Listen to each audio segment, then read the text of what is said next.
And good morning, everybody, and welcome to day number 2 of the South Jersey region of the SCCA's Fay Teal Memorial Jersey Jersey Devil Majors. Didn't even make it 10 seconds, Brian, without screwing things up. Part of the 2024 SCCA U.S. Majors Tour. I'm Greg Ginsberg. Got Brian Donati by my side. We've got Matt Wakowiak here joining us once again, taking care of all the tech for us old guys.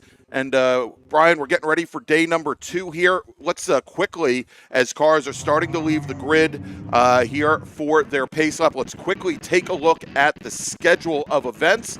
What we have coming up here today, it is feature race day, Brian. 22 lap or 45-minute races, whichever comes first for each of our 6 race groups.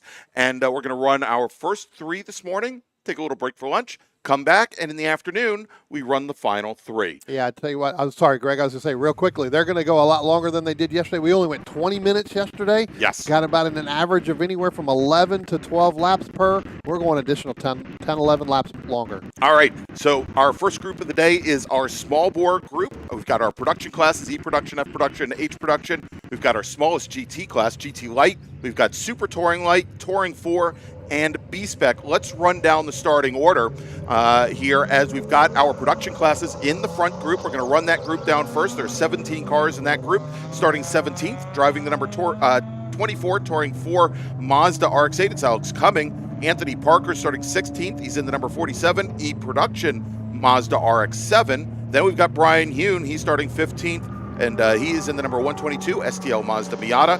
Paul Sultanis is in the number 73 GT Light Nissan Sentra. He starts 14th. Michael Thompson starting 13th. He's in the number 120 E-Production Porsche Boxster with Tom Burge starting 12th. Tom's in the number 150 F-Production Mazda Miata. Then we've got Joseph Borich. He is in the number 17 F-Production Triumph TR3A. He starts 11th, starting 10th on the field in our first group, driving the number 123 STL Mazda Miata. We've got Valerie Hune. Tom Gons in the number 49 F-Production Mazda Miata. He starts 9th.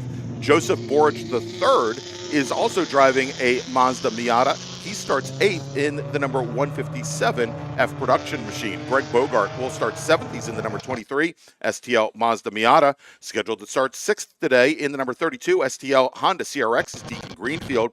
Amber Stevenson, our sole racer today in H production, is driving the number 5 Toyota Yaris. She starts 5th. Chris Childs is in the number 71 STL Mazda Miata. He was your winner in class yesterday. He starts 4th. John Salerno in the number 87 STL Mazda Miata starts in 3rd. And your front row in our first group, starting 2nd in the number 00 Mazda RX-8. That's a T4 car, Mark Cephalo, and your pole sitter in the number 95 E-Production Turf Trade Tools Mazda RX-7, John Hainsworth. And now for B-Spec, where we have 4 racers today, starting 4th in the number 177 Mini Cooper from Carlisle, Massachusetts, Willem Van Wolsum.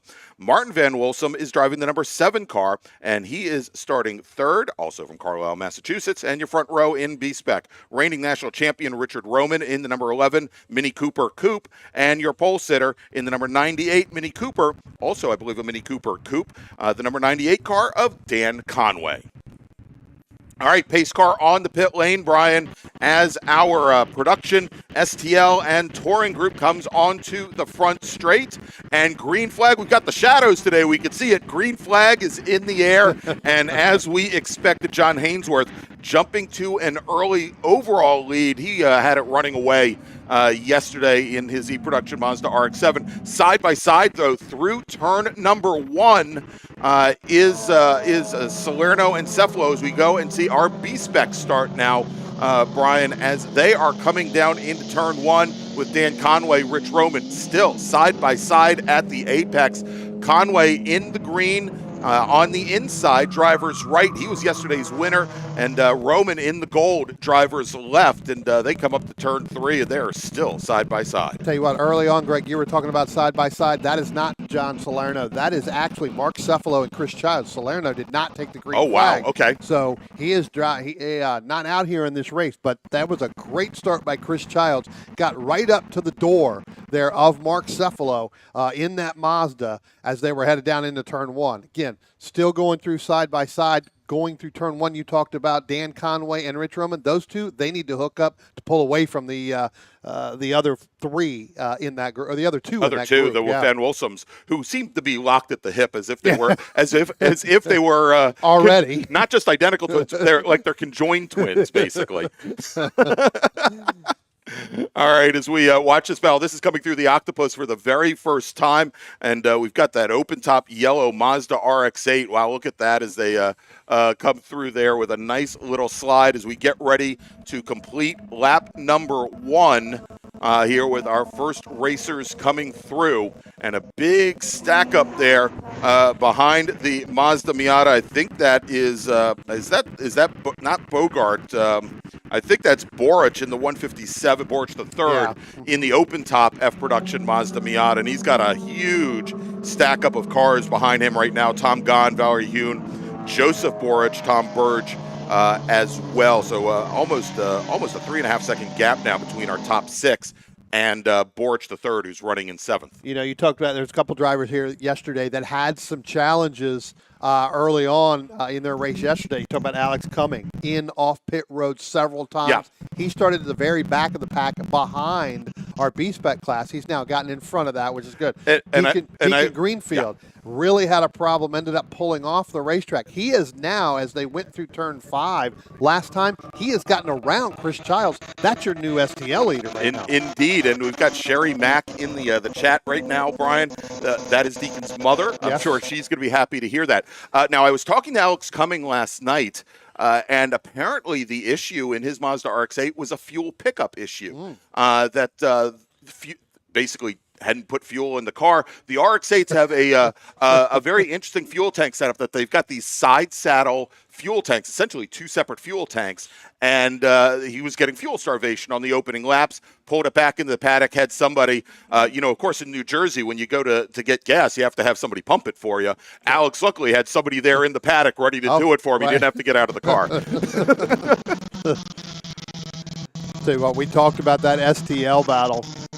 As they went down into turn 1, Chris Childs starting to go side by side with Deacon in that Miata over that Honda. But I tell you what, again, really early on, it could be Chris wanting to push Deacon out as far as he could, and then see whether or not those tires are going to last. We have no idea what's going to happen today, Greg. This is, I see very little clouds, not a lot. We're used to seeing nothing but clouds here. A little bit of the darker side. I have no idea what tire degradation is going to be like. No, today, right?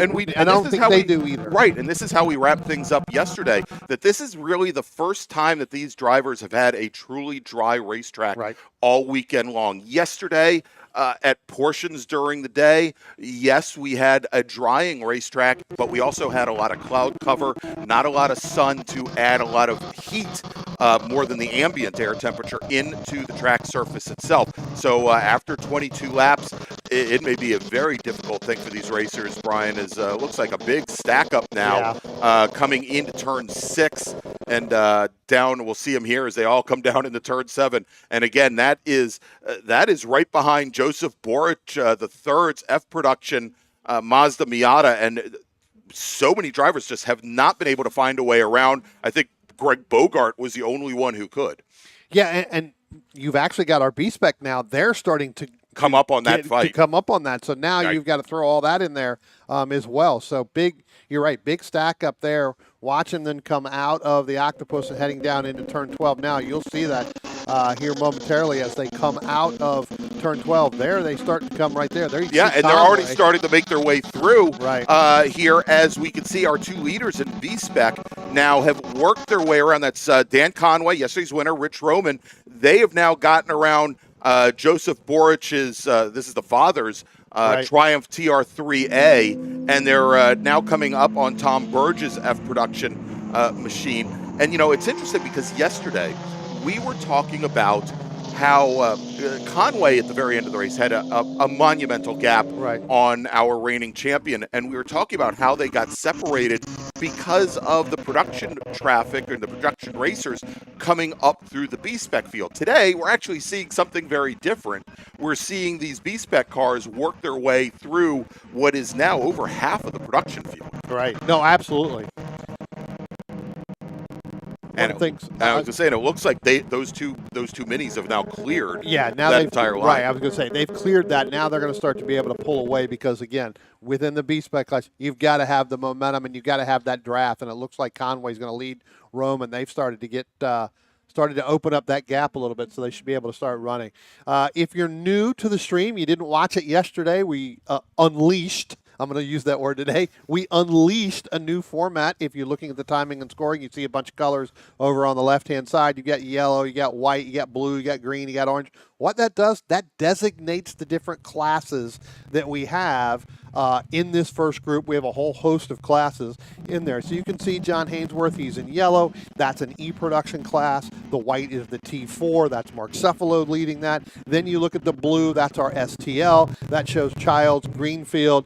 Then you've got Greg Bogart down below that sitting in sixth. That's another STL machine. Then you've got the green with Amber Stevenson. That's the H production. So you can see where your favorite driver or your driver is not only running in position overall there on the left-hand side, but then we'll rotate through. You'll see the class designations in there for those colors. Yeah, indeed. A lot of information on that timing ticker there. And also, of course, our wonderful sponsors of the South Jersey region of the SCCA rotating through there as well, such as Glasstown Brewing, Cornerstone Financial, as well as Ciocca Corvette. Yep. So I want to thank all of them for being on board here this weekend. Here, as we are only 7.5 minutes into this race. Again, this is all of our races today scheduled 22 laps or 45 minutes, whichever comes first. And we have a great battle now going down into turn number 1. This is going to be the battle for the lead in STL, Brian. We're going to see him come into the corner here in just a moment as Chris Childs has come up right to the back of Deacon Greenfield's Honda CRX. And as they go through turn 1, we have a new leader in STL. And I got to be honest with you, I think Chris Childs may be playing with Deacon because Chris knows that car very well. He's done a lot of work on that, so he knows. So I guarantee you, Chris has got a big smile on his face. Deacon's got a big smile on his face.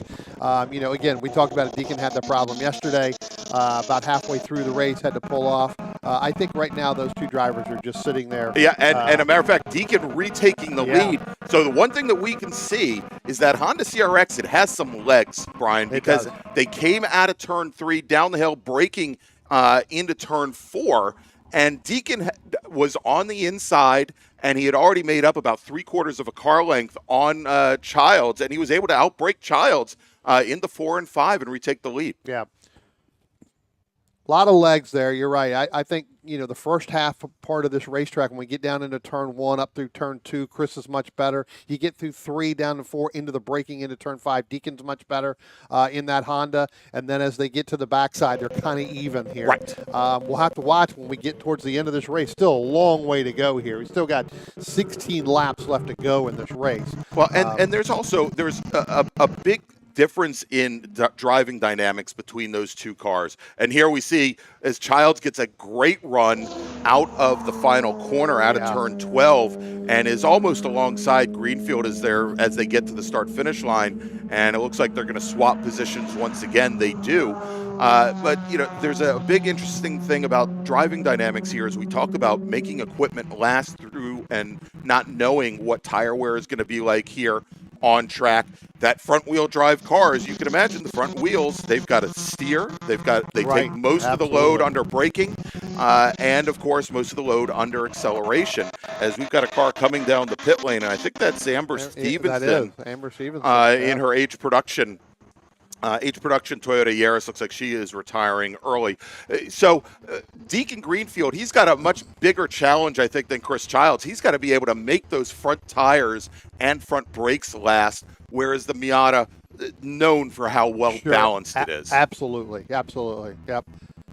Looking at Amber Stevenson's crew down there, lifted the hood, basically gave the no-go sign. That car looks like that is done. So yeah. Unfortunate, will be done today. But she was our sole H production racer out on track here today.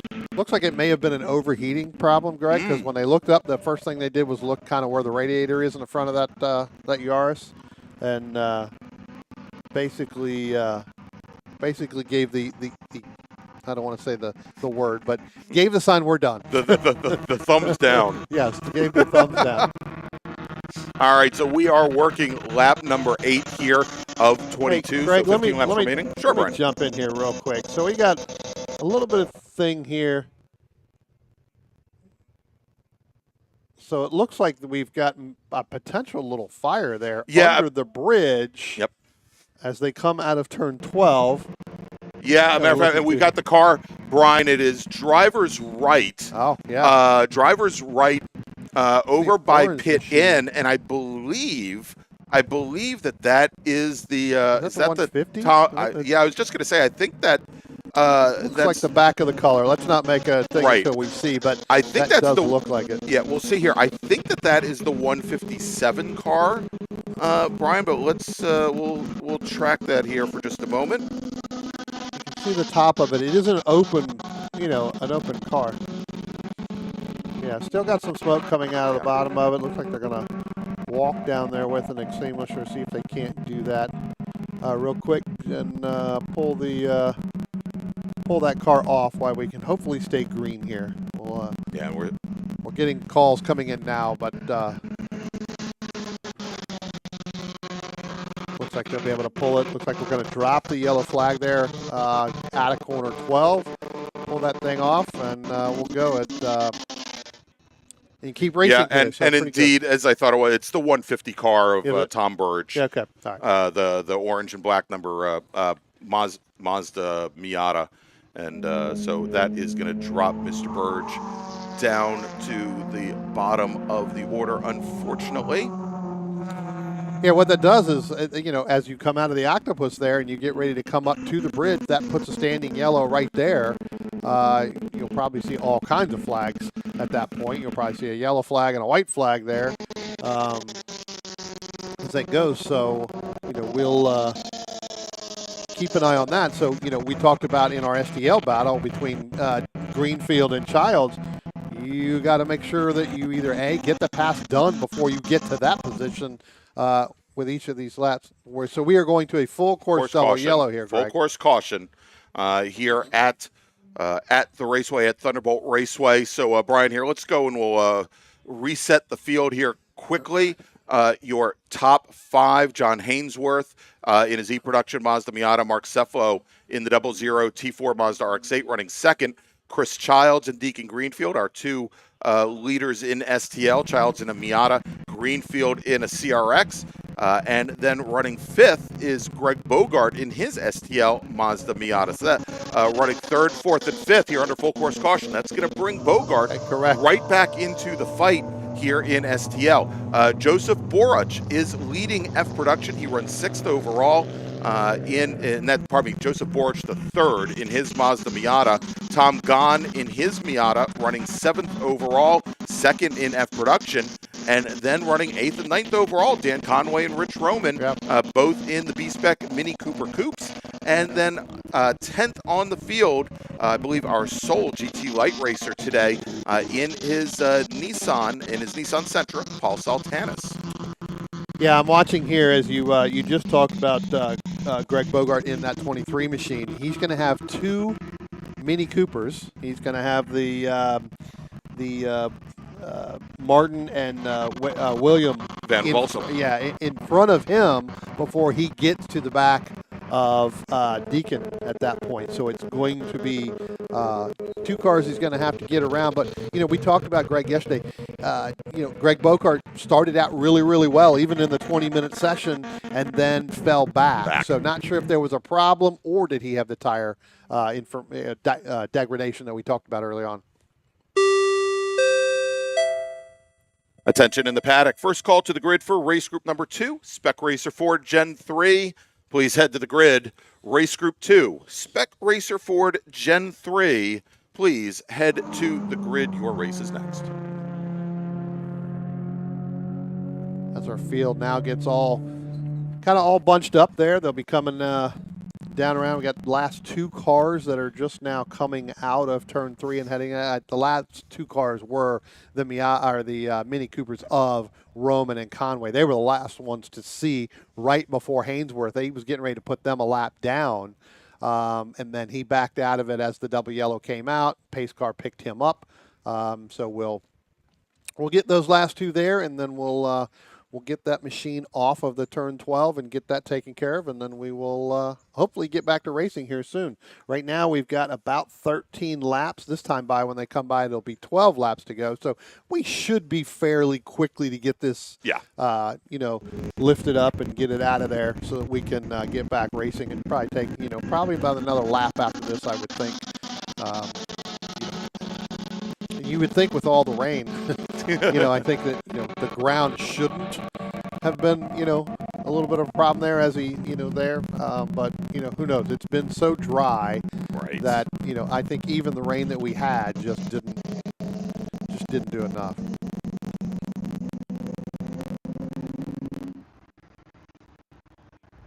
This is the other thing too, Greg, that, we really haven't, these drivers haven't had here, yesterday was in some cases where you go to a double yellow like that to allow the, the tires and everything to cool off. What is it going to do when you go back to green, right? Sometimes it doesn't like that. You have a longer setup ready to go, and it just doesn't work. Well, so. And there's a lot to that as far as corner weighting the car. Right. You can set this car up to be good at, and to be as balanced as it's going to be under a full load of fuel, or perhaps once you know that the car is going to be much lighter, have a lot less weight from fuel in the fuel cell. That is likely how Deacon Greenfield has that CRX setup, for example.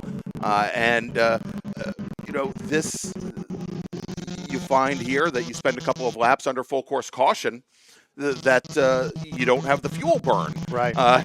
And so maybe the car doesn't come in for the last couple of laps like you had expected it to. But we've just gotten word from race control, Brian. We're going back green this time by. So when they come across the line, there'll be 11 laps. So still plenty of time, especially talked about for Greg Bogart to get back up into that Childs and Greenfield race here. It could be a three-car race here for our STL. Because they are going to be, while two cars will be separated between Greenfield and Bogart, that they'll should be able to get around both of those Mini Coopers.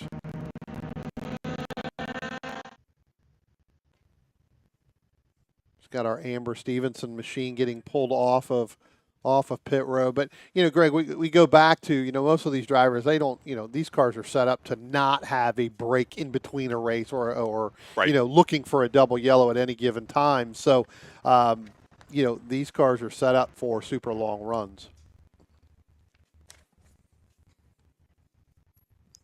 All right, so the lights are out on the safety car, Brian, is that beautiful Chevrolet Corvette provided by Ciocca Corvette, one of our sponsors, brings the field through the Octopus, and we will see it pull onto the pit lane here momentarily because, well, the entrance to the pit lane is now clear.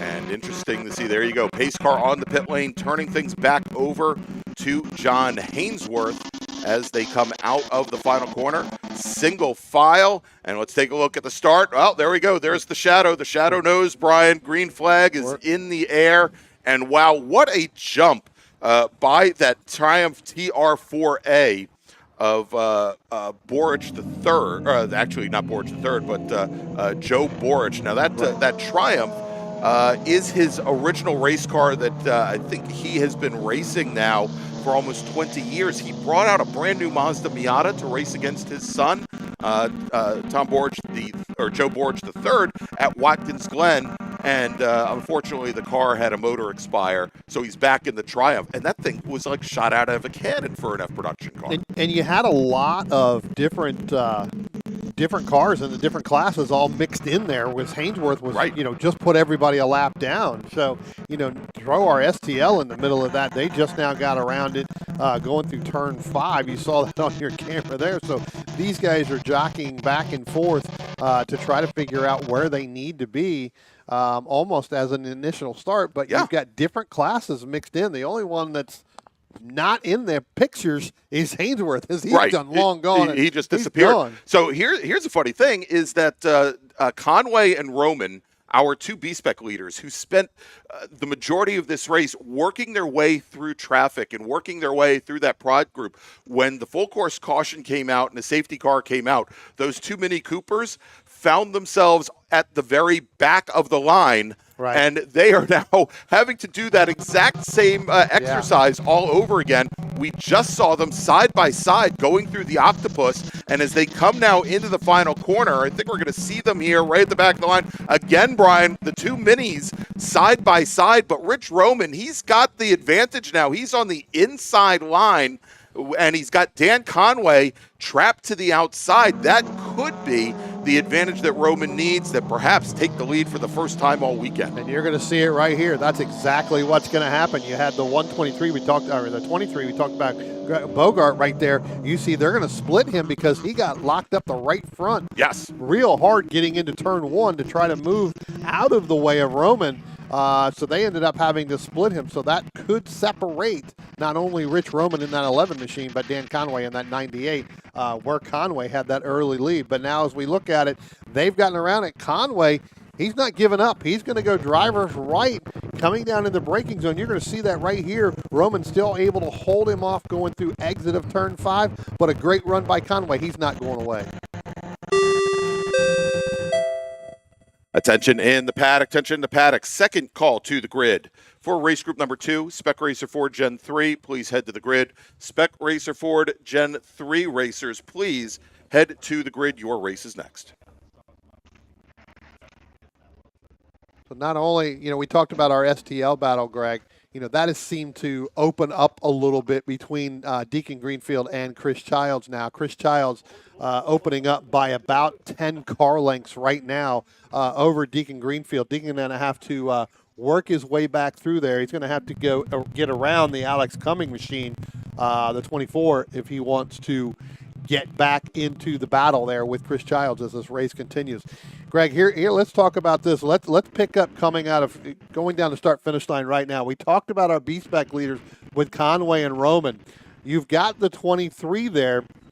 We talked about that with Bogart. He is in the middle of that battle. And what that has allowed to happen is, you can see it on your screen right now, he's gotten back in front, but that's allowed Conway to get back in front of Roman. So we'll see whether or not Conway's going to be able to stretch it out over Rich Roman here as the race continues and goes on. Well, it looks as though it looks like Bogart has now gotten around Dan Conway as well. We just saw that as they came down into turn 3. Let's take a look as they come into 4. There they go, right through the shot, and about half a car length now between those two Mini Cooper coupes. But again, Dan Conway having resumed the lead as they come up on some slower traffic that they've already had to dispatch with once so far today. But great little fight here. And pretty much those two, they're teammates. Right. I mean, they're out of the same stable basically, so they know that at some point they may go ahead and just give some hand signals inside the car. Hey, let's let that guy go. Let's let him get way out in front so we don't have to deal with it, and then turn around and, we can battle out for ourselves, without anybody else around. So it could be that there was some hand signals saying, hey, you get back in front, let him go, let him space out from us, and then we take off here. As we watch coming out of turn 12 there, I tell you what, there was a good line coming out of turn 12 last time by, and that was the 12 of Deacon Greenfield, getting around the 24 there of Alex Cumming. So now he's trying to reel back in our STL leader and Chris Childs. Yeah. And of course, Deacon Greenfield, one of the Washington, D.C. region rookies of the year for the year 2022. I believe, yes, for 2022. One of our rookies, actually very interesting that we had 3 rookies of the year that year that we found it so difficult to make a choice. It was Deacon Greenfield, Jamison Huffman, and Morgan Burkhardt. Burkhardt has gone on to race. He was up at Canadian Tire Motorsports Park at Mosport yesterday. Yep. He's racing in Michelin Pilot Challenge. Yeah, ended up having a steering rack problem with just under an hour to go in that race. So that's unfortunate. Not sure where they finished. The last I saw it was 10th in class at that point. I don't know how many of the TCR cars there were, but. All right, so we did see where Conway and Roman had also closed back up in B-Spec. And here is that fight onto the front straight now.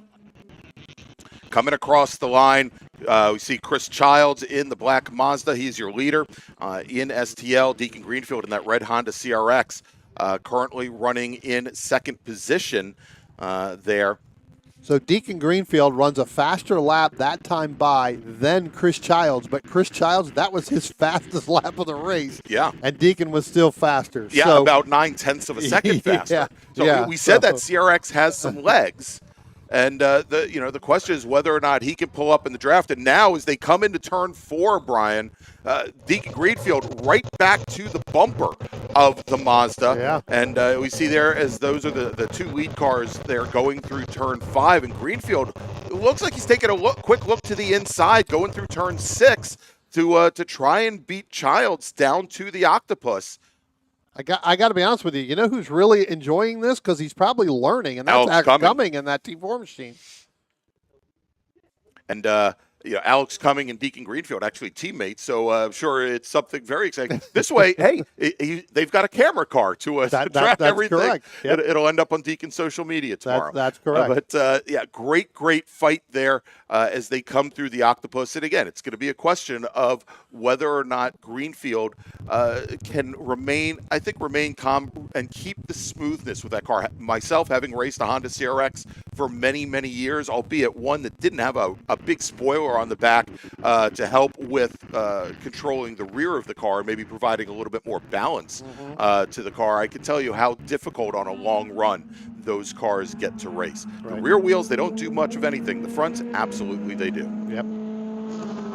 All right, so we'll continue to check in on that battle from time to time. And it's interesting. Chris Childs has been racing. I raced Chris probably a good 20 plus years ago in Improved Touring, and Improved Touring A, where he used to race Dodge Neons. He used to be an engineer with Dodge, and of course has done the last number of years with Angry Sheep Motorsports, has been deep in car prep and car building for many racers. Has a couple as a crew chief, has a couple of national championships, SCCA National Championships to his name. Very, very accomplished. Originally said from the Michigan area, moved down to right outside Summit Point. Now, it's amazing. It's been almost 10 years. Yeah, no, absolutely. Looks like Alex Cumming may be having some problems with that car again, Greg. The Mazda RX-8. Yeah, he just went by the start-finish line, and we saw him last time where he was behind Greenfield and Childs. That is no longer. So looks like we're going to have, that may be Mark Cephalo that could be behind them now. So it looks like they went back in front of Mark Cephalo here. Let's take a look coming out of the front, down the front stretch here. Real quick, Matt. There you go. There's Greenfield. There we saw Childs. There's Cephalo. So that isn't Alex Cumming. So that is not Alex Cumming. That is Mark Cephalo back there. So Mark, getting some good shots, watching that battle in the STL machine go on. But I tell you what, Greg, if you like what you hear, if you like what you see, go ahead. Well, I was going to say, we don't have to say that every time. Everybody will see it on the screen. They could go, but we'd appreciate it if you give us a thumbs up there. It will definitely help us, help the channel, and bring more people to SCCA road racing. You talked about with Chris Childs, and you're right, with Angry Sheep Motorsports in Purcellville, Virginia now. They also have a new car in their stable that they're preparing, getting ready for in the next couple of weeks, and that is going to be, they've got a car in there for the Mustang Challenge. Yeah, the new IMSA class. Yep.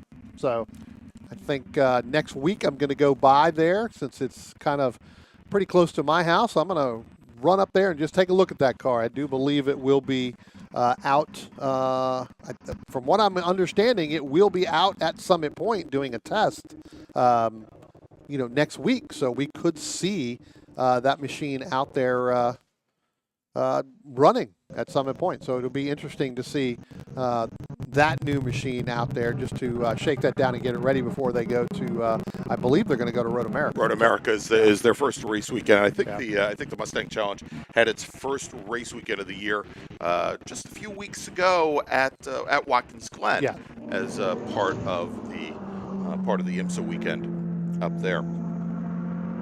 a weekend where apparently in the Finger Lakes region of New York was almost as hot as it is here in New Jersey. Yeah. I just got a notice about an excessive heat watch for the area.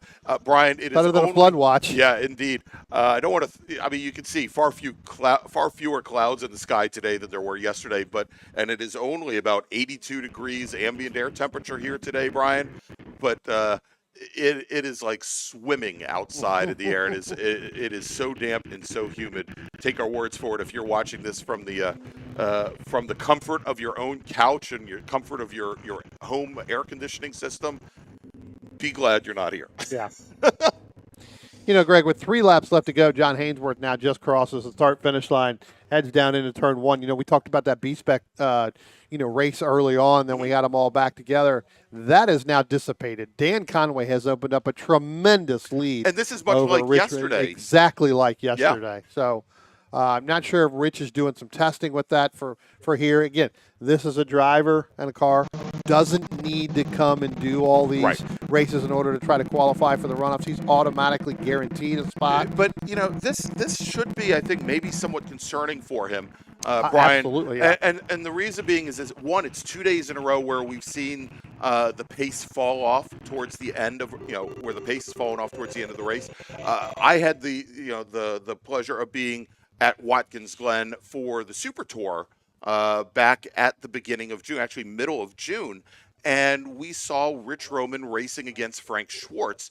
Roman in this same Mini Cooper Coupe, Schwartz in a Mini Clubman, in the Mini Station Wagon. Mm-hmm. But Rich Roman had the same kind of challenges at the very end of the race where the pace just didn't seem to match what he had early on for these longer format races. So I'm sure, again, that's something that the Rat Sport team is going to be checking.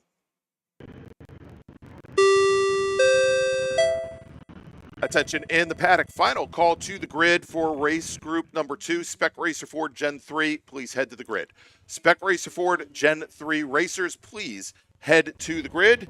Your race is next.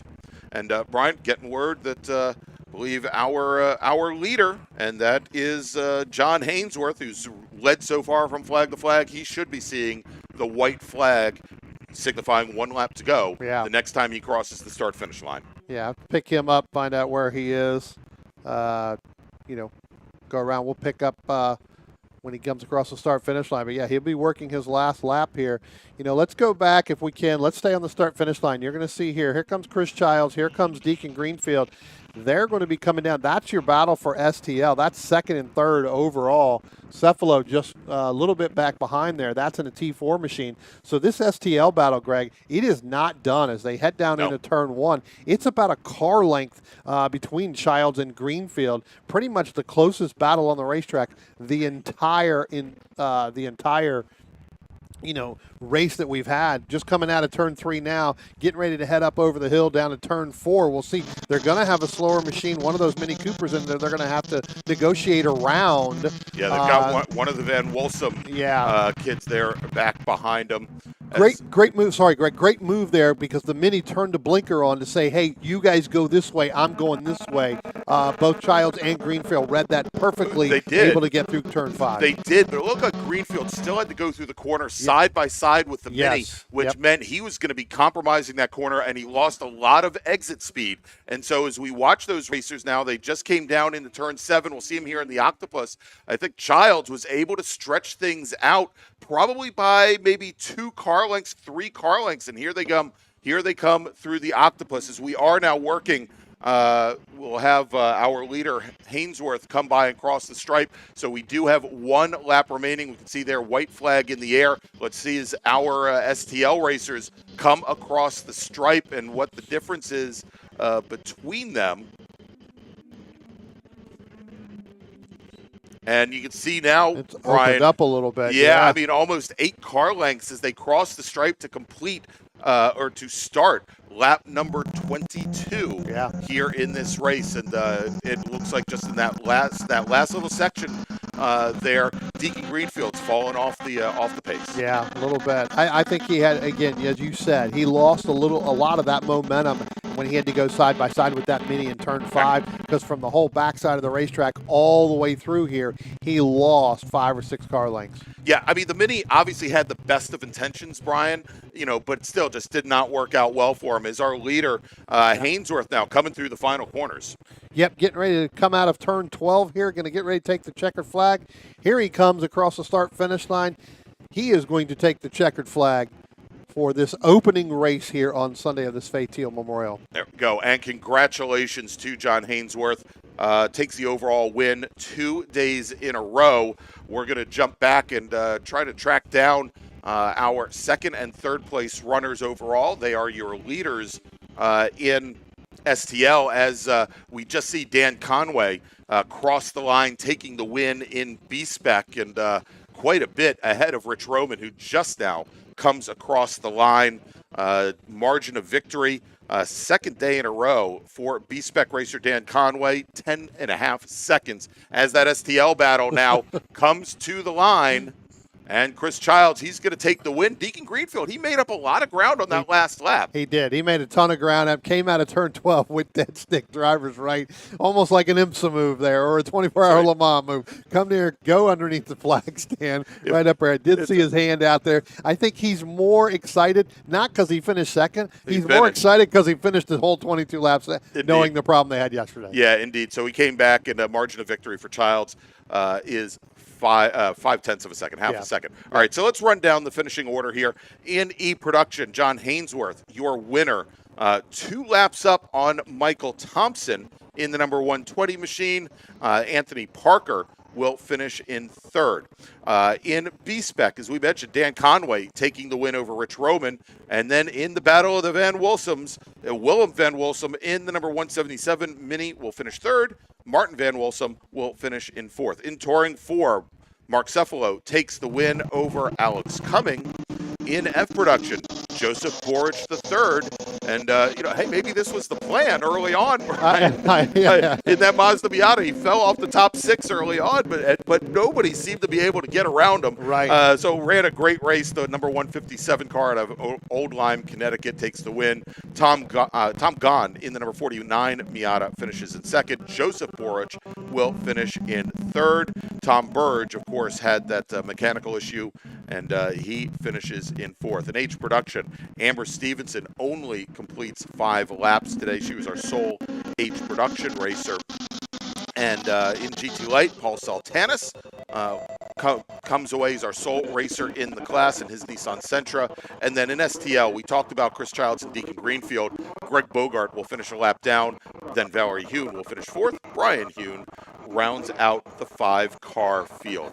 All right, so Brian, as our racers head out on track, our race winners are going to be heading out on track for their victory laps. We're going to take a little break here. But before we do, let's talk about one of our great partners and sponsors that are bringing us the coverage here this weekend from New Jersey Motorsports Park's Thunderbolt circuit, and that is Cornerstone Financial.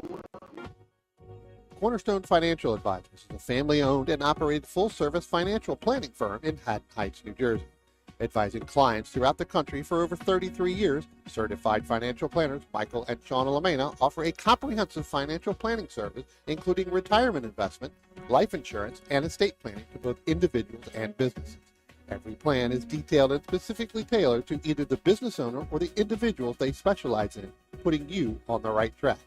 Give them a call for a free, no-obligation consultation at 856-546-6505 or visit them on the web at cornerstonecfp.com. That's cornerstonecfp.com.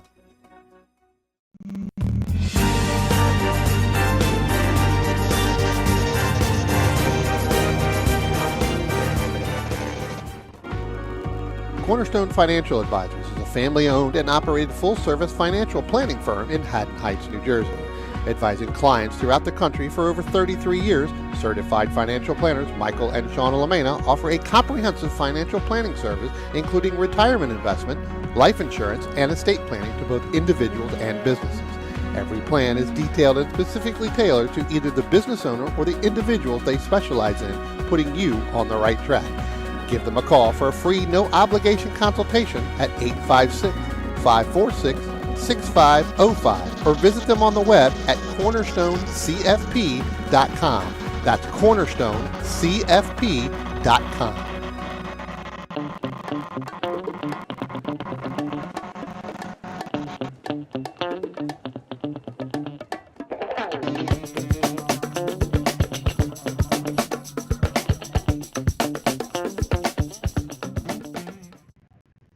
If you like what you see today, become part of the action by joining Sports Car Club of America.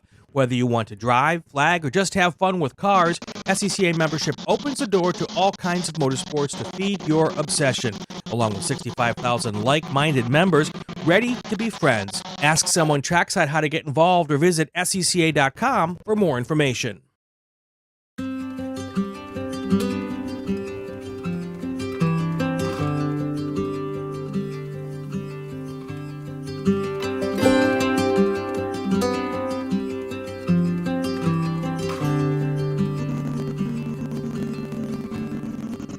What does it take to be America's largest Corvette dealer? At Ciocca, it starts with our premier selection of new and certified Corvettes on the lot or custom ordered with new vehicles arriving every day. Add in the country's most experienced team of specialists to help you find the perfect ride, along with the confidence that you're doing business with a company that shares your passion for excellence. Find out more at CioccaCorvette.com, or better yet, come to America's largest Corvette dealership, Ciocca Corvette in Atlantic City.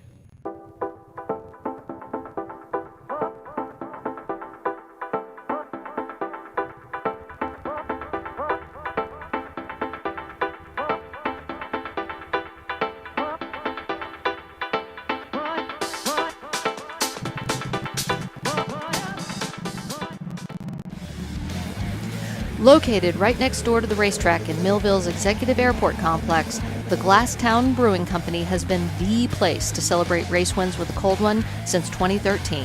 As the only microbrewery here in Cumberland County, Glasstown cans and kegs close to 20 different beers on a rotating basis.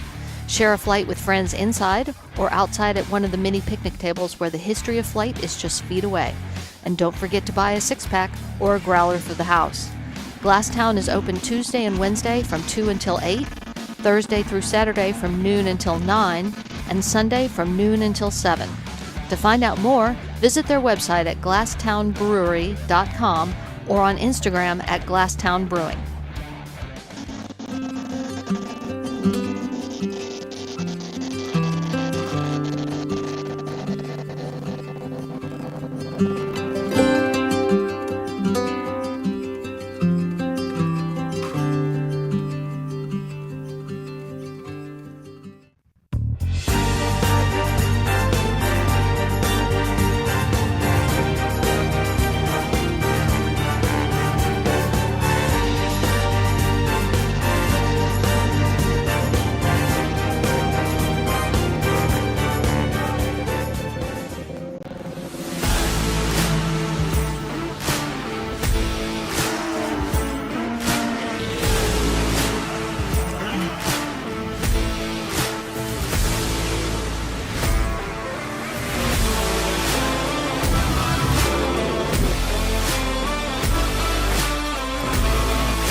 Located in Mays Landing, New Jersey, Speed Circuit focuses on road racers, autocrossers, as well as time attack and track day drivers. They manufacture quality products such as exhaust parts, electronics, intakes, heat shields, pulleys, and more. In addition, Speed Circuit offers fabrication services including welding, CNC plasma cutting, CAD design, 3D printing, and powder coating. They also offer parts installation services, remote tuning, track support, and instruction. Your source for tuning and ECU calibration, performance, and fabrication, speedcircuit.net.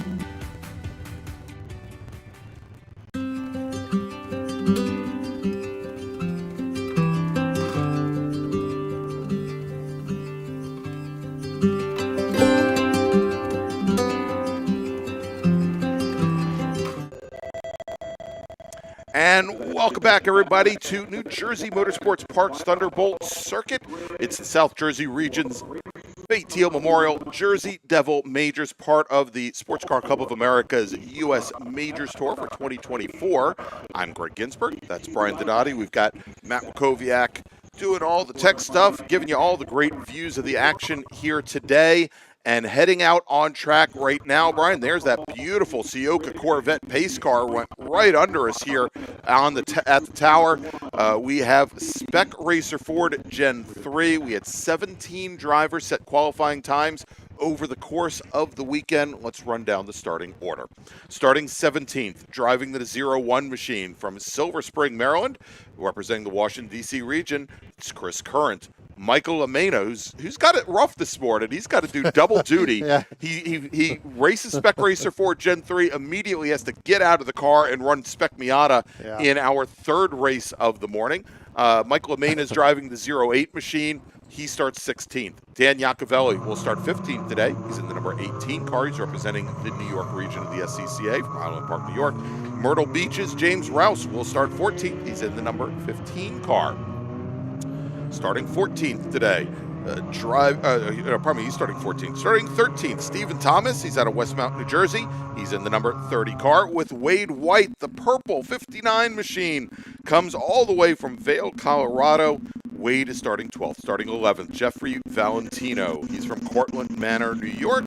He's in the number 68 car, and he starts 11th. John Dole starts 10th. John's from Huntington, New York, and he drives the number 4 Spec Racer Ford, with Mike Thomas starting 9th in the 54 car. He's from Marlton, New Jersey. Kyle Robertson will start 8th. He's in the 25 car. He's from Woolwich, New Jersey. And then we've got John P. Dole starting 7th. He's in the number 8 car. Jeffrey Lehner will start 6th today. He's from Gloversville, New York. He is in the number 77 machine, with Steven Samet starting 5th. Steven's from Locust Valley, New York, representing the New York region, and he drives the number 32 car.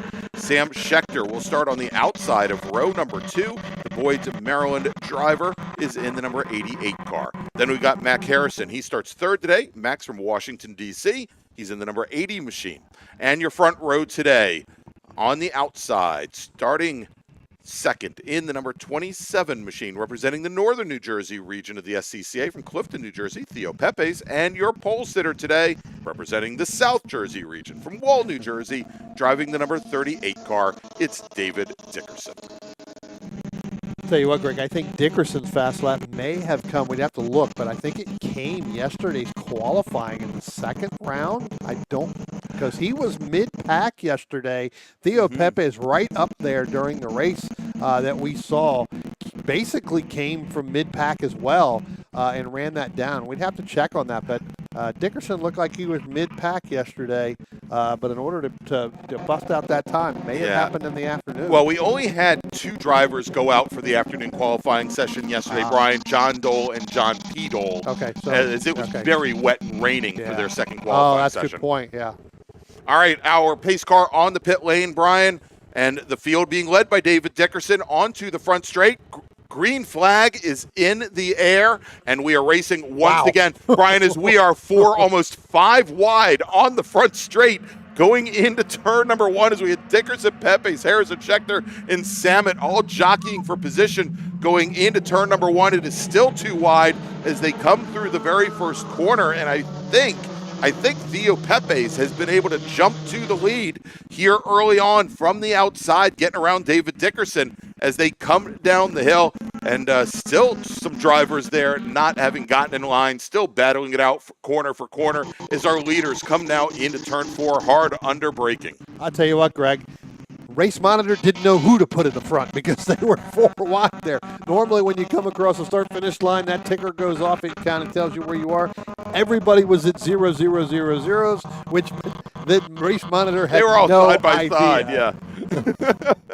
Oh, we got a car off, Brian. Looks like a couple cars off coming out of turn 6. Drivers left as we've got one car that's gone around. We saw a lot of smoke in the air. I don't know if that was brake smoke, but we had multiple drivers go through the grass, drivers left over there, and we see the one car dead stick. Well, let's go back to the rest of the action now. Excellent here, and we'll try and get word on what car that is off on the side. I'm going to bring up our timing and scoring. We'll probably know here momentarily as our racers cross the line the first time. But as it is right now, Brian, it is a two-car battle for the lead as it's Steven Samet crossing the line first, Theo Pepes, and I think our pole sitter, David Dickerson, might have been the one caught up in that incident, Brian. Yeah, as he he's is going now all the way back down to the all bottom. the way to the bottom. And maybe also Mike Thomas as well.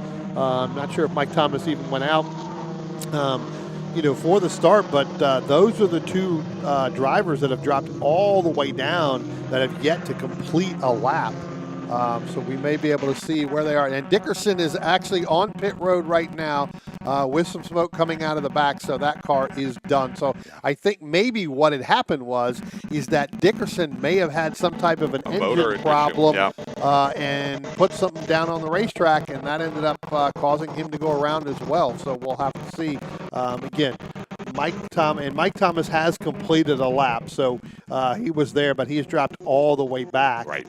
So we'll see. So I think that may have been the driver that went off as well, but was able to continue up. We got another one there coming out of turn 7, and that has gone basically completely 360 around and kept going. Greg, we may have something out there on that racetrack. I was just going to say, I have a feeling that given the amount of white smoke that we saw, there may be some fluid down on the track. We are starting to see some drivers come to driver's right offline to try and avoid whatever they are seeing there.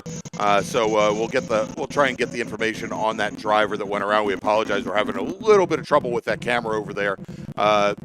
Again, if it's not the rain, it's the heat, Brian, and they're our very low-paid cameramen out there. Don't really appreciate it. As we now complete lap number 2, Mac Harrison resets fast lap. Not much of a consolation, though, as he's almost 3 seconds behind our leaders, Steven Samet and Theo Pepes, who at the moment have checked out. We'll have to see if indeed there is fluid down on that track. We may see this go full course caution, Brian. We'll have to see. Yeah, and I think the driver that went around that time was John Dole in the 4 machine, because he was mid-pack there and has dropped all the way back down to 15th place, just ahead of Mike Thomas, who obviously was one of the ones who spun earlier in the Dave Dickerson machine. So, well, it looks now, Brian, as we track over at that the run from turn 6 to turn 7, that the racers are exiting online, drivers left and going down there. So, who knows? Maybe there isn't anything down on the surface, and it could be enough to make a difference. Again, not enough to make a difference, and all it takes is just that little second. You hit it out on the on the rumble strips there on your exit, and with the left sides, and next thing you know, you go around. So we'll have to look. But here comes our overall leaders now, coming out of turn 12, headed down the front stretch. That is Steven Samet. That is Theo Pepes. Those two have opened up a gap of about 2.5 seconds over Mac Harrison, Jeffrey Lerner in that 77 machine, and Sam Schechter, which, Greg, we don't see this very much. Sam Schechter dropped all the way back down to 5th place here. He had a very poor start. When I say he dropped back down to 5th place, he's actually worked his way back up, because a couple laps before, he was down into that 6th and 7th position. Well, I wonder how much he might have been affected by Dickerson's issues early on, and may have had to check up and just lost momentum there. Yep, nope, absolutely. So we got some calls coming in here. Looks like the 25, Kyle Robertson, may have lost some pieces of the bottom end of that car. And these things are very aerodynamic. You lose something there, that it will definitely become a parachute. So.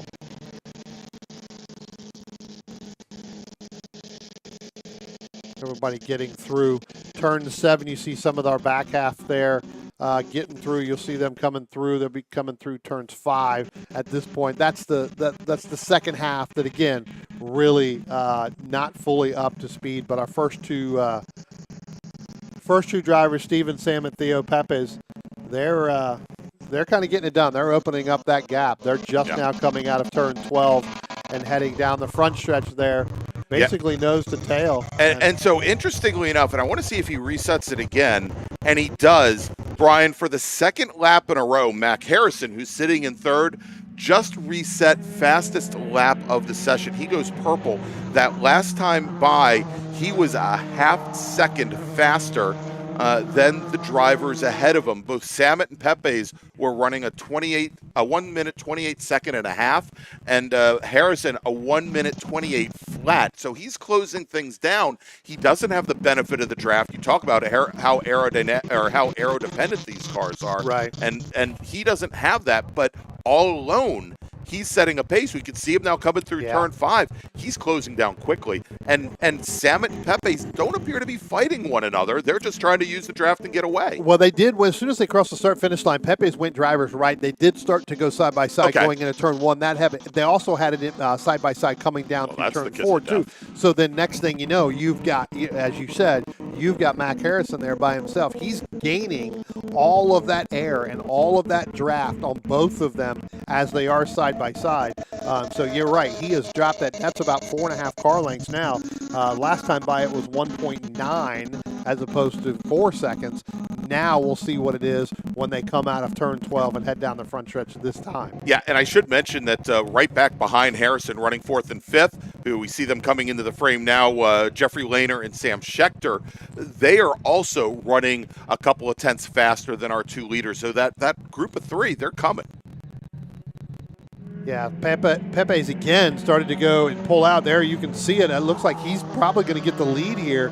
He made a move again, driver's right, coming out of turn 12 when they crossed that start-finish line and was able to get back around. I think that move was able to stick. We'll have to see when they come up through turn 4 there. They're single file there. But again, that has moved Mac Harrison literally right on the back gearbox of both of those drivers again. So this has now become a 3-car race. Right, and we talked just a few moments ago about Kyle Robertson, the 25 car that had lost some body work.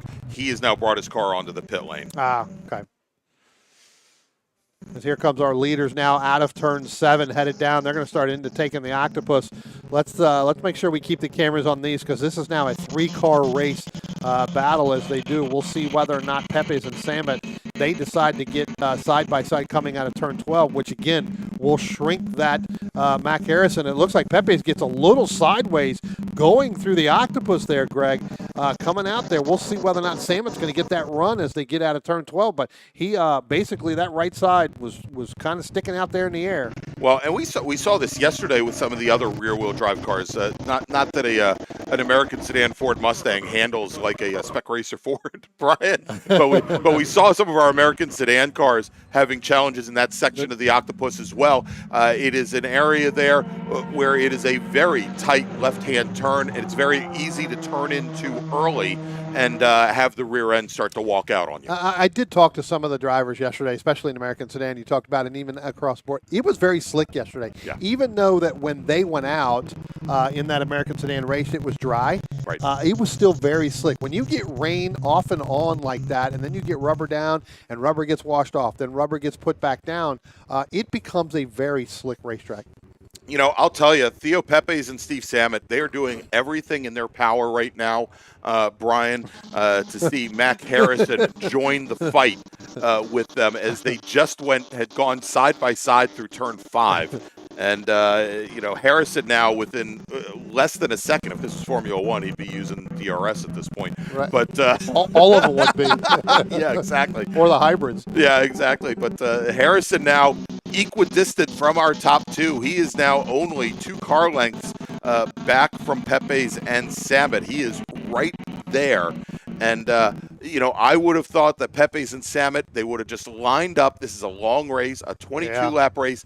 They had over a 4-second advantage over Mac Harrison, and they could have just worked together and checked out. And instead, they have, in the course of 3 laps, lost 4 seconds to Mac Harrison. We still have 15 laps left to go, Greg, and those three start to battle. You know what that does? That brings Sam Schechter back in the fold at some point. Sam Schechter really only 3.5 seconds back, where he was almost 5 to 6 seconds back. So again, you see what happens when the air when you get side by side. Yeah, you watch there as on our timing and scoring, you can see there's about a 3.6 second gap from Schechter to the cars ahead. I think we're going to start to see that close down. Schechter has been lapping between 2 and 3/10 of a second faster than Pepe's and Samet for the last 5 laps or so as well. So he's closing things down. What we may see is once Harrison gets close enough to fight between the 3, Pepe, Samet, and Harrison, it'll certainly slow Harrison down. It'll slow all 3 of them down, and that likely would bring Schechter and possibly Jeffrey Lehner back into this as well. Yeah.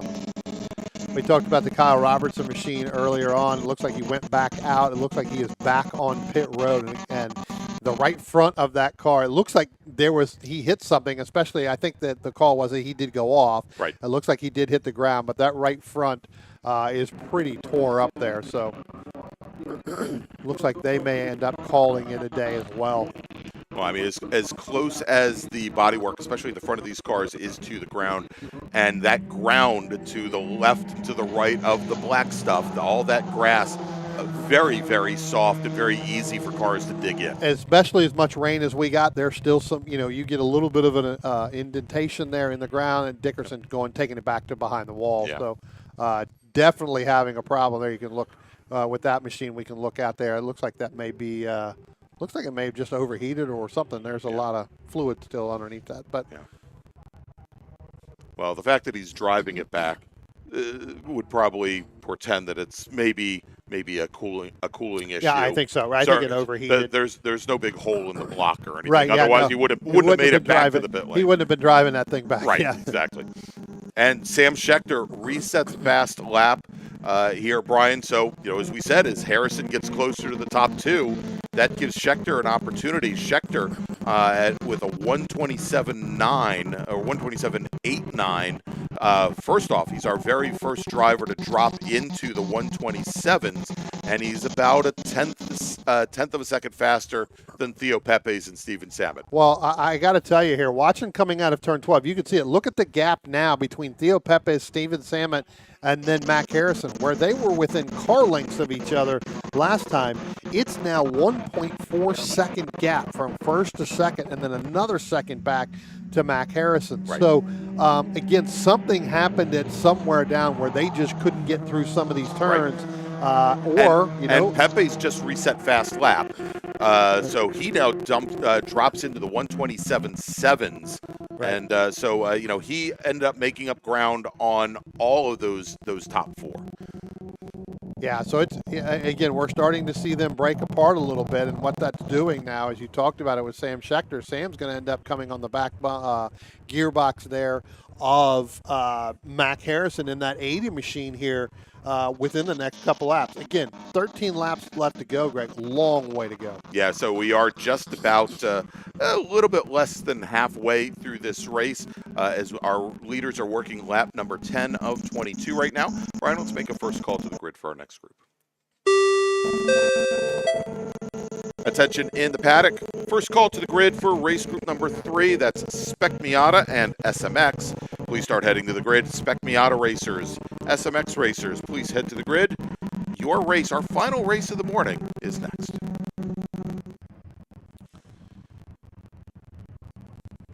Keep an eye on our leaders. Here they come out of turn 12 again, headed down the front stretch. That has basically opened up. That is kind of starting to dissipate again. Some of these drivers may be having the tire degradation that we talked about. Let's go ahead and drop back, Matt, if we can. Let's go to pick up going down into turn 1 right now. There you saw it on the screen as he flipped back through there. You've got the 8 there of John P. Dole, and then you've got the 59 of Wade White. Those two have been nose to tail here for the last couple laps. I've been following that along. That is actually for 6th and 7th positions within this group. And Wade White has actually closed the gap on John P. Dole the last couple of laps around. Yeah. And especially the last lap where that gap was a little bit bigger. You can see now coming down into turn 4, headed down into turn 5. Wade White gets really close up on the back gearbox going through turn 5 exit. That time he did not, but the time before that was able to close that gap. That's kind of another battle that I'm keeping an eye on here, because I think that is going to be where when we get get down to the last, what we got, 10 laps or 12 laps left to go, that I think Wade White's going to be a little bit quicker than John P. Dole. Yeah, indeed. And so, interesting that we show Wade as being from Vail, Colorado. Now, I believe that he was originally out from around the Barber area, if I remember correctly, and down Birmingham, Alabama, somewhere along those lines. Of course, representing the Tennessee Valley region of the SCCA, and great to see him here on the East Coast running this far. I like to say this far north, and every time I go out and I feel the soup outside, I can't imagine that we're north of anything. But good run for him today, working his way up from 7th. Yesterday's race, if we take a look in yesterday's race, Wade White finished the race in 10th position, so he's already a net +3. Yeah.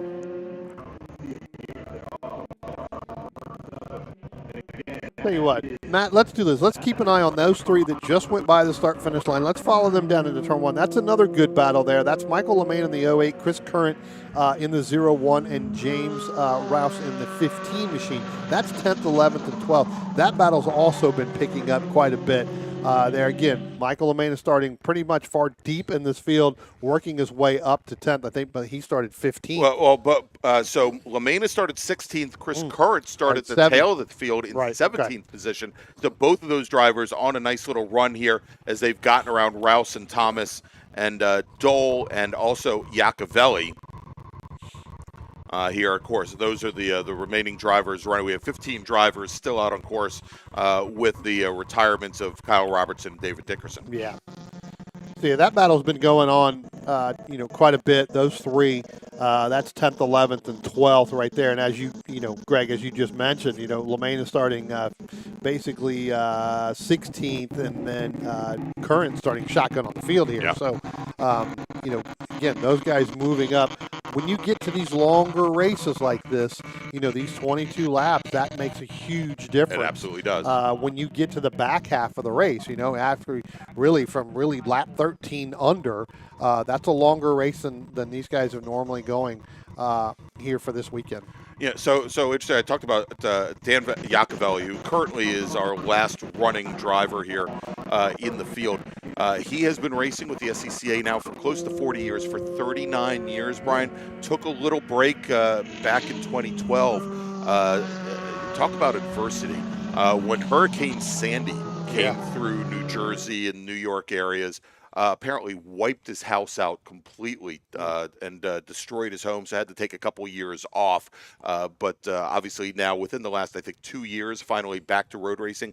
He purchased this Spec Racer Ford and has been racing it since 1985. Wow.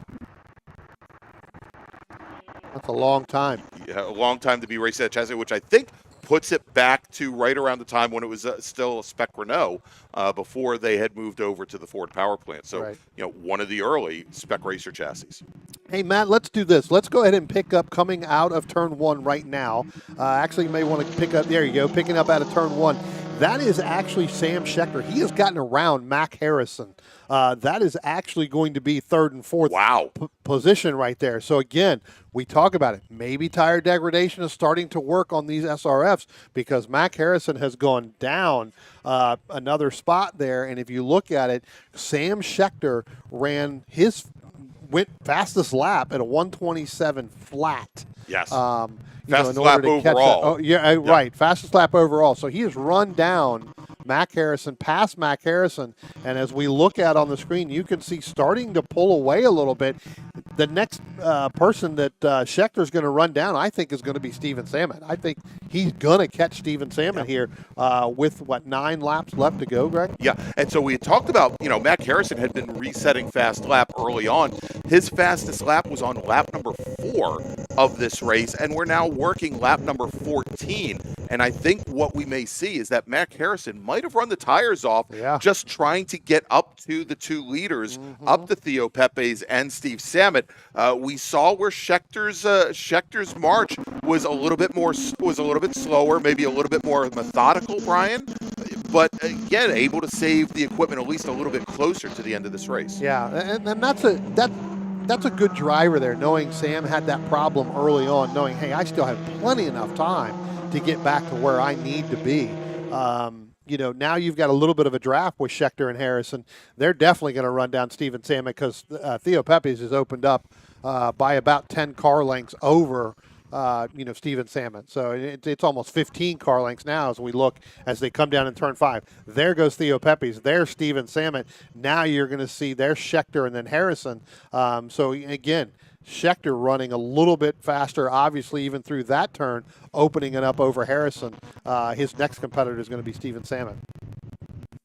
So where he dropped all the way down to that 6th and 7th position early on, right, he's working his way back up, could finish in the 2nd spot here. And again, who knows? Looking at the lap times, Greg, overall in the last couple of ones, he may end up running Theo Pepes down. Yeah, again, we thought that perhaps Mac Harrison would be the one to do it, but at this point, Sam Schechter, who is still, about 2.5 seconds back from from Steven Sammet, who is now about 2.5 seconds back from Theo Pepes.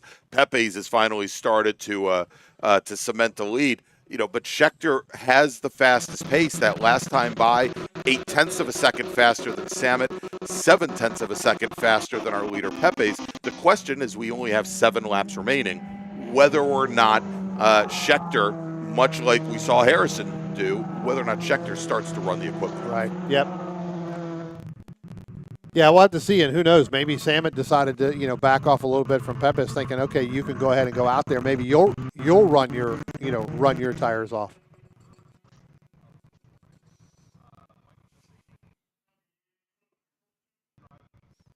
Get some word here.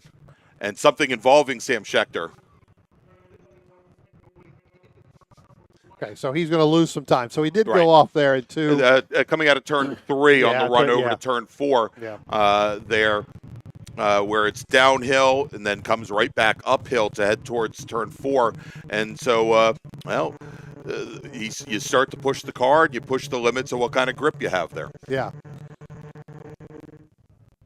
And if I'm not mistaken, I do believe, and it from last I heard, he may have some radio communications with some team members that say, hey, now it's go time. And so I think may have just pushed it a little bit. So we'll have to see how much he has fallen back as our leader now comes out of turn 12, head down the front stretch here.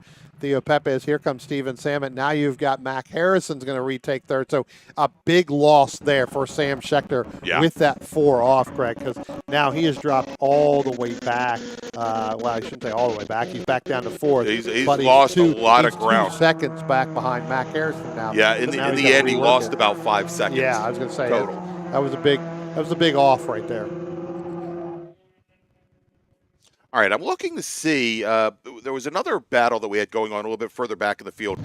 Chris Current in the 0-1 car, James Rouse in the 15 car.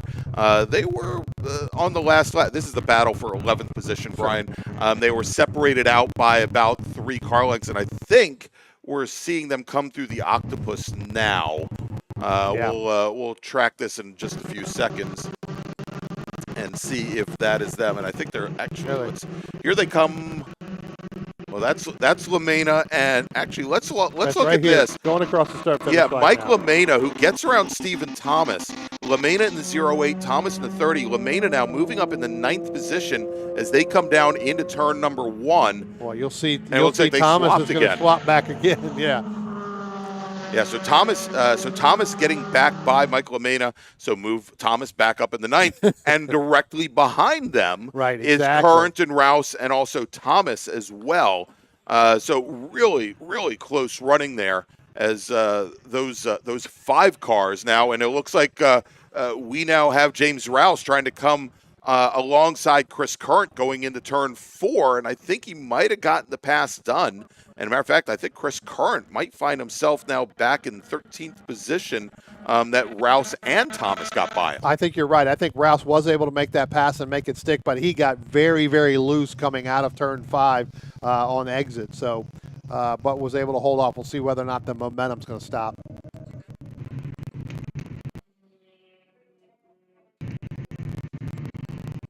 Wow, and we're going to have to see here. Just got word that John P. Dole, yep. They said the 8 car, so we'll see. I think it might be, yeah, you're right, John P. Dole in the 8. We'll see. It looks like he was able to hold on to the position. He was closing things down on Wade White for a little while. Spun the car before the bridge, before this shot here at turn 12, what's considered turn 11, which is odd because it's almost like it's kind of like Snake at VIR. It's very flat with just a little bit of an S, and it's almost to the point where you can straight line it. But he spun the car, went around. Almost. Apparently not. Apparently not. And but Dole does manage to hold on to the position. He had enough of a gap back to Valentino in 8th that he's able to hold on to the position. Our leaders now getting ready to come out. They're just now crossing our finish line, but let's continue to follow that battle there. But they're coming up on the Dan Iacovelli machine, which is causing a little bit of a havoc. Go ahead, Greg. Attention in the paddock. Second call to the grid for race group number 3. That's Spec Miata and SMX. Please head to the grid. Spec Miata and SMX drivers, please head to the grid. Your race is next. Yeah, as I was saying, they were coming up on the back of the Iacovelli machine, and basically, Theo Pepe's got around him pretty quickly, but then you had Mac Harrison and Steven Samet. They closed up on the back gearbox of him coming through. They were able to get by him, but that brought Mac Harrison, Steve Samet together with 4 laps left to go, 3 next time by. We'll see whether or not those two can just stay in line and then draft and try to catch Theo Pepe's for this overall lead. Doesn't look like that's going to happen. They may not be able to get there, but it is going to be quite a bit of a challenge here with 3 to go. Tell you what, let's go ahead and stick down into turn 1 if we can here, Matt. You're going to see the good battle. We just talked about this with Stephen Thomas, Michael LaMena, and that. Now you got to throw in Mike Thomas. So now Mike Thomas is moving his way up. Move Mike Thomas all the way up, and he had that spin early on as well, right. Greg. Move Mike Thomas up to 10th, Michael LaMena back to 11th, Chris Current in the 0-1. That's going to be for 12th. All right, real quick, Matt, if we can go back to turn 1. Sorry to make everybody jump around here. This is the battle. Second. Yeah, the battle for second here, coming through turn 1 right now. This is Steve Samet and Mac Harrison, aligned nose to tail as they come down the hill. As Harrison now loses a little bit of ground coming out of turn 2.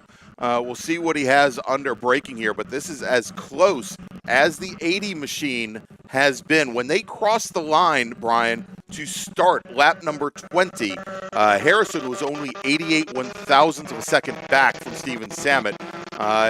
Again, they're closing things down, and they've got they've got a gap. They don't have a lot of slower traffic, lap traffic to have to worry about. You saw how much further ahead Theo Pepe's is, about almost 5 seconds up ahead of him. But this is definitely, especially as we now only have less than 2.5 laps remaining, what has certainly become a battle for the second step of the podium. Keep an eye on that as well, because if they start to go side by side here, and I know we're coming up on 2 laps to go this time by when Theo Pepe crosses the start-finish line, but let's not count out Sam Schechter there. Again, I know we've been talking about him quite a bit this entire race, is falling back, getting back up into into that third position and then dropping back again. If those two start to go side by side, this could cause them to come back. We could have a 3-car battle for that last podium spot. Indeed. And so 2 laps remaining. The next time our leader, at this point it's Theo Pepe's in the number 27 machine out of Clifton, New Jersey. But whoever it might be, Brian, next time they come across the start-finish line, they'll be seeing that white flag signifying 1 lap remaining. So as we work our penultimate lap, it's Theo Pepe's your leader, Steve Samet, Mac Harrison, Sam Schechter, and then Jeffrey Lehner, Wade White, John P. Dole, Jeff Valentino, Mike Thomas, and Stephen Thomas, your top 10. Yeah, that gap's opened up by about a car length and a half now, so that's been the biggest it's been there. So we'll see whether or not Harrison's going to be able to catch him. Let's see if they come out of turn 7. I think this is where Steven Samet's been the best out of those 2 machines as they come out and they get into the octopus. I think Steven Samet's a little bit better than Mac Harrison towards the back half of this race. Yeah, and so, as we watch these drivers come, and it does look like Sam Schechter may have found a little bit more pace after falling back a couple of laps ago. Schechter was the 2023 Mars Spec Racer 4 Gen 3 champion, and I didn't know this about Sam, but he when he was in his teens actually worked as a mechanic for Skip Barber, which is very, very interesting. I had no idea that was the case, and this is, of course, it was a little while ago because this is now Sam's 20th year of racing in the SCCA. So he referred to him as Skip, not Skip Barber. Yes. Skip. He was known as Skip. Yes. my guess he was referred to as Mr. Barber. Right.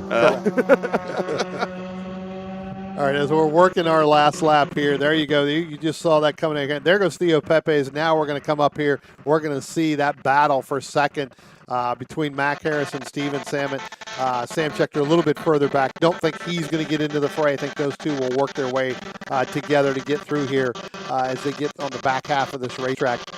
Looking out the window here, Greg, and looking here on our screen, doesn't look like he's going to get there. No. Through there. Once we get to this, then we'll want to look back when we talked about with that 10th, 11th, and 12th place positions. Once our leaders get through here, because that battle is really starting to rage on here towards the end of this race. But there's your overall leader right there. That's Theo Pepes. He's going through the octopus now. He's going to be coming up. Here comes Samet. Here comes Harrison. Samet gets a little bit sideways through the octopus there, Greg. So then, we'll have to see whether or not Mac Harrison's going to get that run coming out of there, coming out of turn 12. Looks like he's going to get a run, but I don't believe he's going to be able to do it. He's going to be sticking in behind Steven Samet, so he's going to take the last podium spot. All right, there you go.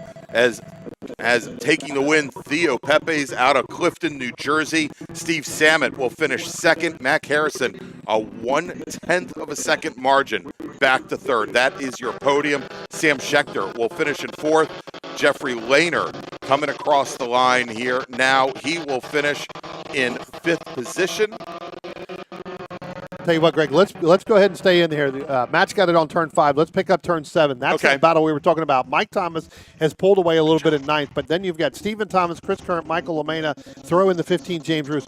Those 4 cars have been, the last 2 laps, have really gotten through and really continued the battle on here towards the end. You can see there goes Mike Thomas there. Then you've got his brother, Stephen Thomas, right there in the 30 machine. Then you got Current, LaMena. Then you got Roos. And now we're going to throw in John Dole. John Dole is in 14th. So, again, when these guys come down through the octopus and get through there and head down turn 12, we'll see whether or not anybody pops out to try to make a move. Doesn't look like that's going to happen other than moving around to try to break that draft. So, good run there for the back half of this class. Yeah, indeed. All right, so it is Wade White who comes home in 6th, John Pedal 7th, Jeffrey Valentino, and then as we were watching that battle, Mike Thomas and Stephen Thomas, Chris Current, who did manage to get around Mike LaMena, who for a while had been up as high as 9th position. He'll finish today in 12th. Still great run for him, having started 16th out of 17. Then we've got James Rouse, John Dole, and Dan Iacovelli, the last of our drivers running here at the end of the race. Kyle Robertson retired after 7. David Dickerson, our pole sitter, only completes a single lap. Well, let's give Michael LaMena some credit, because as soon as he comes off the racetrack, he's going right back into a Spec Miata. So we're going to see what Mike's made of, besides Stromboli and meatballs. So, well, that's what I thought he was made of. Stephanie might have something to say about that. All right. So as our winner today, Theo Pepes goes, and we see him coming down the pit lane. He's going to get ready to take his victory lap. We're going to thank some more of our partners and sponsors. And when we come back, let's make a final call for our next group. Yep. It's Spec Miata time, Brian. Yep. Attention in the paddock. Final call to the grid for race group number 3, Spec Miata and SMX. This is your final call to the grid. Spec Miata and SMX is your final call to the grid. All right, we'll take a quick break. We'll be back here in just a few moments from New Jersey Motorsports Park's Thunderbolt Circuit. Located right next door to the racetrack in Millville's Executive Airport Complex, the Glasstown Brewing Company has been the place to celebrate race wins with a cold one since 2013. As the only microbrewery here in Cumberland County, Glasstown cans and kegs close to 20 different beers on a rotating basis. Share a flight with friends inside or outside at one of the mini picnic tables where the history of flight is just feet away. And don't forget to buy a 6-pack or a growler for the house. Glasstown is open Tuesday and Wednesday from 2 until 8, Thursday through Saturday from noon until 9, and Sunday from noon until 7. To find out more, visit their website at glasstownbrewery.com or on Instagram at Glasstown Brewing.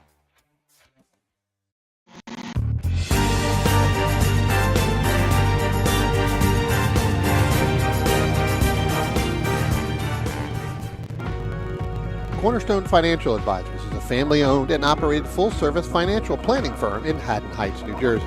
Advising clients throughout the country for over 33 years, certified financial planners Michael and Shauna Lamena offer a comprehensive financial planning service including retirement investment, life insurance, and estate planning to both individuals and businesses.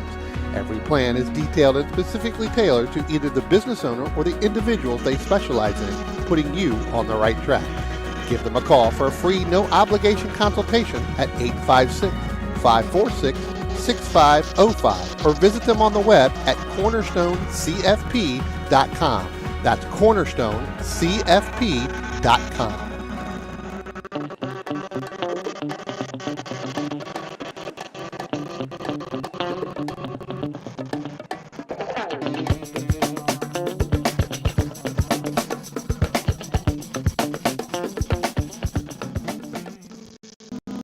If you like what you see today, become part of the action by joining Sports Car Club of America. Whether you want to drive, flag, or just have fun with cars, SCCA membership opens the door to all kinds of motorsports to feed your obsession, along with 65,000 like-minded members ready to be friends. Ask someone trackside how to get involved or visit SCCA.com for more information.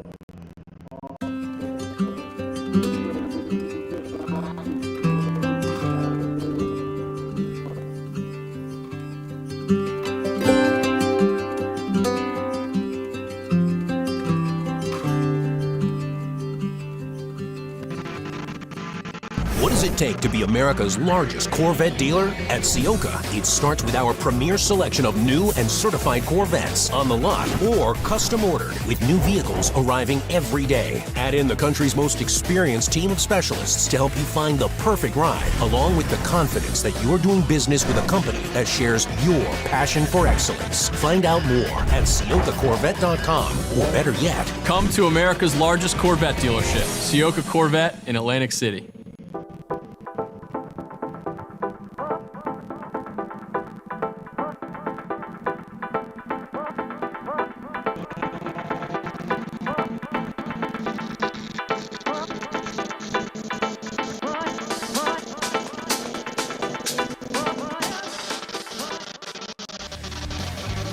Located right next door to the racetrack in Millville's Executive Airport Complex, the Glasstown Brewing Company has been the place to celebrate race wins with a cold one since 2013.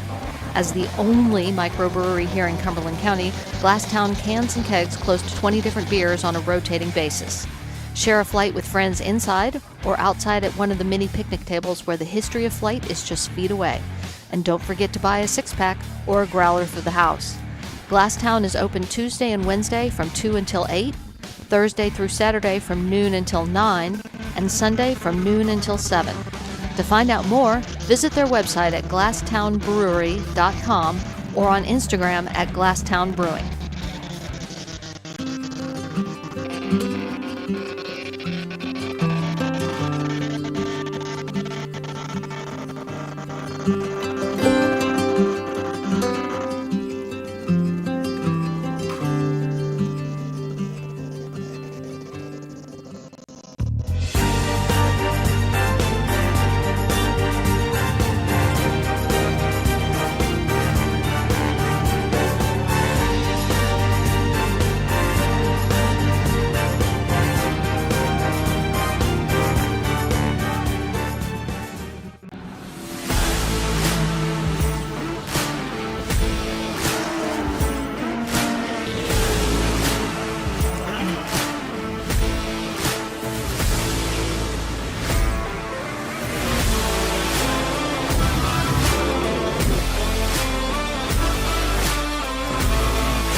Mays Landing, New Jersey, Speed Circuit focuses on road racers, autocrossers, as well as time attack and track day drivers. They manufacture quality products such as exhaust parts, electronics, intakes, heat shields, pulleys, and more. In addition, Speed Circuit offers fabrication services including welding, CNC plasma cutting, CAD design, 3D printing, and powder coating. They also offer parts installation services, remote tuning, track support, and instruction. Your source for tuning and ECU calibration, performance, and fabrication, speedcircuit.net.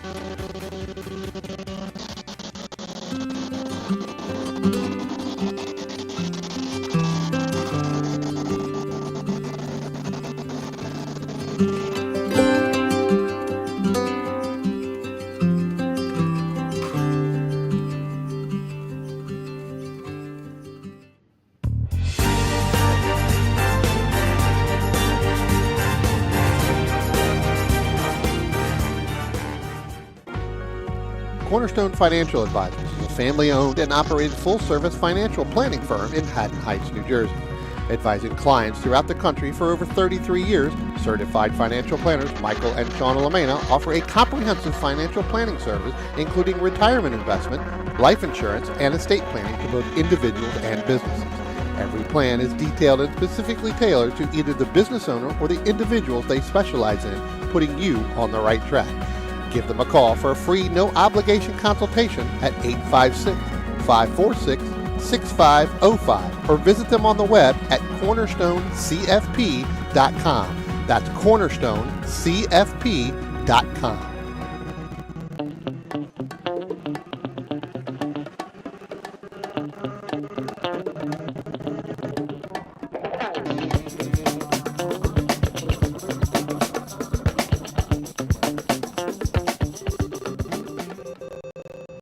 If you like what you see today, become part of the action by joining Sports Car Club of America. Whether you want to drive, flag, or just have fun with cars, SCCA membership opens the door to all kinds of motorsports to feed your obsession. Along with 65,000 like-minded members ready to be friends. Ask someone trackside how to get involved or visit SCCA.com for more information.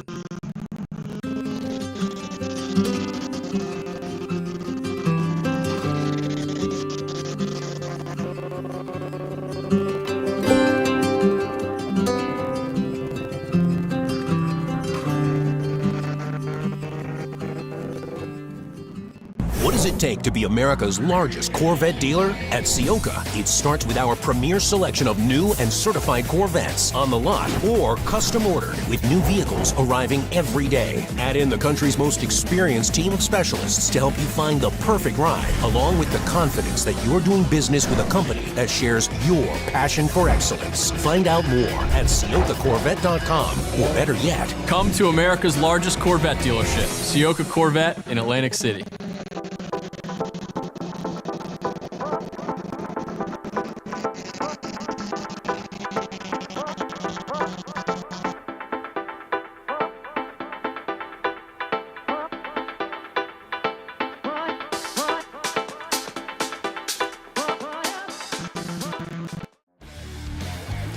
Located right next door to the racetrack in Millville's Executive Airport Complex, the Glasstown Brewing Company has been the place to celebrate race wins with a cold one since 2013. As the only microbrewery here in Cumberland County, Glasstown cans and kegs close to 20 different beers on a rotating basis. Share a flight with friends inside or outside at one of the mini picnic tables where the history of flight is just feet away. And don't forget to buy a six-pack or a growler for the house. Glasstown is open Tuesday and Wednesday from 2 until 8, Thursday through Saturday from noon until 9, and Sunday from noon until 7. To find out more, visit their website at glasstownbrewery.com or on Instagram at Glasstown Brewing.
Welcome back, everybody, to New Jersey Motorsports Park's Thunderbolt circuit for the 2024 edition of the Fay Teal Memorial Jersey Devil Majors presented by the South Jersey region of the SCCA. I'm Greg Ginsburg, along with Brian Donati. We got Matt Makoviak here handling all of our production needs for all of us here today. And Brian, you can see here coming out onto the track now, behind that beautiful Ciocca Corvette pace car is Spec Miata and SMX. Tell you what, Greg, this is, we talked about this with our SRFs. You're going to see this. This is going to be another race where it's all about having a partner. You need a drafting partner in order to make passes in this class. They're all equal. It's all about the driver at this point. With the exception of our SMX classes, they're even. We're going to have a little bit of a split start here, so we'll have to see. But I guarantee you, this is going to be pretty exciting. We did see this at the end of at the beginning of yesterday. And I'm starting to have this weird feeling, Brian, because there's a comment in the chat from Brad Childs, who's on the grid right now, going around the track on his pace lap. That's Dude Bro Racing, the boat captain from down in Florida, and he's saying here, I honestly hope, he says, you dudes get a free offshore fishing or boat tour in Florida for the amazing shout-outs yesterday. All right, let's run down the starting order here. Starting, we're going to start off with Spec Miata and then move over to SMX. Starting 11th in Spec Miata, driving the number 87 car from Jupiter, Florida. That is Brad Childs. Yeah, there you go. Brian Hune in the number 122 car. He will start 10th. Ted Miletus will start 9th today. Ted's in the number 81 car. Michael Lamena, who we just saw in Spec Racer Ford, he's going to be starting 8th today in the number 88 car with Nicole Cooper-Cephalo. Had a great race yesterday. She's in the number 82 Spec Miata. She starts 7th. Starting 6th, Tom Gahn, who we saw in F production a little bit earlier today. He's starting 6th. He's out of Winmore, Pennsylvania. Ken Williams is going to start 5th. He's in the number 7 car with Greg Bogart starting 4th. We saw Greg a little earlier today as well. The Philadelphia, Pennsylvania driver is in the number 23 car. Nick Leveroni will start 3rd today in Spec Miata. He's from Mendon, Massachusetts, and he's driving the number 92 car. Starting 2nd in the number 44 is your winner from yesterday in Spec Miata, Christian Sarnecki, with Chris Allen on the pole in the 169 car. And 2 cars in SMX, Spencer Bogar in the number 79 car with Camden Gruber, your pole sitter and winner from yesterday in the 24. There is the green flag there for our SMX. We're going to, as they head down into turn 1, Camden Gruber is going to get a little bit of a head start on Spencer Bogart. But now let's drop back. We're going to pick up the green flag here for our SM cars. There they go. They're taking off right now. Again, looks like it's going to be the 169 of Chris Allen's going to get the early jump. Indeed. Zarnecki's going to fight back as they go through turns 1 here on the driver's left on the outside. They're going to go side by side going down into it. Looks like Zarnecki's going to be able to hold that line, basically, which means he held it down a little bit longer. Exactly. And we saw this yesterday with Allen starting on the pole yesterday. It did not take long, about 1 corner for Sarnecki to take the lead, and was able to hold off the rest of the field the entire rest of the way and continue to expand upon his gap. But a great battle yesterday for 2nd between Leveroni, Allen, and Mike Lamena. Leveroni, who's our 2019 T4 national champion, worked his way up to 2nd after having started a little bit further back in the pack. Yeah, I tell you what, as they got down into turn 5 right now, you can see Zarnecki's really starting to build that lead up over the rest of the group there with Chris Allen, and I believe that is going to be Nick Leveroni right on the back bumper of Chris Allen. So those two look like they're going to try to run down Zarnecki, but right now, early on, doesn't look like that's going to happen. Our SMX battle, yesterday we saw Camden Gruber open up a huge lead, almost get to the back end of the Spec Miata field. And we had Spencer Bogar, who looped it around early on, and he ended up getting stuck in the middle of some of those races. He is now within a car length now early on in this race with Camden Gruber as they head down through the start-finish line, head down into turn 1. All right, and as our Spec Miata racers now cross the start-finish line for the very first time and complete lap number 1, it is Sarnecki with about a 2nd advantage now over Allen and Leveroni. Mike Lamena, who started 8th in Spec Miata now, Brian, is up to 4th in class as he got around Tom Gahn, Ken Williams, Greg Bogart, and Nicole Cooper-Cephalo as well. Yeah. Looks like we may had something happen out there. Looks like we may have had some contact on the first lap there between Miletus and Brad Childs. So yeah. I just noticed that Childs was, obviously 13th going across the start-finish line, so he was really far back as opposed to where he was at one point in time. So it looks like there may have been some contact between both of those cars. All right, and just a reminder to everybody, these are 22-lap or 45-minute races. This is going to be our last race of the morning before we take a break for lunch. And we'll have 3 great races this afternoon for you. You have 2 open-wheel groups as well as the big ground pounders, the big bore group.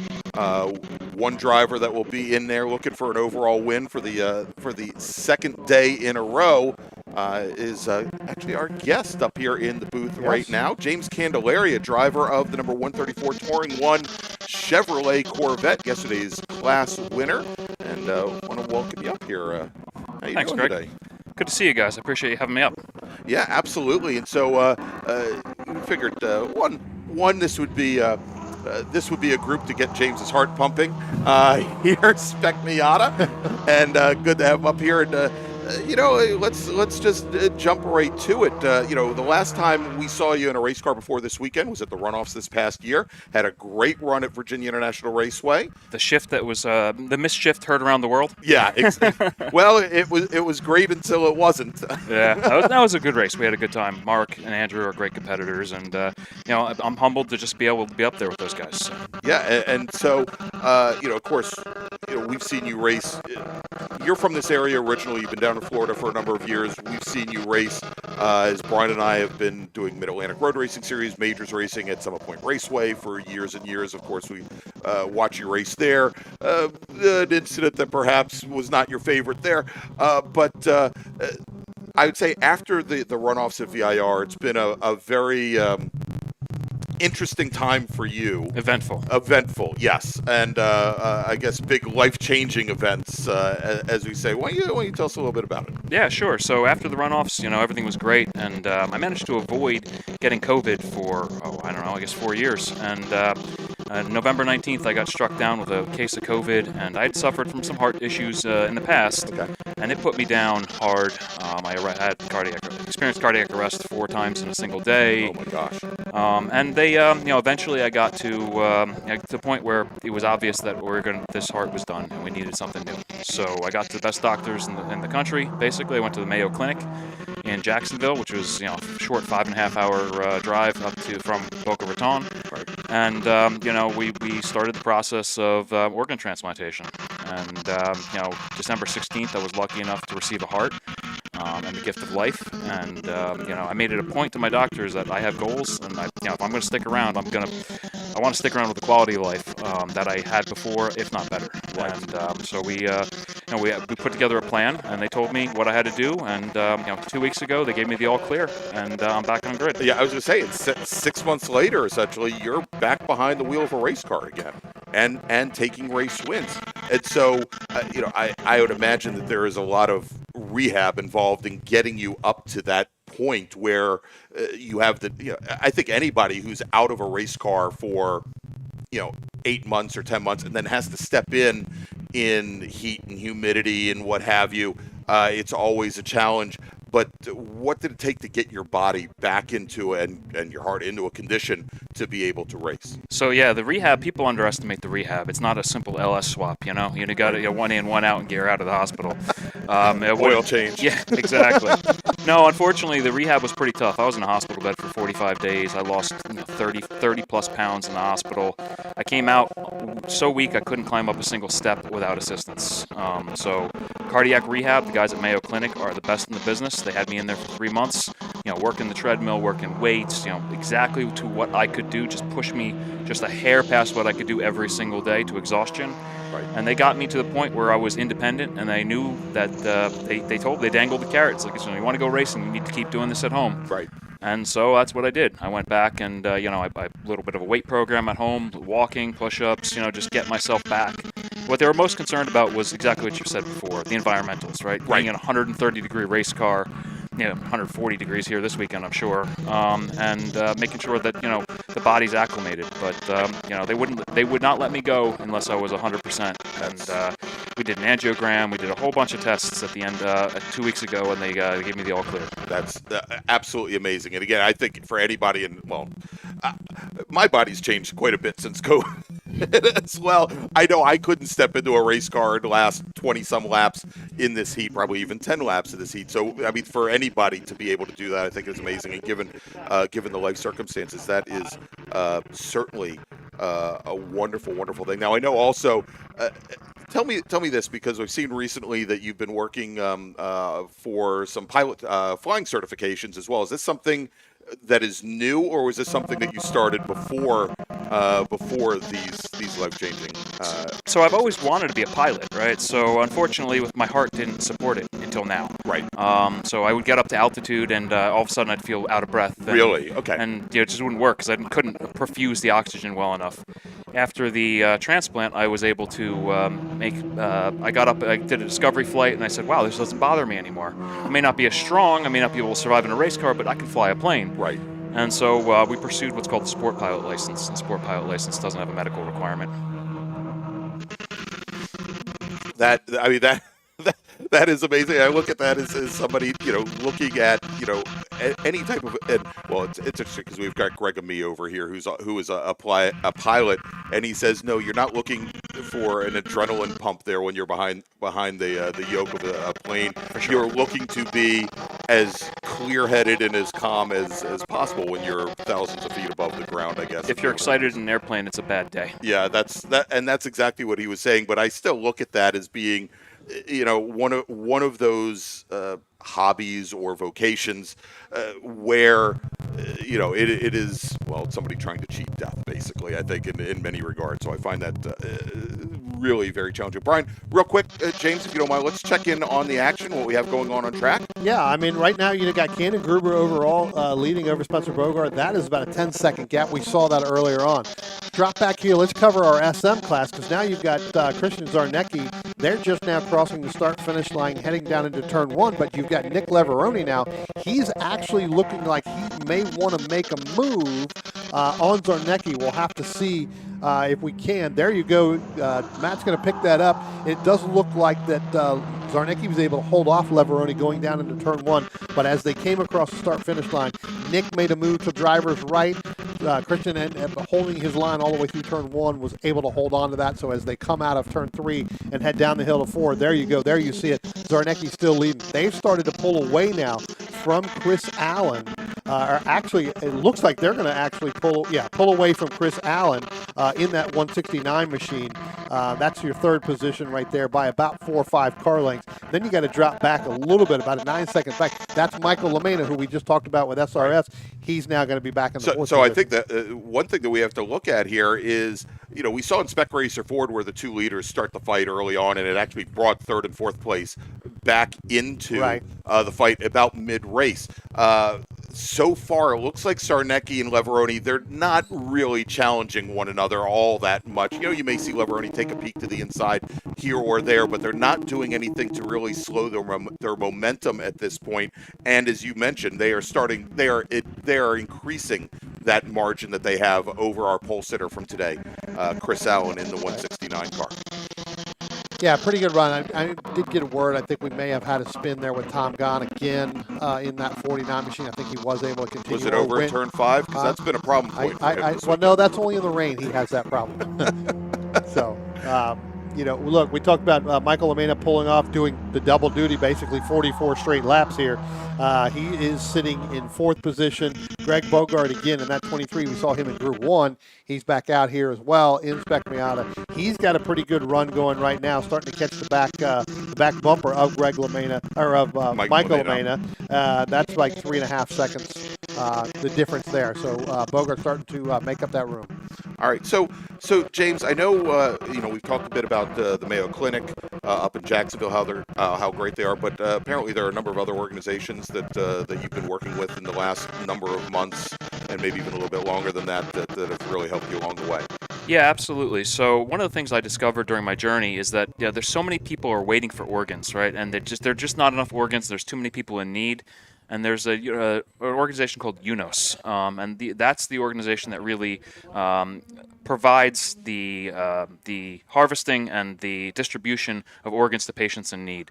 And they have a charity program, and I'd like to raise awareness for it for people who cannot afford the life-saving transplants that are necessary to have that second chance at life. And they're a fantastic organization, and they categorize transplantation based on need, and they do amazing work. Those guys, they do so much research in how to preserve organs as well. From the donor all the way to the recipient. Okay. So in my case, there was a heart that needed to be preserved on its way to me. They call it heart in a box, right, where they need to basically take the heart from the donor, they put it in a machine, in a box that essentially continues to perfuse blood and all this other fluids through the heart to make it viable by the time it gets to me. Right. So they were pioneers in that research, and they're continuing to do that. Now, is there a website or that people at home can go to absolutely. find out UNOS.org. more? And that's EUNOS? UNOS. UNOS.org. Okay. Yep. So check those guys out. And also the American Heart Association has always been near and dear to my heart, pardon the pun, but they do amazing research in helping people preserve quality of life during things like heart failure, because I experienced heart failure for 10 plus years prior to my organ transplant, but you saw me out on the racetrack. I was stable. I was able to be medically controlled, and they are the type of those are the people and the scientists who do that type of research. That is absolutely amazing. So, as we work here, I've got a couple of reasons, obviously, to bring you up here. One is, obviously, to talk about your story. You are also a very successful entrepreneur and businessman. Actually, let's jump over to Brian real quick. I was going to say Tom Gahn now on pit road, so it looks like he had a problem early on. We talked about with that spin. Looks like he may have had another challenge out there on the racetrack. Looks like his day is now done. Looks like he's got a little bit of a right rear damage. Looks like maybe a bent rim there. Yeah, quite possible. And so Tom Gahn, he's in that red, white, and blue number 49 machine, and I think I don't know what this means. He says that racing is cheaper and healthier than the alternatives. I don't know what alternatives he's thinking of, but like I said, so you've been in business for quite some time. Many people have heard us talk about Sentinel Systems. Obviously, for the racer, if you're looking to provide an in-car streaming service, something that we can use for our broadcast, and if you race on the Super Tour, certainly I think it's the system of choice. How did you get into this type of business? And I assume this wasn't your first foray into engineering, but why don't you tell us a little bit about it? Yeah, so my career has always been based in technology. I started off very young programming computers, and I just couldn't think about doing anything else. So I did some IT consulting for a while. Mm-hmm. And then eventually I came across an idea of something that needed to be done in the industry. All my Fortune 500 companies had the exact same need. So we developed a solid-state storage array system at Whiptail Technologies. And we grew it, a lot in Fortune 500 as well as the defense and intelligence industries. And we were lucky enough to convince Cisco Systems that they needed to acquire it in 2013. Okay. And so since then, I've been looking for another way to get back into technology and share my love of technology and racing. And then came along Sentinel Systems. We decided that we were going to build a live streaming platform so I could share what I love with the world.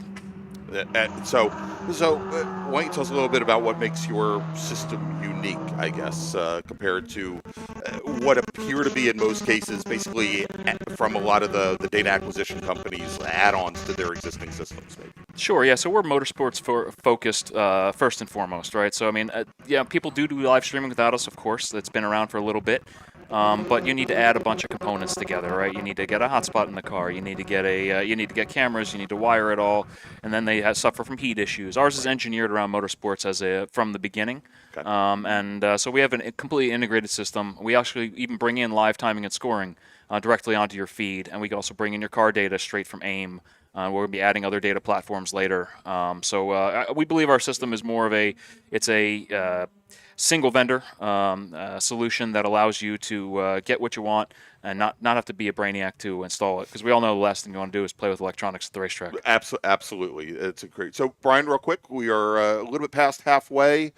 here. Any big changes in that battle for the lead? Yeah, no, not any changes. I think we still got Camden Gruber leaving our SMX. Spencer Bogart now that is up to I believe almost 20-second gap. Then you've got Zarnecki leading Liveroni in that 92. Actually, as they just now come out of turn 12 and head down across the start finish line, you're going to see Nick Liveroni is actually going to pull in front of Christian Zarnecki as they go down. We'll see whether or not when we get down to turn 1, whether or not we can make that he can make that stick. There they are. Looks like he is going to be able to hold off there. Those two have just been kind of riding around a little bit, just kind of staying there and not really pushing the issue as far as trying to pass back there. You get a little bit of a battle here between Ken Williams in the 7 machine and the 82 of Nicole Cooper-Cephalo. That's 8th and 9th position overall. That I believe is 3, 4, 5, 6, 7th and 8th in class. Okay. I had to take my shoes off there because I'm like Greg. Sometimes I get mathematically challenged. We're sitting here with an engineer as our guest. Correct. And I've been in IT consulting for years, and I still can't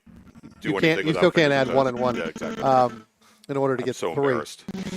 So, that's been the, pretty much those are the only 2 battles. Everybody else is kind of by themselves, kind of running around, trying to get some, some pretty fast laps. Michael LeMaina, the last time by, set his fastest lap on lap 11, which would be really his lap 33, if you think about it in a row, because he didn't have much of a break in between his SRF and that. So, getting faster there. Ken Williams, last time by, set his fastest lap. Brian Hune in the 122 in the 11th position. Set his fastest lap. So cars are starting to come in a little bit more. I'm still seeing a lot of cars. I'm looking out through the binoculars and watching, obviously looking at the cameras here. They are getting a little bit loose as we go. So it looks like the equipment, while they're starting to take care of it, it's starting to get a little loose in some of these corners, especially over in the Octopus.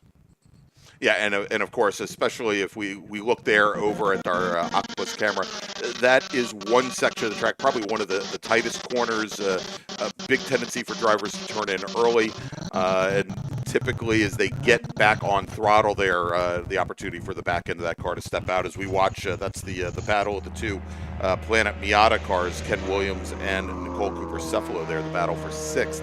In-spec Miata, great little fight going on there.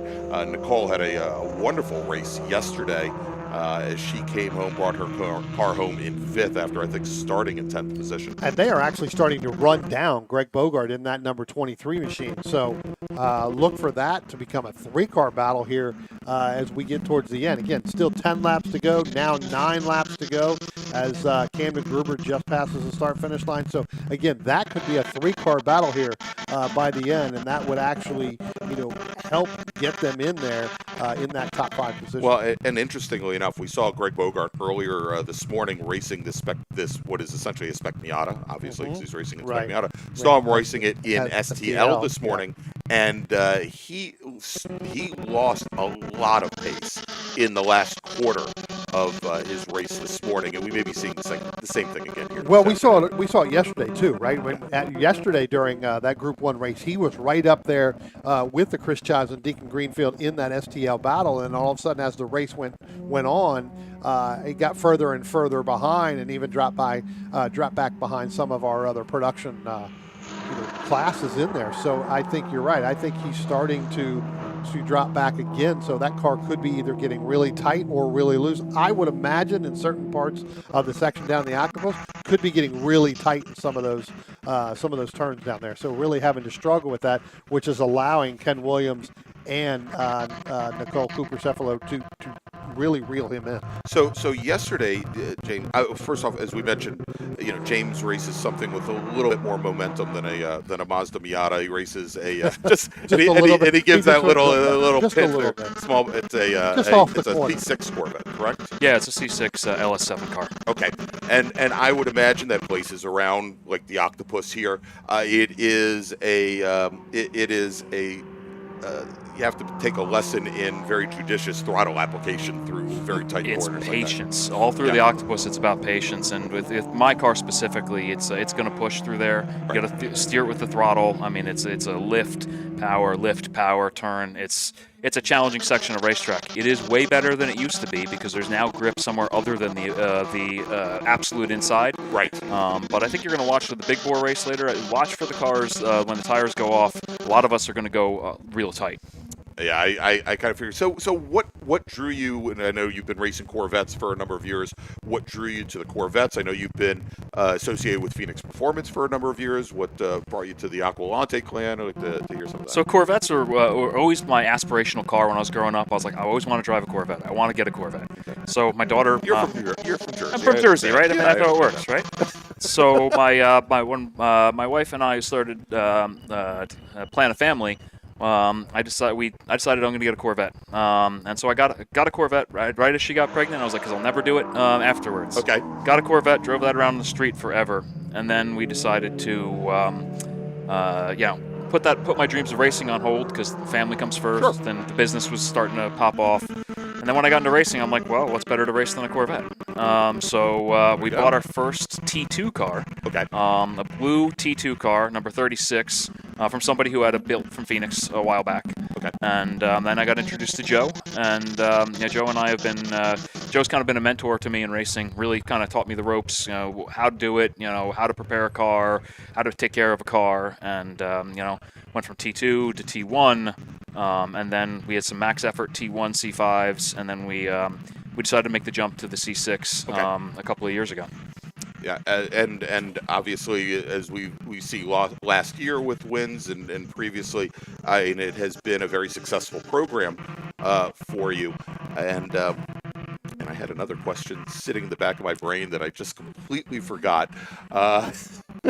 Give me a second, and I'll come back to you. Brian, you got something going on that side of the course? So we were talking about the Greg Bogart, Ken Williams, and the Nicole Cooper Cephalo battle. We've kind of picked up that battle. Matt and I are going to stay on that battle here a little bit. That's actually getting kind of interesting. That's 5th, 6th, and 7th in the Spec Miata. You can see that as they come out of turn 12, head down the start-finish line. They've closed that gap to within maybe 2 car lengths. They end up getting to his rear bumper coming through turn 1 and through turn 5. He seems a little bit better out of 6 and 7 down the. Sure. They get to the Aquas. Then they close that gap, and then he's able to open that up. Our overall leaders here, Nick Leveroni in Spec Miata, and then Christian Zarnecki. Again, big pull away there. Those two seem to be staying in line right now. They've had a couple changes where they've tried to make some passes within each other, but I think right now, knowing that they know what lap they're on, they know where they need to make that, where they'll want to make that pass. They're pulling out by about 3.5 seconds, about 3.2 seconds over Chris Allen in that 169 machine. So again, not really much of a battle for the for the third position here, and then he's got a 14-second lead over our 4th place in Spec Miata in the 88 of Michael LaMena. Camden Gruber, he's well out in front right now. Now it's just a matter of taking care of the equipment, getting through the last 6 laps of this race over Spencer Bogart before he ends up pulling off the sweep here this weekend. All right, so finally, I remembered what I was going to ask you, and I think this is as you were talking about as you and your wife are planning a family and how that obviously impacted car purchasing decisions, what have you. So, given that this weekend, obviously, I think pretty momentous for you and your family, do you have family that came up from Florida to support you, or are you here all by yourself this weekend? Not only do I have family, I have friends that I've acquired over the years living in New Jersey. A lot of them came down and with me, but my wife and daughter always there by my side to support me. They come to every race they can. They're here. We're camping in the paddock together, and we're all going to Road America next weekend together as a family For the Cat Nats. Very, very cool. And but yeah, I mean, we've got friends and family from my hometown of Hillsborough, New Jersey. Came down to watch, and thankfully we had a good showing yesterday, and we hope to do it again today. We got some more family coming in this afternoon. Well, I tell you what, if you're watching the stream, and we're going to work on this a little bit during lunch, you're going to be able to see him in the car actually racing, hopefully, if we get that set up. We tried to do that yesterday. It didn't really work. But I tell you what, when everything that you've gone through, be able to see you in that car and hopefully getting those in-car shots, that's going to be amazing to watch going around this racetrack. Well, hopefully you'll also get, besides me, you'll also have a feed from David Sanders in right. T2, who's starting on pole for T2. Yep. So that'll be exciting to watch because Dave's fun to watch behind the wheel. He is. And well, Brian and I watched a number of his races last year in Spec Corvette here, Summit Point, VIR. I think also Road Atlanta. I was down for one of his races at Road Atlanta as well. And a very, very quick racer. And I know that he puts fear into the hearts and minds of a lot of the other spec Corvette racers here on the East Coast. Hey, let me just touch base real quick on, Sure. we talked about the Greg Bogart, Ken Williams, and Nicole Cooper-Cephala. Wow, I'm just going to call her NCC, right? That's the easiest way to do it. They have gotten around Greg Bogart. So as they're coming out of turn 12 and headed down to the start-finish line, you're going to see those two are nose to tail. So move Ken Williams up to 5th in Spec Miata, Nicole Cooper-Cephala in the 6th in Spec Miata, and move Bogart back. So again, Bogart, as we've seen all weekend long, that car starts to dissipate and go away as long as the race continues. Next time by that Camden Gruber comes by, he's going to end up with 3 laps left to go. So he's pretty much worked his way through some of our Spec Miata class cars. Such a fun class to watch. It is. Yeah, it's interesting because we had again pilot Greg and me up here a little while ago. What is one of our stewards here this weekend on the Super Tour. He is what is known as the class ambassador, and is there primarily to guide and help some of our younger racers that are either in Spec Miata or in SMX at the national level through this whole road racing thing. Is a lot of them have just come out of go-karts and what have you and are looking to move up the racing ladder to bigger and better things. And our last event was at Road America just a couple weeks ago. Friend of yours, friend of mine, Brian Belansky, and I were calling those races there. And both Brian and I and Greg came out of that weekend a little disappointed, shall we say.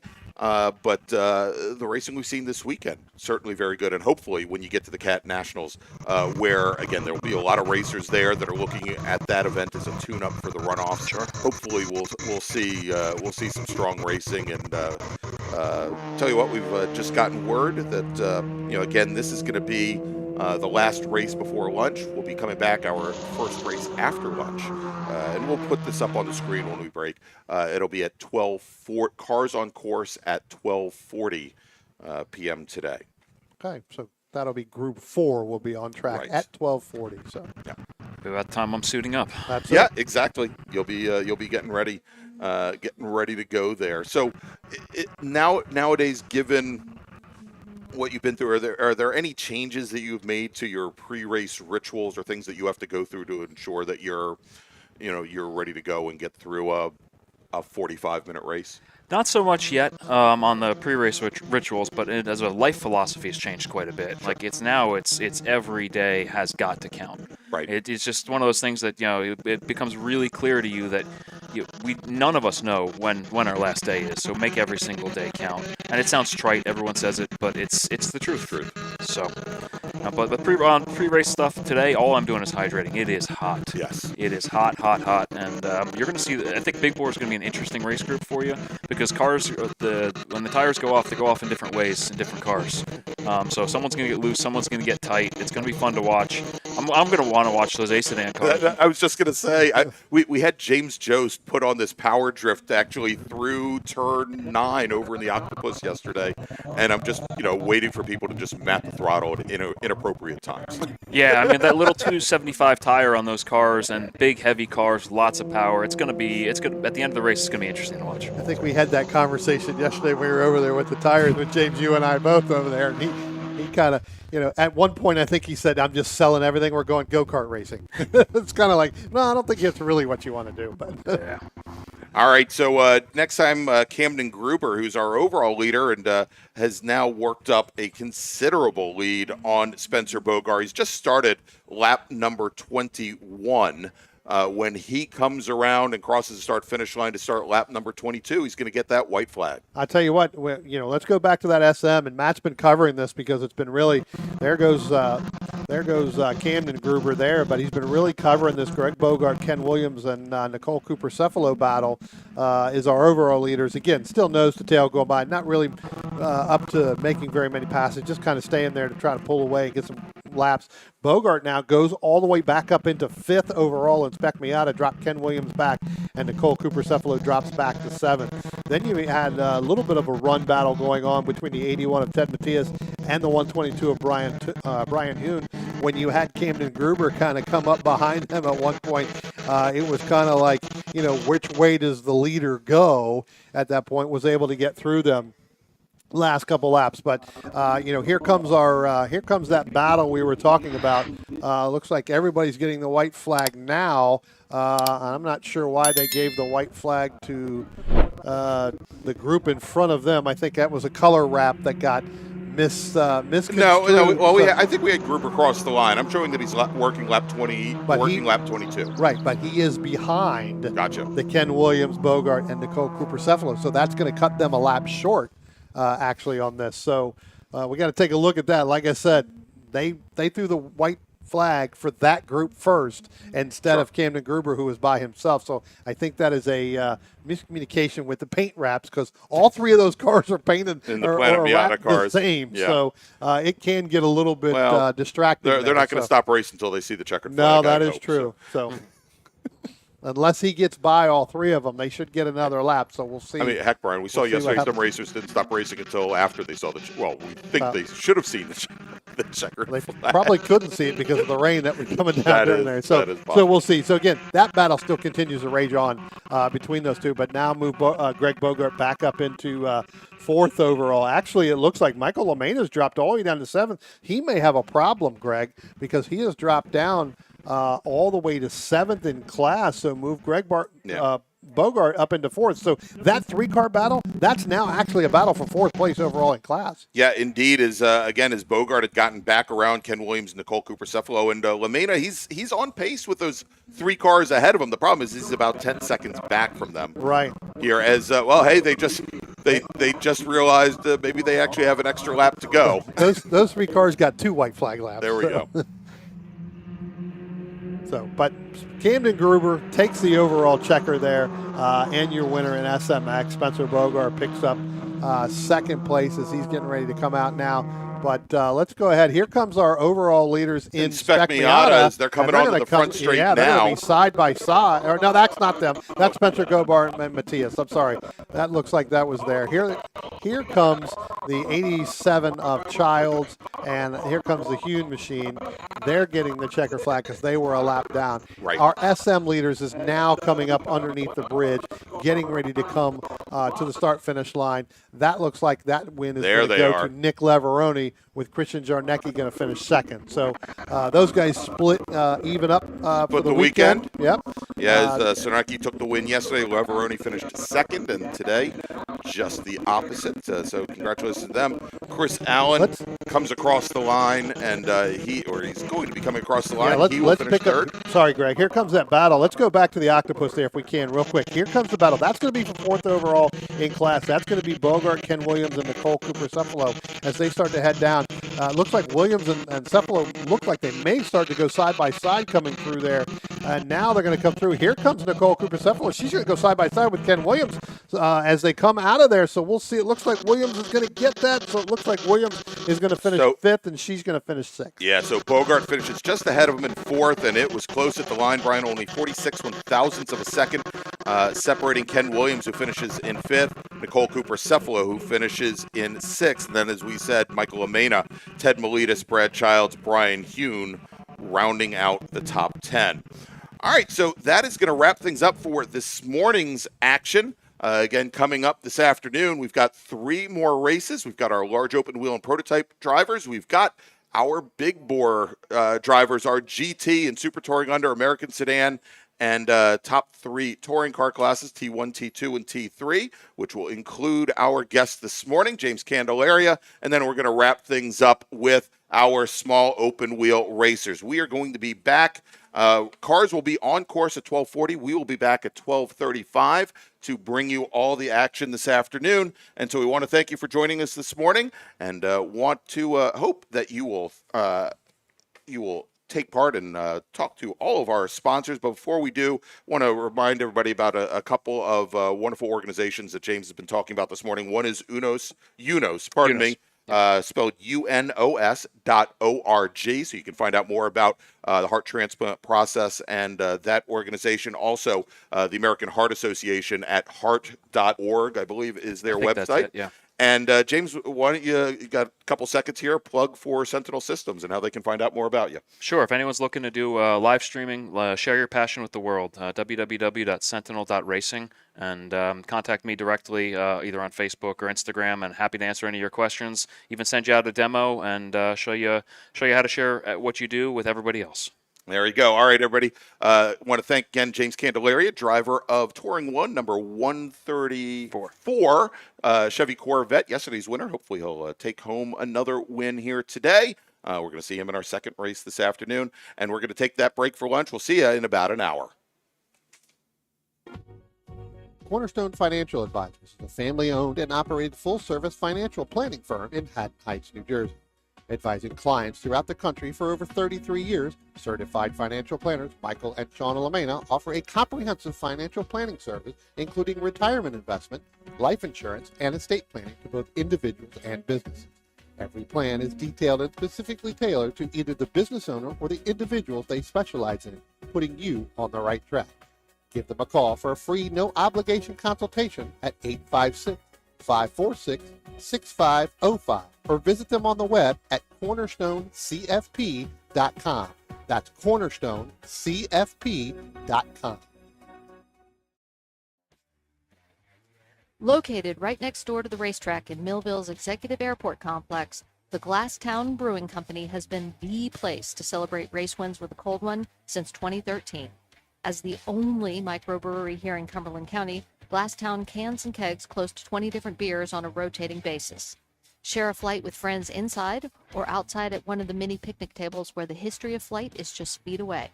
And don't forget to buy a six-pack or a growler for the house. Glasstown is open Tuesday and Wednesday from 2 until 8, Thursday through Saturday from noon until 9, and Sunday from noon until 7. To find out more, visit their website at glasstownbrewery.com or on Instagram at Glasstown Brewing.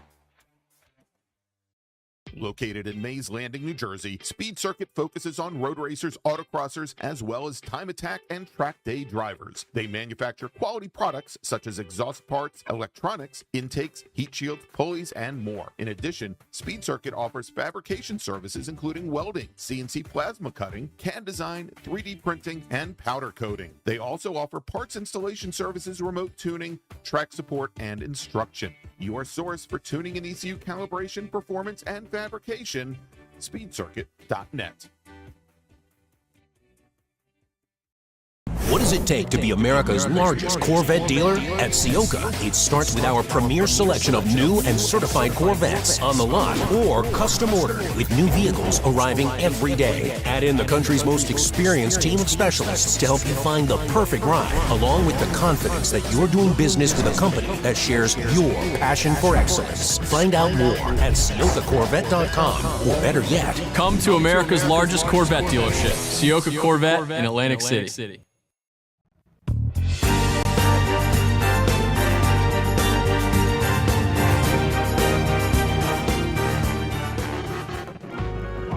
Cornerstone Financial Advisors is a family-owned and operated full-service financial planning firm in Haddon Heights, New Jersey. Advising clients throughout the country for over 33 years, certified financial planners Michael and Shauna Lamena offer a comprehensive financial planning service, including retirement investment, life insurance, and estate planning to both individuals and businesses. Every plan is detailed and specifically tailored to either the business owner or the individuals they specialize in, putting you on the right track. Give them a call for a free, no-obligation consultation at 856-546-6505 or visit them on the web at cornerstonecfp.com. That's cornerstonecfp.com.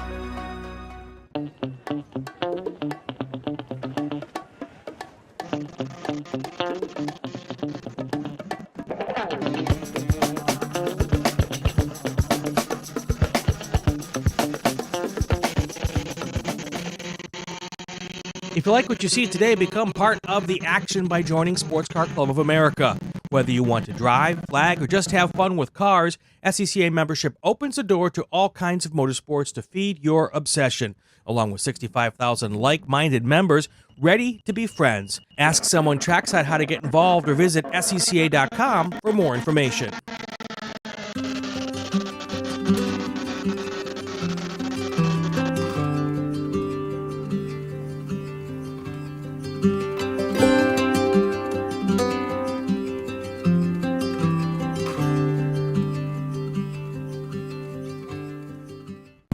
it take to be America's largest Corvette dealer? At Ciocca, it starts with our premier selection of new and certified Corvettes on the lot or custom ordered with new vehicles arriving every day. Add in the country's most experienced team of specialists to help you find the perfect ride, along with the confidence that you're doing business with a company that shares your passion for excellence. Find out more at CioccaCorvette.com, or better yet, Come to America's largest Corvette dealership, Ciocca Corvette in Atlantic City.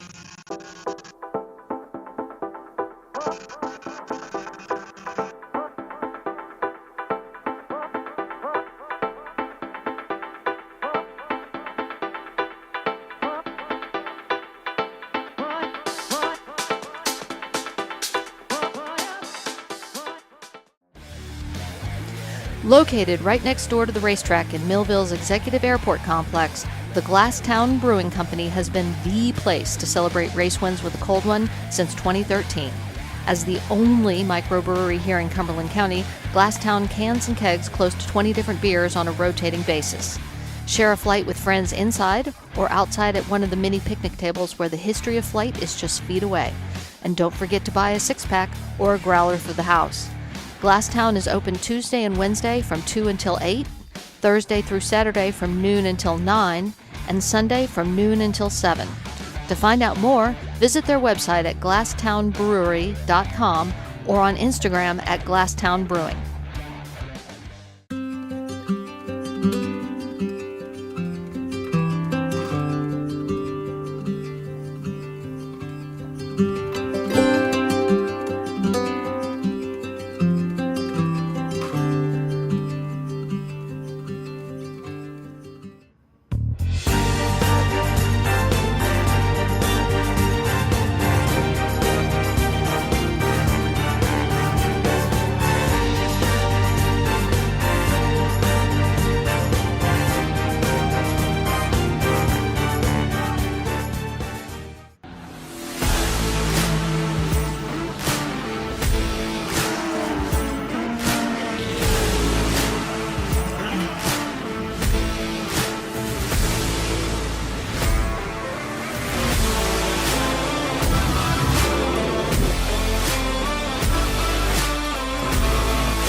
Located in Mays Landing, New Jersey, Speed Circuit focuses on road racers, autocrossers, as well as time attack and track day drivers. They manufacture quality products such as exhaust parts, electronics, intakes, heat shields, pulleys, and more. In addition, Speed Circuit offers fabrication services including welding, CNC plasma cutting, CAD design, 3D printing, and powder coating. They also offer parts installation services, remote tuning, track support, and instruction. Your source for tuning and ECU calibration, performance, and fabrication, speedcircuit.net.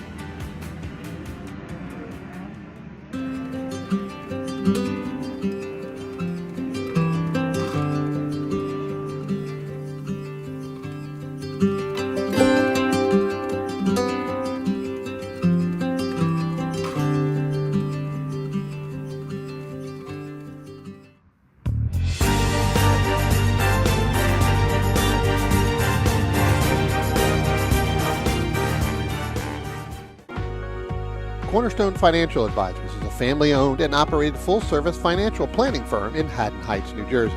Advising clients throughout the country for over 33 years, certified financial planners Michael and Shauna Lamena offer a comprehensive financial planning service including retirement investment, life insurance, and estate planning to both individuals and businesses. Every plan is detailed and specifically tailored to either the business owner or the individuals they specialize in, putting you on the right track. Give them a call for a free, no-obligation consultation at 856-546-6505 or visit them on the web at cornerstonecfp.com. That's cornerstonecfp.com.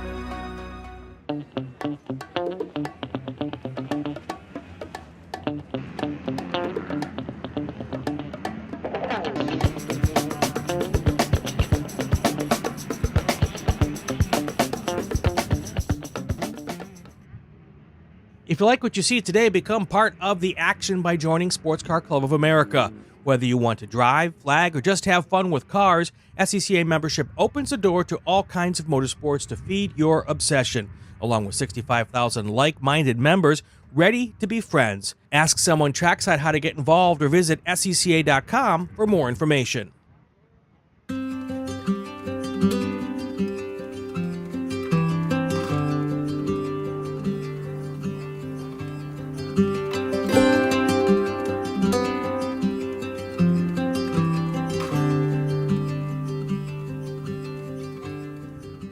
What does it take to be America's largest Corvette dealer? At Ciocca, it starts with our premier selection of new and certified Corvettes on the lot or custom ordered with new vehicles arriving every day. Add in the country's most experienced team of specialists to help you find the perfect ride, along with the confidence that you're doing business with a company that shares your passion for excellence. Find out more at CioccaCorvette.com, or better yet, Come to America's largest Corvette dealership, Ciocca Corvette in Atlantic City.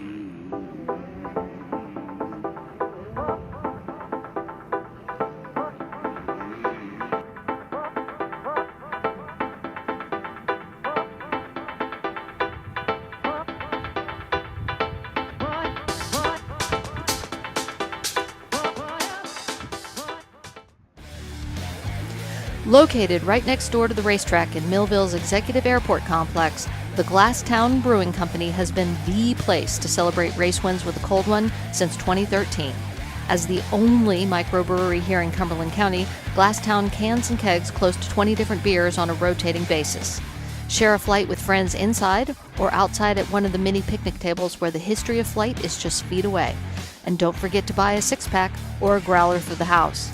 Glasstown is open Tuesday and Wednesday from 2 until 8, Thursday through Saturday from noon until 9, and Sunday from noon until 7. To find out more, visit their website at glasstownbrewery.com or on Instagram at Glasstown Brewing.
Located in Mays Landing, New Jersey, Speed Circuit focuses on road racers, autocrossers, as well as time attack and track day drivers. They manufacture quality products such as exhaust parts, electronics, intakes, heat shields, pulleys, and more. In addition, Speed Circuit offers fabrication services including welding, CNC plasma cutting, CAD design, 3D printing, and powder coating. They also offer parts installation services, remote tuning, track support, and instruction. Your source for tuning and ECU calibration, performance, and fabrication, speedcircuit.net.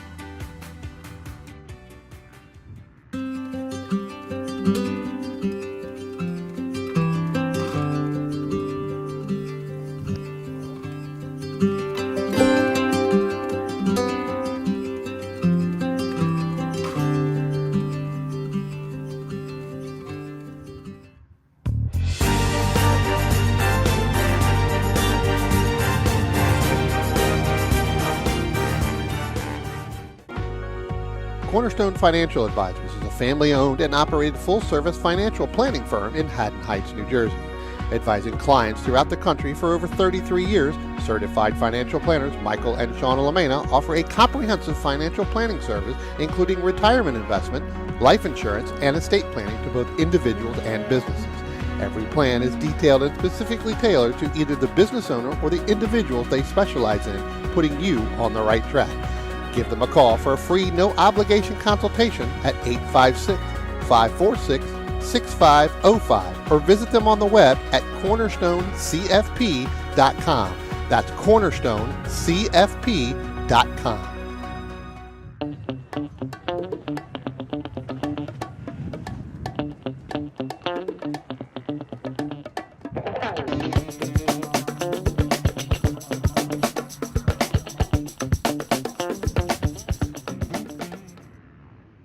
If you like what you see today, become part of the action by joining Sports Car Club of America. Whether you want to drive, flag, or just have fun with cars, SCCA membership opens the door to all kinds of motorsports to feed your obsession, along with 65,000 like-minded members ready to be friends. Ask someone trackside how to get involved or visit SCCA.com for more information.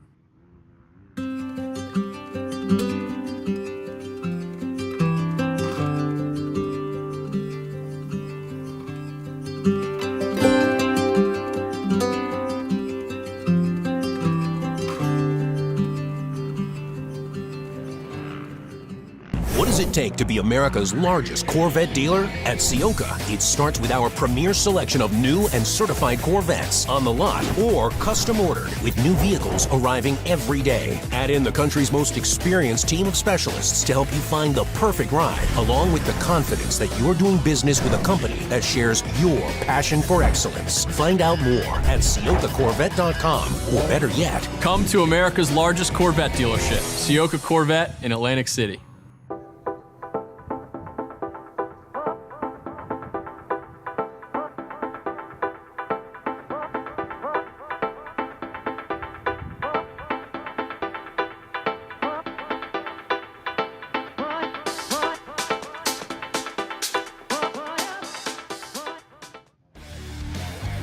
Located right next door to the racetrack in Millville's Executive Airport Complex, the Glasstown Brewing Company has been the place to celebrate race wins with a cold one since 2013. As the only microbrewery here in Cumberland County, Glasstown cans and kegs close to 20 different beers on a rotating basis. Share a flight with friends inside or outside at one of the mini picnic tables where the history of flight is just feet away. And don't forget to buy a six-pack or a growler for the house. Glasstown is open Tuesday and Wednesday from 2 until 8, Thursday through Saturday from noon until 9, and Sunday from noon until 7. To find out more, visit their website at glasstownbrewery.com or on Instagram at Glasstown Brewing.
Located in Mays Landing, New Jersey, Speed Circuit focuses on road racers, autocrossers, as well as time attack and track day drivers. They manufacture quality products such as exhaust parts, electronics, intakes, heat shields, pulleys, and more. In addition, Speed Circuit offers fabrication services including welding, CNC plasma cutting, CAD design, 3D printing, and powder coating. They also offer parts installation services, remote tuning, track support, and instruction. Your source for tuning and ECU calibration, performance, and fabrication, speedcircuit.net.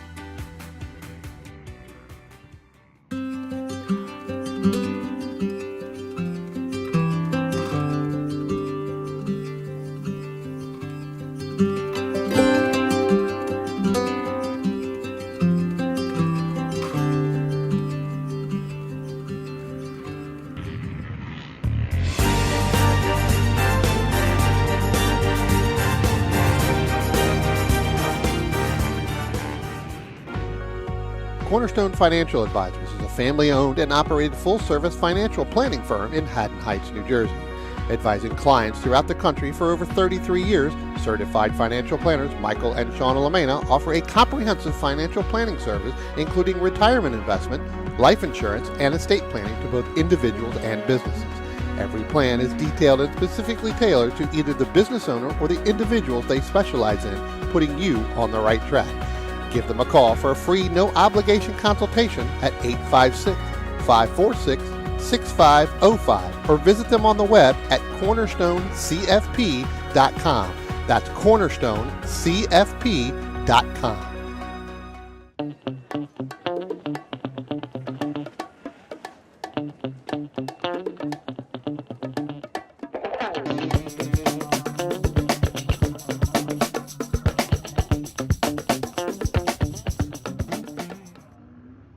If you like what you see today, become part of the action by joining Sports Car Club of America. Whether you want to drive, flag, or just have fun with cars, SCCA membership opens the door to all kinds of motorsports to feed your obsession, along with 65,000 like-minded members ready to be friends. Ask someone trackside how to get involved or visit SCCA.com for more information.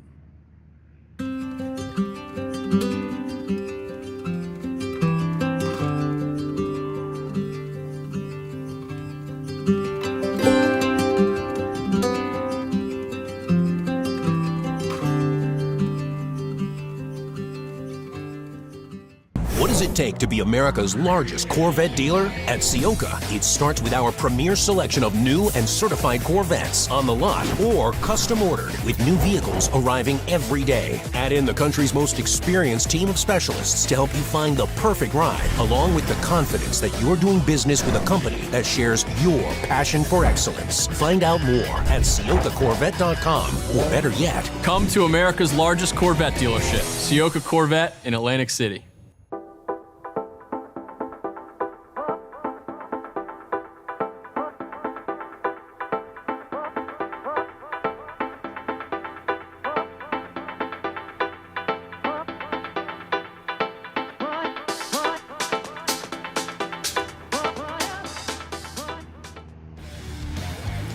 Located right next door to the racetrack in Millville's Executive Airport Complex, the Glasstown Brewing Company has been the place to celebrate race wins with a cold one since 2013. As the only microbrewery here in Cumberland County, Glasstown cans and kegs close to 20 different beers on a rotating basis. Share a flight with friends inside or outside at one of the mini picnic tables where the history of flight is just feet away. And don't forget to buy a six-pack or a growler for the house. Glasstown is open Tuesday and Wednesday from 2 until 8, Thursday through Saturday from noon until 9, and Sunday from noon until 7. To find out more, visit their website at glasstownbrewery.com or on Instagram at Glasstown Brewing.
Located in Mays Landing, New Jersey, Speed Circuit focuses on road racers, autocrossers, as well as time attack and track day drivers. They manufacture quality products such as exhaust parts, electronics, intakes, heat shields, pulleys, and more. In addition, Speed Circuit offers fabrication services including welding, CNC plasma cutting, CAD design, 3D printing, and powder coating. They also offer parts installation services, remote tuning, track support, and instruction. Your source for tuning and ECU calibration, performance, and fabrication, speedcircuit.net.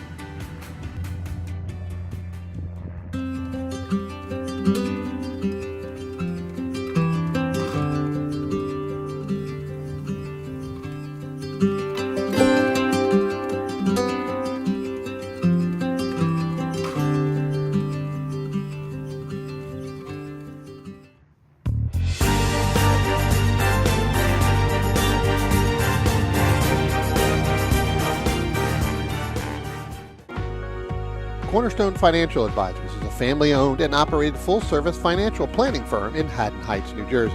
Advising clients throughout the country for over 33 years, certified financial planners Michael and Shauna Lamena offer a comprehensive financial planning service including retirement investment, life insurance, and estate planning to both individuals and businesses.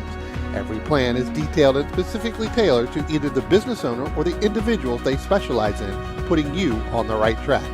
Give them a call for a free, no-obligation consultation at 856-546-6505 or visit them on the web at cornerstonecfp.com. That's cornerstonecfp.com.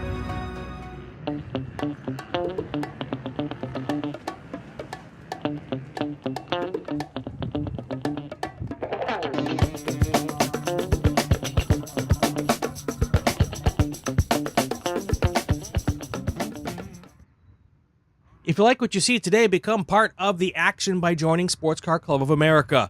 Whether you want to drive, flag, or just have fun with cars, SCCA membership opens the door to all kinds of motorsports to feed your obsession, along with 65,000 like-minded members ready to be friends. Ask someone trackside how to get involved or visit SCCA.com for more information.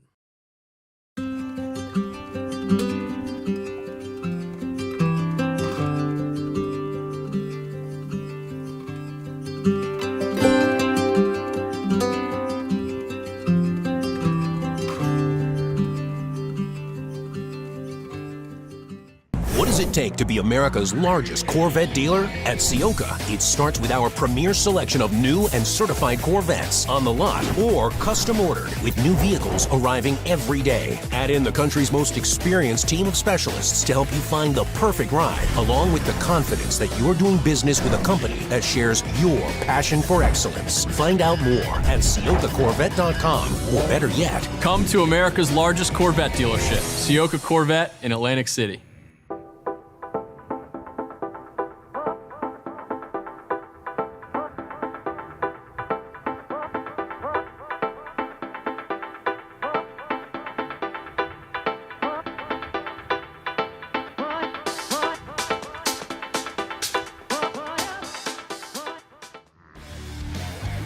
Located right next door to the racetrack in Millville's Executive Airport Complex, the Glasstown Brewing Company has been the place to celebrate race wins with a cold one since 2013.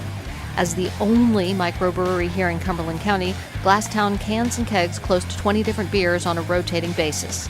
Share a flight with friends inside or outside at one of the mini picnic tables where the history of flight is just feet away.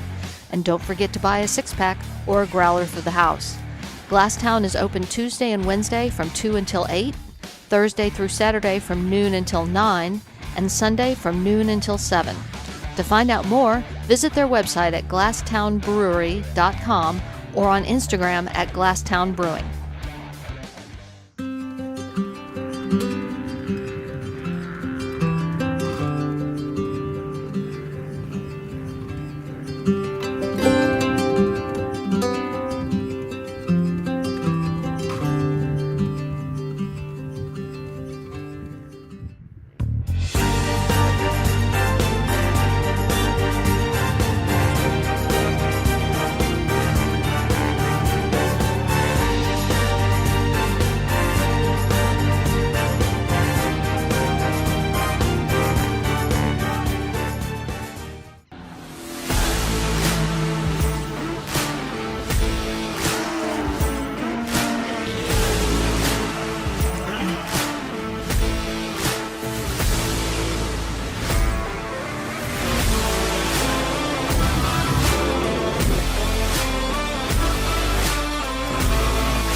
Located in Mays Landing, New Jersey, Speed Circuit focuses on road racers, autocrossers, as well as time attack and track day drivers. They manufacture quality products such as exhaust parts, electronics, intakes, heat shields, pulleys, and more. In addition, Speed Circuit offers fabrication services including welding, CNC plasma cutting, CAD design, 3D printing, and powder coating. They also offer parts installation services, remote tuning, track support, and instruction. Your source for tuning and ECU calibration, performance, and fabrication, speedcircuit.net.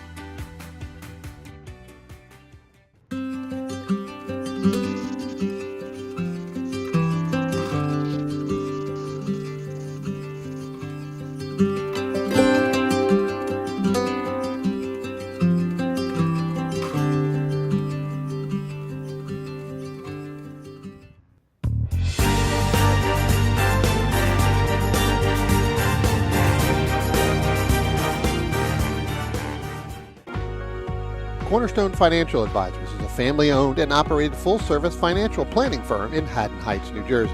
Advising clients throughout the country for over 33 years, certified financial planners Michael and Shauna Lamena offer a comprehensive financial planning service including retirement investment, life insurance, and estate planning to both individuals and businesses. Every plan is detailed and specifically tailored to either the business owner or the individuals they specialize in, putting you on the right track. Give them a call for a free, no-obligation consultation at 856-546-6505 or visit them on the web at cornerstonecfp.com. That's cornerstonecfp.com.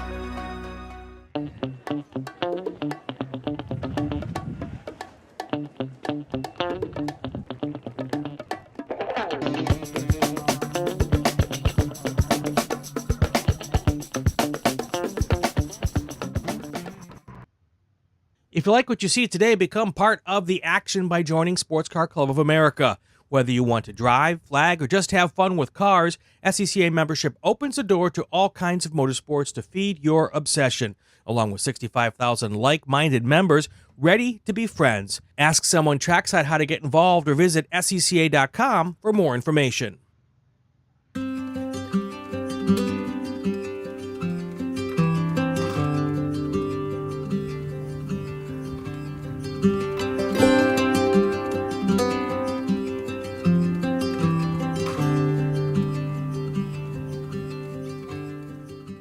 What does it take to be America's largest Corvette dealer? At Ciocca, it starts with our premier selection of new and certified Corvettes on the lot or custom ordered with new vehicles arriving every day. Add in the country's most experienced team of specialists to help you find the perfect ride, along with the confidence that you're doing business with a company that shares your passion for excellence. Find out more at CioccaCorvette.com, or better yet, Come to America's largest Corvette dealership, Ciocca Corvette in Atlantic City.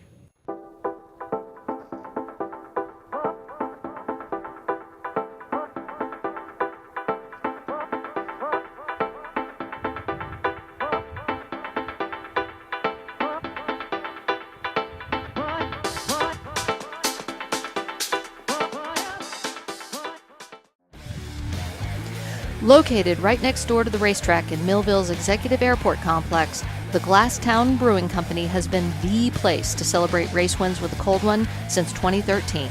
As the only microbrewery here in Cumberland County, Glasstown cans and kegs close to 20 different beers on a rotating basis. Share a flight with friends inside or outside at one of the mini picnic tables where the history of flight is just feet away.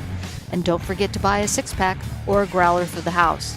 Glasstown is open Tuesday and Wednesday from 2 until 8, Thursday through Saturday from noon until 9, and Sunday from noon until 7. To find out more, visit their website at glasstownbrewery.com or on Instagram at Glasstown Brewing.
Located in Mays Landing, New Jersey, Speed Circuit focuses on road racers, autocrossers, as well as time attack and track day drivers. They manufacture quality products such as exhaust parts, electronics, intakes, heat shields, pulleys, and more. In addition, Speed Circuit offers fabrication services including welding, CNC plasma cutting, CAD design, 3D printing, and powder coating. They also offer parts installation services, remote tuning, track support, and instruction. Your source for tuning and ECU calibration, performance, and fabrication, speedcircuit.net.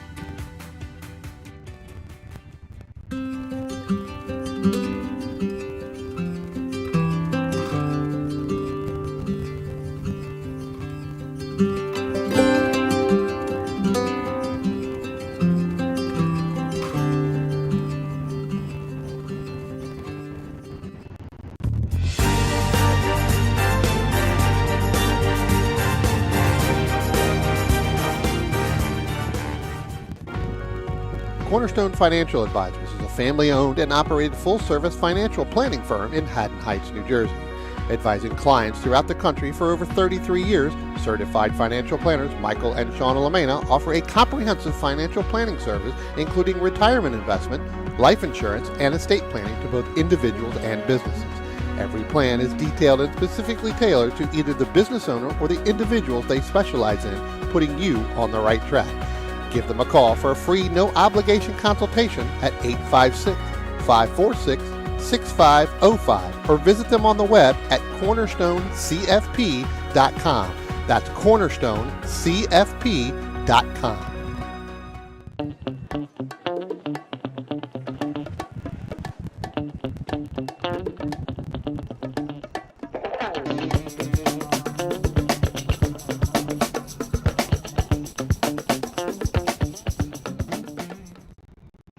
If you like what you see today, become part of the action by joining Sports Car Club of America. Whether you want to drive, flag, or just have fun with cars, SCCA membership opens the door to all kinds of motorsports to feed your obsession, along with 65,000 like-minded members ready to be friends. Ask someone trackside how to get involved or visit SCCA.com for more information.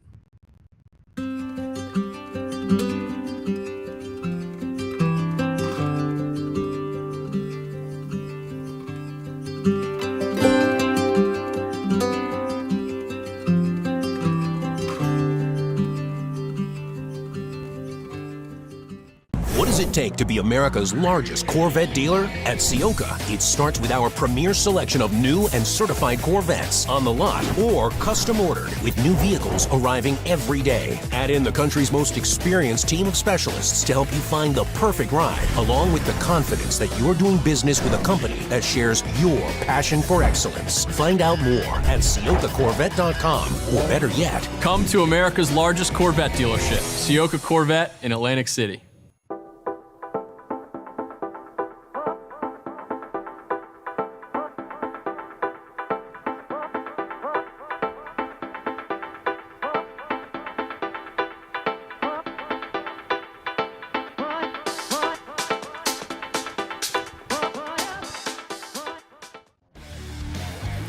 Located right next door to the racetrack in Millville's Executive Airport Complex, the Glasstown Brewing Company has been the place to celebrate race wins with a cold one since 2013. As the only microbrewery here in Cumberland County, Glasstown cans and kegs close to 20 different beers on a rotating basis. Share a flight with friends inside or outside at one of the mini picnic tables where the history of flight is just feet away. And don't forget to buy a six-pack or a growler for the house. Glasstown is open Tuesday and Wednesday from 2 until 8, Thursday through Saturday from noon until 9, and Sunday from noon until 7. To find out more, visit their website at glasstownbrewery.com or on Instagram at Glasstown Brewing.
Located in Mays Landing, New Jersey, Speed Circuit focuses on road racers, autocrossers, as well as time attack and track day drivers. They manufacture quality products such as exhaust parts, electronics, intakes, heat shields, pulleys, and more. In addition, Speed Circuit offers fabrication services including welding, CNC plasma cutting, CAD design, 3D printing, and powder coating. They also offer parts installation services, remote tuning, track support, and instruction. Your source for tuning and ECU calibration, performance, and fabrication, speedcircuit.net.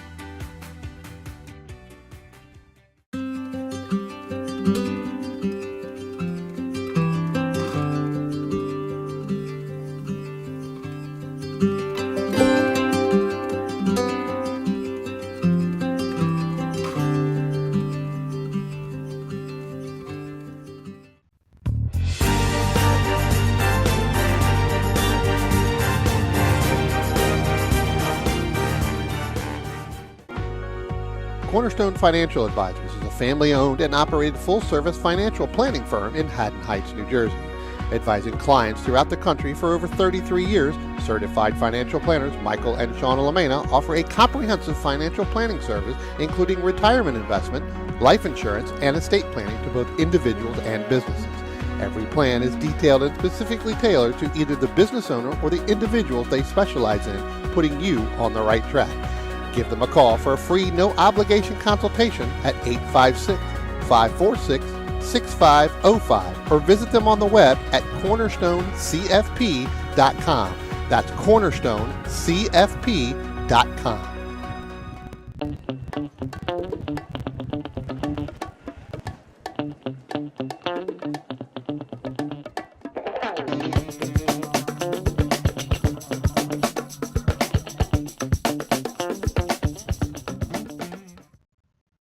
If you like what you see today, become part of the action by joining Sports Car Club of America. Whether you want to drive, flag, or just have fun with cars, SCCA membership opens the door to all kinds of motorsports to feed your obsession, along with 65,000 like-minded members ready to be friends. Ask someone trackside how to get involved or visit SCCA.com for more information.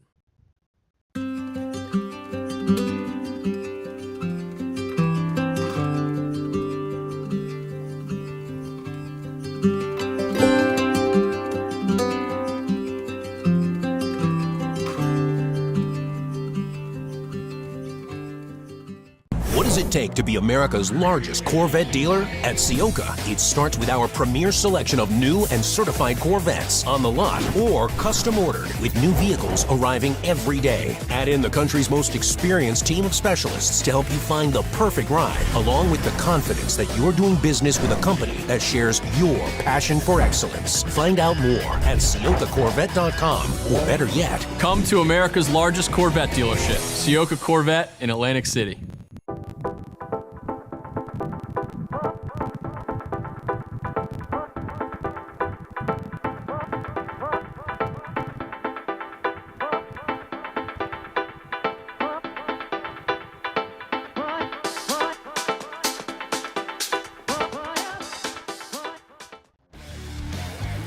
Located right next door to the racetrack in Millville's Executive Airport Complex, the Glasstown Brewing Company has been the place to celebrate race wins with a cold one since 2013. As the only microbrewery here in Cumberland County, Glasstown cans and kegs close to 20 different beers on a rotating basis. Share a flight with friends inside or outside at one of the mini picnic tables where the history of flight is just feet away. And don't forget to buy a six-pack or a growler for the house. Glasstown is open Tuesday and Wednesday from 2 until 8, Thursday through Saturday from noon until 9, and Sunday from noon until 7. To find out more, visit their website at glasstownbrewery.com or on Instagram at Glasstown Brewing.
Located in Mays Landing, New Jersey, Speed Circuit focuses on road racers, autocrossers, as well as time attack and track day drivers. They manufacture quality products such as exhaust parts, electronics, intakes, heat shields, pulleys, and more. In addition, Speed Circuit offers fabrication services including welding, CNC plasma cutting, CAD design, 3D printing, and powder coating. They also offer parts installation services, remote tuning, track support, and instruction. Your source for tuning and ECU calibration, performance, and fabrication, speedcircuit.net.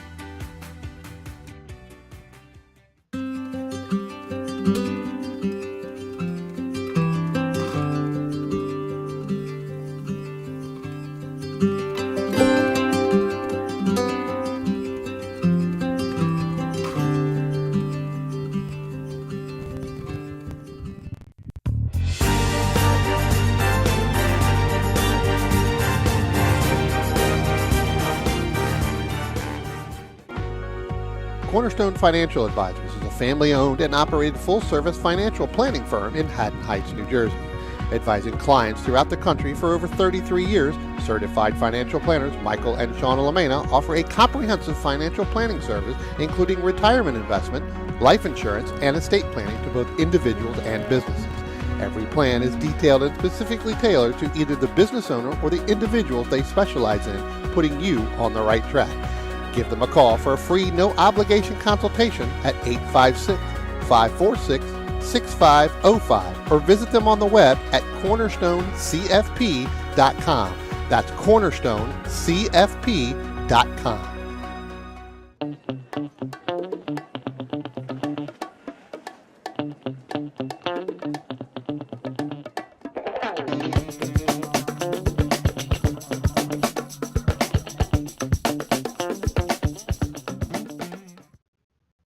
If you like what you see today, become part of the action by joining Sports Car Club of America.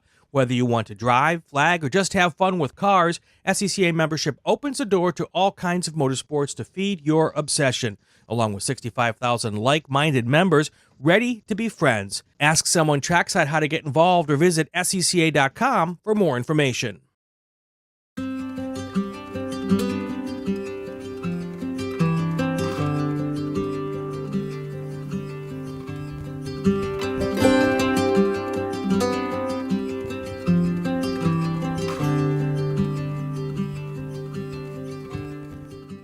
What does it take to be America's largest Corvette dealer? At Ciocca, it starts with our premier selection of new and certified Corvettes on the lot or custom ordered, with new vehicles arriving every day. Add in the country's most experienced team of specialists to help you find the perfect ride, along with the confidence that you're doing business with a company that shares your passion for excellence. Find out more at CioccaCorvette.com, or better yet, Come to America's largest Corvette dealership, Ciocca Corvette in Atlantic City.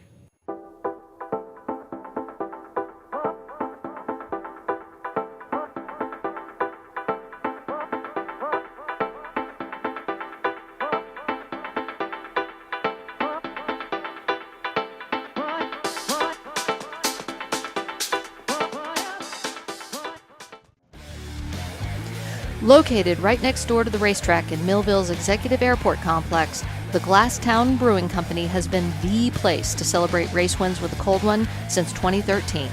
As the only microbrewery here in Cumberland County, Glasstown cans and kegs close to 20 different beers on a rotating basis. Share a flight with friends inside or outside at one of the mini picnic tables where the history of flight is just feet away. And don't forget to buy a six-pack or a growler for the house. Glasstown is open Tuesday and Wednesday from 2 until 8, Thursday through Saturday from noon until 9, and Sunday from noon until 7. To find out more, visit their website at glasstownbrewery.com or on Instagram at Glasstown Brewing.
Located in Mays Landing, New Jersey, Speed Circuit focuses on road racers, autocrossers, as well as time attack and track day drivers. They manufacture quality products such as exhaust parts, electronics, intakes, heat shields, pulleys, and more. In addition, Speed Circuit offers fabrication services including welding, CNC plasma cutting, CAD design, 3D printing, and powder coating. They also offer parts installation services, remote tuning, track support, and instruction. Your source for tuning and ECU calibration, performance, and fabrication, speedcircuit.net.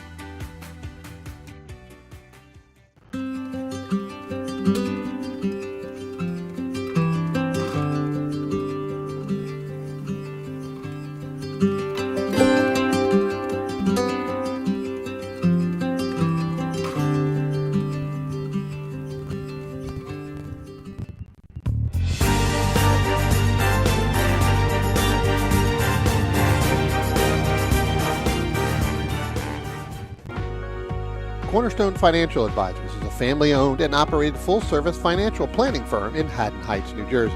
Advising clients throughout the country for over 33 years, certified financial planners Michael and Shauna Lamena offer a comprehensive financial planning service including retirement investment, life insurance, and estate planning to both individuals and businesses. Every plan is detailed and specifically tailored to either the business owner or the individuals they specialize in, putting you on the right track. Give them a call for a free, no-obligation consultation at 856-546-6505 or visit them on the web at cornerstonecfp.com. That's cornerstonecfp.com.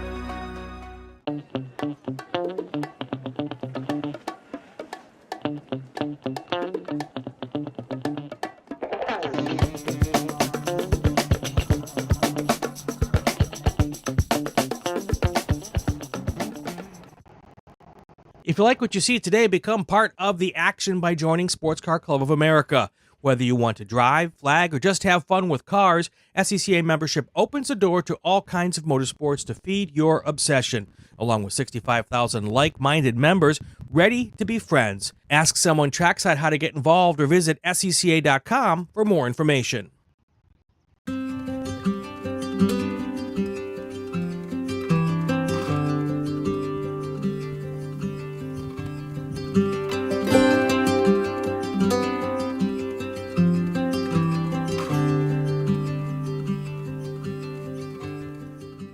What does it take to be America's largest Corvette dealer? At Ciocca, it starts with our premier selection of new and certified Corvettes on the lot or custom ordered with new vehicles arriving every day. Add in the country's most experienced team of specialists to help you find the perfect ride, along with the confidence that you're doing business with a company that shares your passion for excellence. Find out more at CioccaCorvette.com, or better yet, Come to America's largest Corvette dealership, Ciocca Corvette in Atlantic City.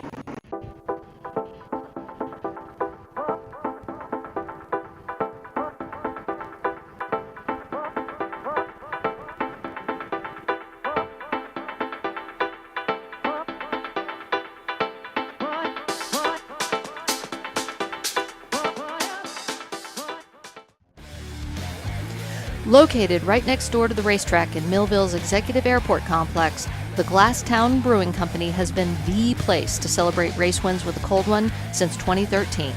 As the only microbrewery here in Cumberland County, Glasstown cans and kegs close to 20 different beers on a rotating basis.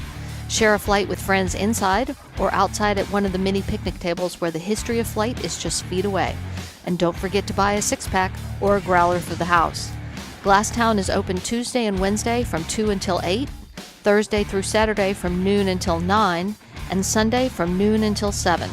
To find out more, visit their website at glasstownbrewery.com or on Instagram at Glasstown Brewing.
Located in Mays Landing, New Jersey, Speed Circuit focuses on road racers, autocrossers, as well as time attack and track day drivers. They manufacture quality products such as exhaust parts, electronics, intakes, heat shields, pulleys, and more. In addition, Speed Circuit offers fabrication services including welding, CNC plasma cutting, CAD design, 3D printing, and powder coating. They also offer parts installation services, remote tuning, track support, and instruction. Your source for tuning and ECU calibration, performance, and fabrication, speedcircuit.net.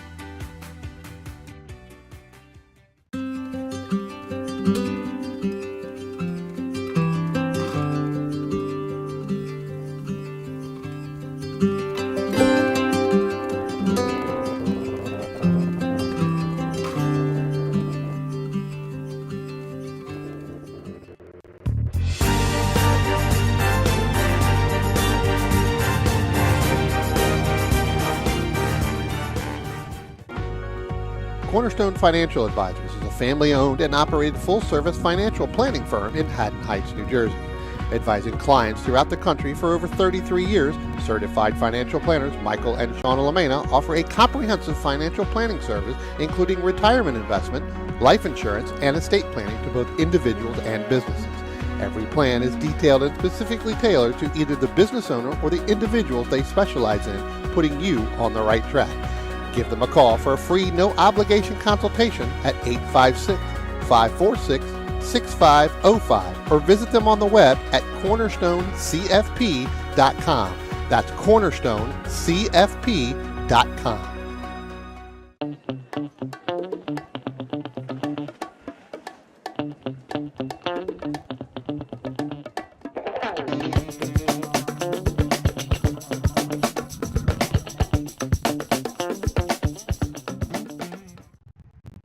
If you like what you see today, become part of the action by joining Sports Car Club of America. Whether you want to drive, flag, or just have fun with cars, SCCA membership opens the door to all kinds of motorsports to feed your obsession, along with 65,000 like-minded members ready to be friends. Ask someone trackside how to get involved or visit SCCA.com for more information.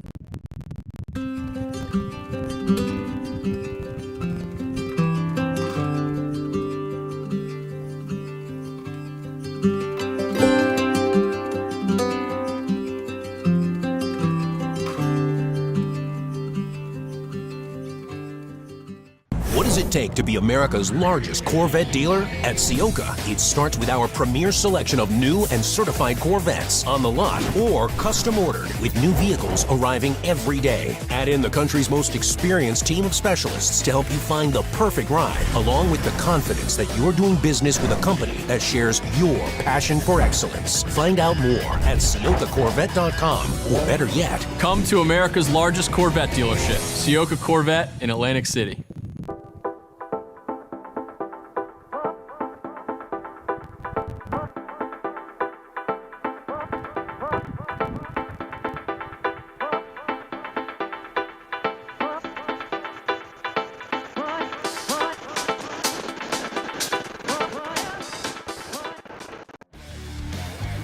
Located right next door to the racetrack in Millville's Executive Airport Complex, the Glasstown Brewing Company has been the place to celebrate race wins with a cold one since 2013.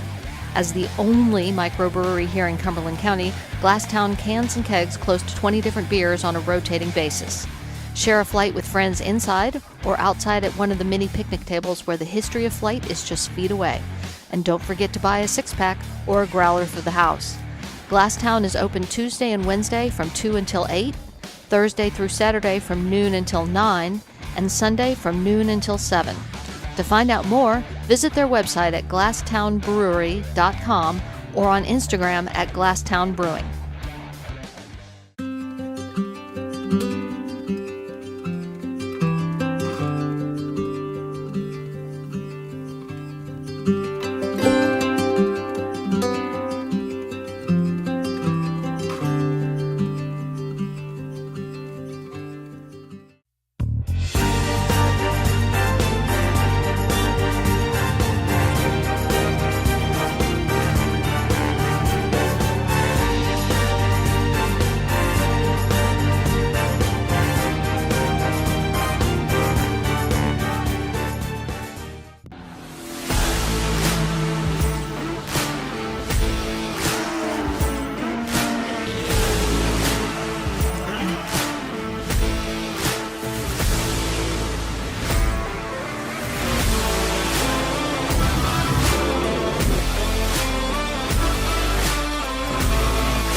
Located in Mays Landing, New Jersey, Speed Circuit focuses on road racers, autocrossers, as well as time attack and track day drivers. They manufacture quality products such as exhaust parts, electronics, intakes, heat shields, pulleys, and more. In addition, Speed Circuit offers fabrication services including welding, CNC plasma cutting, CAD design, 3D printing, and powder coating. They also offer parts installation services, remote tuning, track support, and instruction. Your source for tuning and ECU calibration, performance, and fabrication, speedcircuit.net.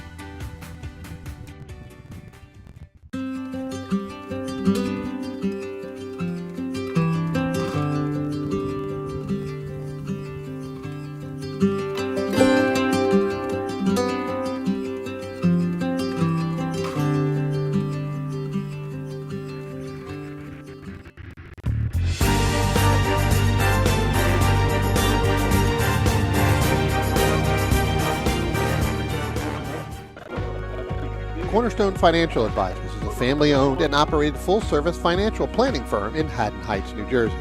Advising clients throughout the country for over 33 years, certified financial planners Michael and Shauna Lamena offer a comprehensive financial planning service including retirement investment, life insurance, and estate planning to both individuals and businesses.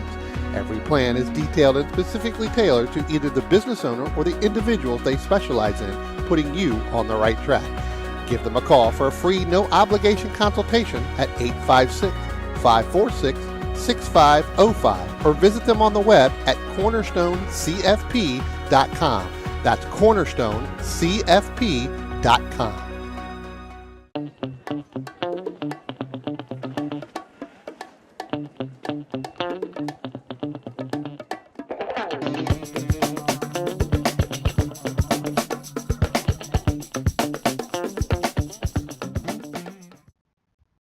If you like what you see today, become part of the action by joining Sports Car Club of America.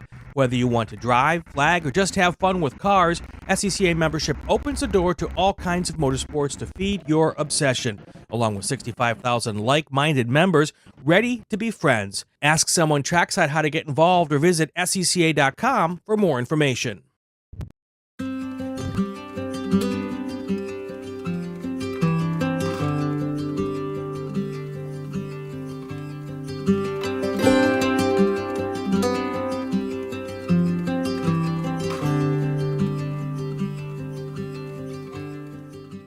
What does it take to be America's largest Corvette dealer? At Ciocca, it starts with our premier selection of new and certified Corvettes on the lot or custom ordered with new vehicles arriving every day. Add in the country's most experienced team of specialists to help you find the perfect ride, along with the confidence that you're doing business with a company that shares your passion for excellence. Find out more at CioccaCorvette.com, or better yet, Come to America's largest Corvette dealership, Ciocca Corvette in Atlantic City.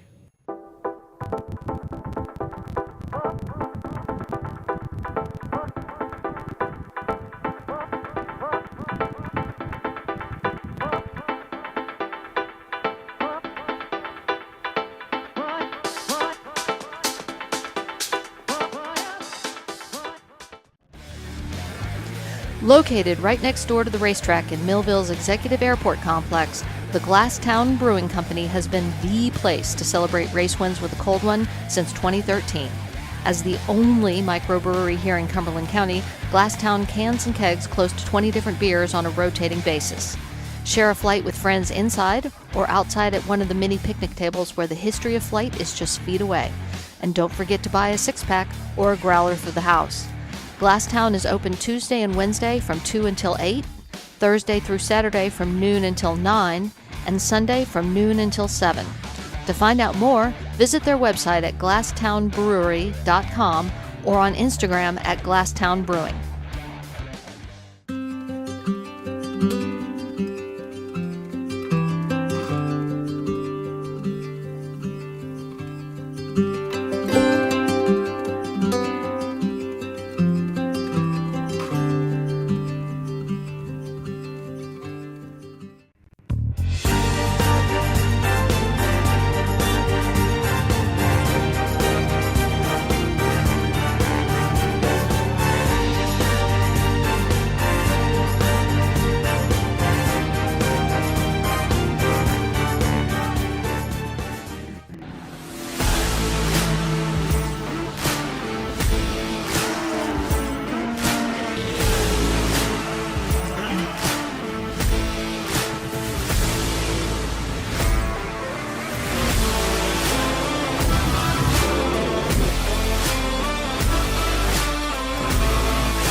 Located in Mays Landing, New Jersey, Speed Circuit focuses on road racers, autocrossers, as well as time attack and track day drivers. They manufacture quality products such as exhaust parts, electronics, intakes, heat shields, pulleys, and more. In addition, Speed Circuit offers fabrication services including welding, CNC plasma cutting, CAD design, 3D printing, and powder coating. They also offer parts installation services, remote tuning, track support, and instruction. Your source for tuning and ECU calibration, performance, and fabrication, speedcircuit.net.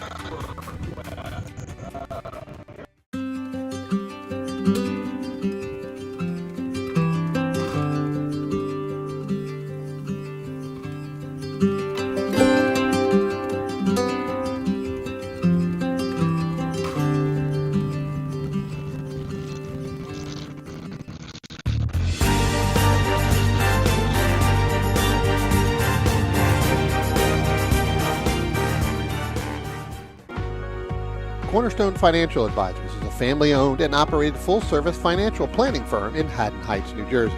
Advising clients throughout the country for over 33 years, certified financial planners Michael and Shauna Lamena offer a comprehensive financial planning service including retirement investment, life insurance, and estate planning to both individuals and businesses.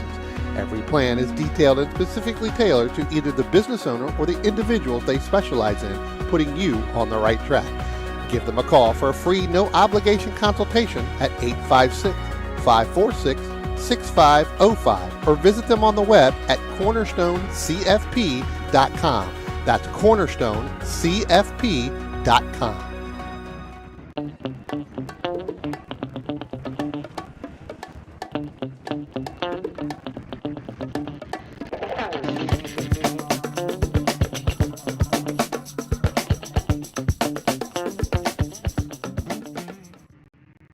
If you like what you see today, become part of the action by joining Sports Car Club of America. Whether you want to drive, flag, or just have fun with cars, SCCA membership opens the door to all kinds of motorsports to feed your obsession, along with 65,000 like-minded members ready to be friends. Ask someone trackside how to get involved or visit SCCA.com for more information.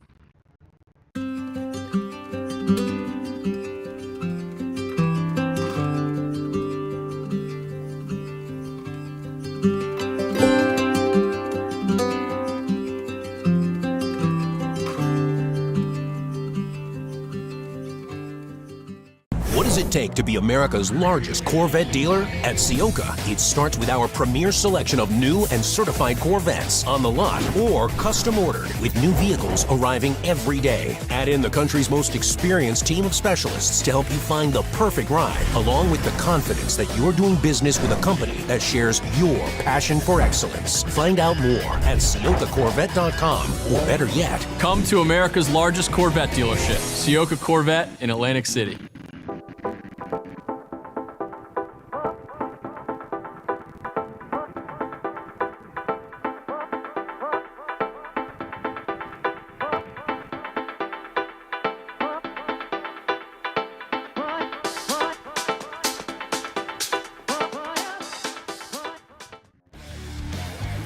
Located right next door to the racetrack in Millville's Executive Airport Complex, the Glasstown Brewing Company has been the place to celebrate race wins with a cold one since 2013. As the only microbrewery here in Cumberland County, Glasstown cans and kegs close to 20 different beers on a rotating basis. Share a flight with friends inside or outside at one of the mini picnic tables where the history of flight is just feet away. And don't forget to buy a six-pack or a growler for the house. Glasstown is open Tuesday and Wednesday from 2 until 8, Thursday through Saturday from noon until 9, and Sunday from noon until 7. To find out more, visit their website at glasstownbrewery.com or on Instagram at Glasstown Brewing.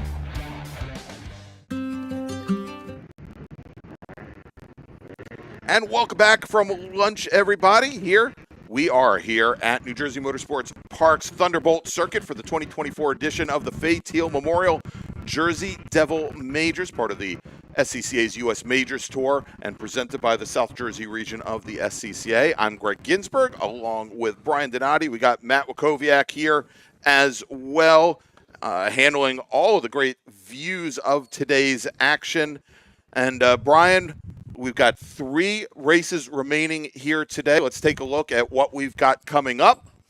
Here on the schedule, we have our large open wheel formula cars and prototype cars. They're going to be our first race after lunch. We then have, as we talked to James Candelaria right before lunch, we've got the big ground pounders, our GT, American Sedan, Touring, and Super Touring racers. And then we're going to round things up with our small formula cars here. These are all 22 lap or 45-minute races, whichever come first. And let's see here, Brian, just as I believe the 1-minute warning has been given on the grid for our next race group, let's take a look at the starting order. And what I'm going to do is I'm going to read the order 3 times because that's how I'll be able to get through it that many times on the pace lap. Just kidding. All right, we've got 8 drivers that set qualifying times yesterday and today. Should mention, we did mention this, Brian, that the starting grids, they're based on the fastest times either from the 2 qualifying sessions that our racers had yesterday or the race yesterday. Right, absolutely. And, of course, with a lot of these groups, because of the mixed conditions and rainy conditions, and with this group, I think if they had gone out for qualifying yesterday, they weren't going to set any faster times than they had set probably during their race, which was somewhat dry. Well, their first qualifying session was somewhat pretty dry. I don't think anybody went out on wets at that point because at that point we already had – the 3 groups had gone out and it was pretty much dry. Yeah. Then their race was dry. Well, yesterday afternoon's qualifying, which was conducted after we finished our broadcast and after our 6 races yesterday, John McAleer was our only driver to go out for qualifying. All right, let's run down the starting order. Starting 8th today, he is in the number 44 Formula Continental Van Diemen. It's Bill Hoops, pardon me. Lee Braheen will start 7th. He is in the number 24 Formula Atlantic Swift. And then we've got Chris Fahan. He's going to start 6th today. He's in the number 39 Formula Continental Van Diemen. Chuck Moran is going to start 5th. He's in the number 45 Crossley. That's another Formula Continental. And then starting 4th, we have Sam Harrington. Sam is, and we saw Sam a little bit earlier today, I believe, in Spec Racer 4 Gen 3. Or no, we did not see Sam. No, Sam's an FE2 only. He's just racing an FE2. The Mazda-powered machine is 4th on the grid. That's the number 33 car. Starting 3rd, driving the number 66 Van Diemen, another Formula Continental. It's Gabrielle Jasper. That's the number 66 car. And then your front row today. Our sole Prototype 1 car in the field, what is still being called the Downing Atlanta Peach. It is a Mazda-powered Elan DPO2 formerly owned by Jim Downing of Hans fame. It is Matt Gendron. And then your pole sitter today, still listed as being from Roswell, Georgia. Not Roswell, New Mexico, but he's moved to Hickson, Texas, Brian. We have John McAleer driving his Swift 016. The Formula Atlantic driver is in the 77 car. He is your pole sitter today. Be interesting to see if Sam Harrington actually comes out today. I know he had some problems yesterday. Looking out over there, I don't see the trailer, but it's kind of hard for me to see right down below. I think he had the first stall, garage stall right here on the main, so I'm not sure if he is there, but I know his car was towed in yesterday, kind of up in the air, so we'll have to see whether or not Sam actually takes the green flag here today. All right, so, as we mentioned, a lot of these groups, they had races under mixed conditions yesterday, both for qualifying sessions and also for their races. And this group in particular, John McAleer was your winner. And I believe the track had, by the end of the race, had dried out a good amount. As a matter of fact, he made his fastest lap of the race on lap number 7, which I'm fairly certain it was a 12-lap race, right around the middle of the race. As you can see here, taking a look at the pit lane, we've got our racers heading onto the track now for their pace lap. Do not see Sam Harrington. Yeah, so the FE2 driver did not make the field. He was our sole FE2 racer qualified today. And as the field now coming across that beautiful Ciocca Corvette pace car heading out onto the front straight. And we have the Atlantic of John McAleer, the Cahill Motorsports car, there with Matt Gendron in his Prototype 1 machine, and then a whole gaggle of Formula Continentals. Lee Bryan, I believe, in the field, the Philadelphia, Pennsylvania driver, also in a Swift 016. Was scheduled to start 7th, I guess now starting 6th. First year for John McAleer in that Formula Atlantic. Indeed. Year after many, many years in Prototype 1. So, good to see him making the switch and moving over, running for Cahill there. First year in that Formula Atlantic. So, yeah, I think he started racing it last fall, and currently has the fastest SCCA lap at Road Atlanta, Michelin Raceway Road Atlanta. And again, given that he had been racing Prototype 1 machines for so long, and also I believe had been racing in an Elan DPO2, remember some great races between he and Todd Vanacore at Road Atlanta in particular. But this is a pretty darn strong machine, that Cahill Motorsports machine. He also has a land speed record at the Bonneville Salt Flats Does on he? a motorcycle. Oh, good.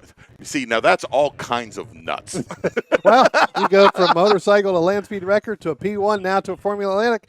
What do you want? Yeah, look, they call auto racers or car racers cagers for a reason, but there's something about hot top speed records, whether it be in a car or especially a motorcycle, where you don't have any kind of real protection there.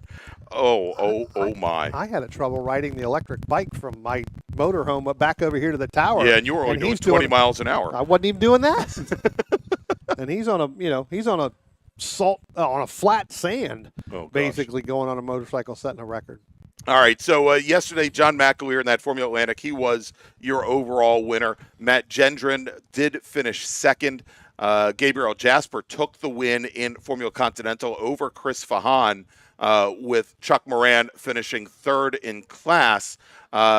Again, Sam Harrington had the issues yesterday, only completed 4 laps. Bill Hoops in his Continental only completed a single lap yesterday. So we'll see how that car handles this extended length race, 22 laps or 45 minutes. First pace car on the pit lane.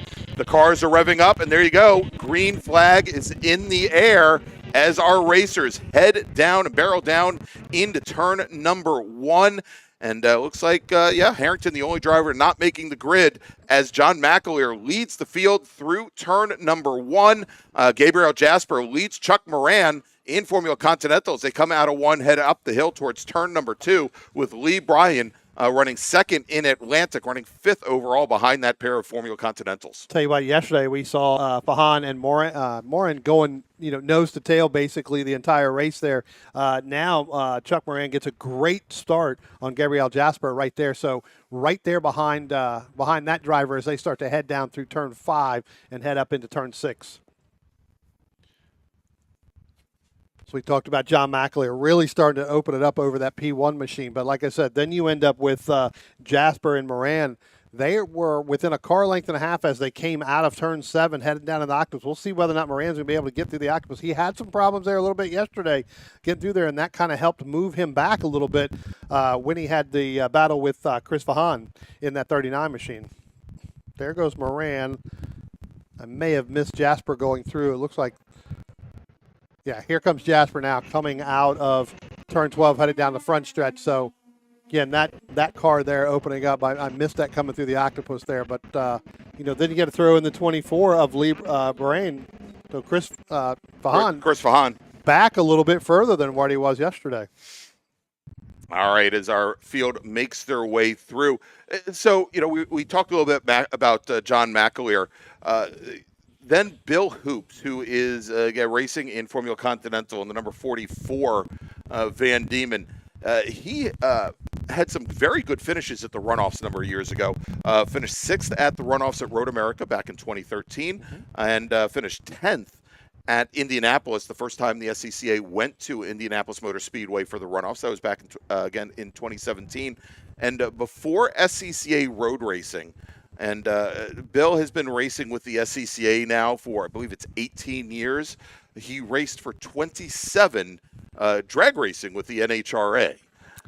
So he's really good at going down the front stretch, right? Is that what you're saying? Yes, he's his exit speed out of the final corner is always stupendous and amazing, and he always the straight line handling of his machines absolutely top notch, and he does say that that so many people his age now get into NHRA racing because it's somewhat affordable, and I think he's around 65 years old right now. But he got into it initially because his mentor and the people who brought him into racing initially were doing that. But as we could see with some of these great finishes at the runoffs, definitely acclimated to the road racing as well. Yeah, really taking a shine there to that open wheel racing. And again, that you come out of you come out of straight line stuff. It's really hard to get into working yourself into a turn, left or right or whatever, to be able to do that and do it for so long. And now, really starting to pick up even more with some of his top finishes there, at the runoffs over the last couple of years. Our field's starting to spread out here quite a bit. I think the closest battle on the racetrack was with Lee Baran and Chris Fahan. So that's kind of the closest. And again, that's two different classes, right? That's another Formula Atlantic and a Formula Continental right there. So these guys starting to get spread out quite a bit. Between really our Formula Atlantic and our Formula Continentals, and then Matthew Gendron with that P1 machine. Kind of stuck right in between. He's stuck in between a Formula Atlantic and a Formula Continental. Well, and that P1 machine with I believe it's got a Mazda MZR motor in it, should have quite a bit more pace than any Continental, any of those 2-liter machines, but and also a bit more in the way of aerodynamic downforce as well. Yeah, 39, Chris Fahan having a problem, really off the pace as they came down through the start-finish line. So looks like that may be a problem there with that machine. I will say, if you wanted to pick up a set of Hoosier tires, you're a little late because they just left. So if you need a tire, they're not going to be here. So keep an eye on that 39, Chris Fahan. We'll see whether or not he's able to make it all the way around. Looks like he's able to gain a little bit speed back. Yeah, he's picking up a little coming out of that. Yeah, it looks like he had a problem coming out of the Octopus, and it could have been that he'd gotten loose. We just didn't pick it up just now going through turn 5, but really underpowered right now. Yeah. Almost no power. He's basically just trying to bring it back and get it back to pit lane. Yeah, and our flaggers, what they're doing is they are covering him now with a white flag. Yeah. So besides that white flag when it's waved at the start-finish line to signify 1 lap to go, the white flag is also used around the race course to signify to drivers that there is a slower-moving vehicle ahead. It could be an emergency services vehicle, or like Chris Fahan, could be a race vehicle that is very much off the pace. Yep. Let's talk about our timing and scoring little ticker over here that we got. Again, we added this, and if you weren't with us this morning or even yesterday, we added this ticker to give some colors on the numbers so that we can break out which class is which. In this group here, John McAleer in that Formula Atlantic, that's the blue numbered ones next to his name. Then the green is the Prototype 1. Then the reds are the Formula Continentals. And then you got the white one down at the bottom, Sam Harrington not making the start here. I believe Sam's probably already home. If he were smart, he got an early jump on the traffic. Well, evidently Chris Fahan is going to try to make his way and work at least another probably lap. Halfway, and then maybe pull it in and do it, because he just went by the start-finish line again with our overall leaders of, John McAleer and Matthew Gendron, really having to work around him coming out of turn 12. So yeah, and that's a sign. He's trying to get halfway, trying to get credit for the race as we're getting towards the end of the U.S. Majors Tour here in the Northeast Conference. Right. A lot of these drivers are coming up where they have a very limited number of opportunities remaining in order to qualify their cars for the National Championship Runoffs this year. We saw this last year and I think we talked a little bit about this yesterday, because of the adverse weather conditions that we had back in 2023 at this event.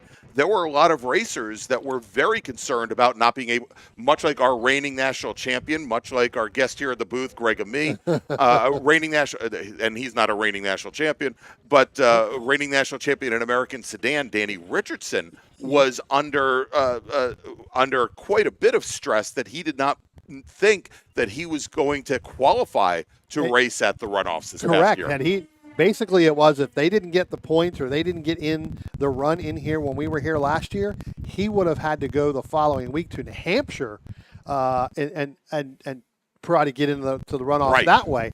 And luckily it worked out. We were able to get the race in, get what we needed to get in for him to get the points, and lo and behold, he goes and wins the national championship. So that always look at that. So looking at the cars now, and I don't know, now it looks like Chris Vahan is back up to speed because now he's behind Chuck Moran. Maybe obviously a complete lap for a drafting down, partner? But I was trying to wonder really, because my next comment was going to be, or statement was going to be, at what point does he become a hindrance by going around just trying to get to halfway with some of these cars? Again, 7 cars, or 8 cars, 7 cars on the racetrack.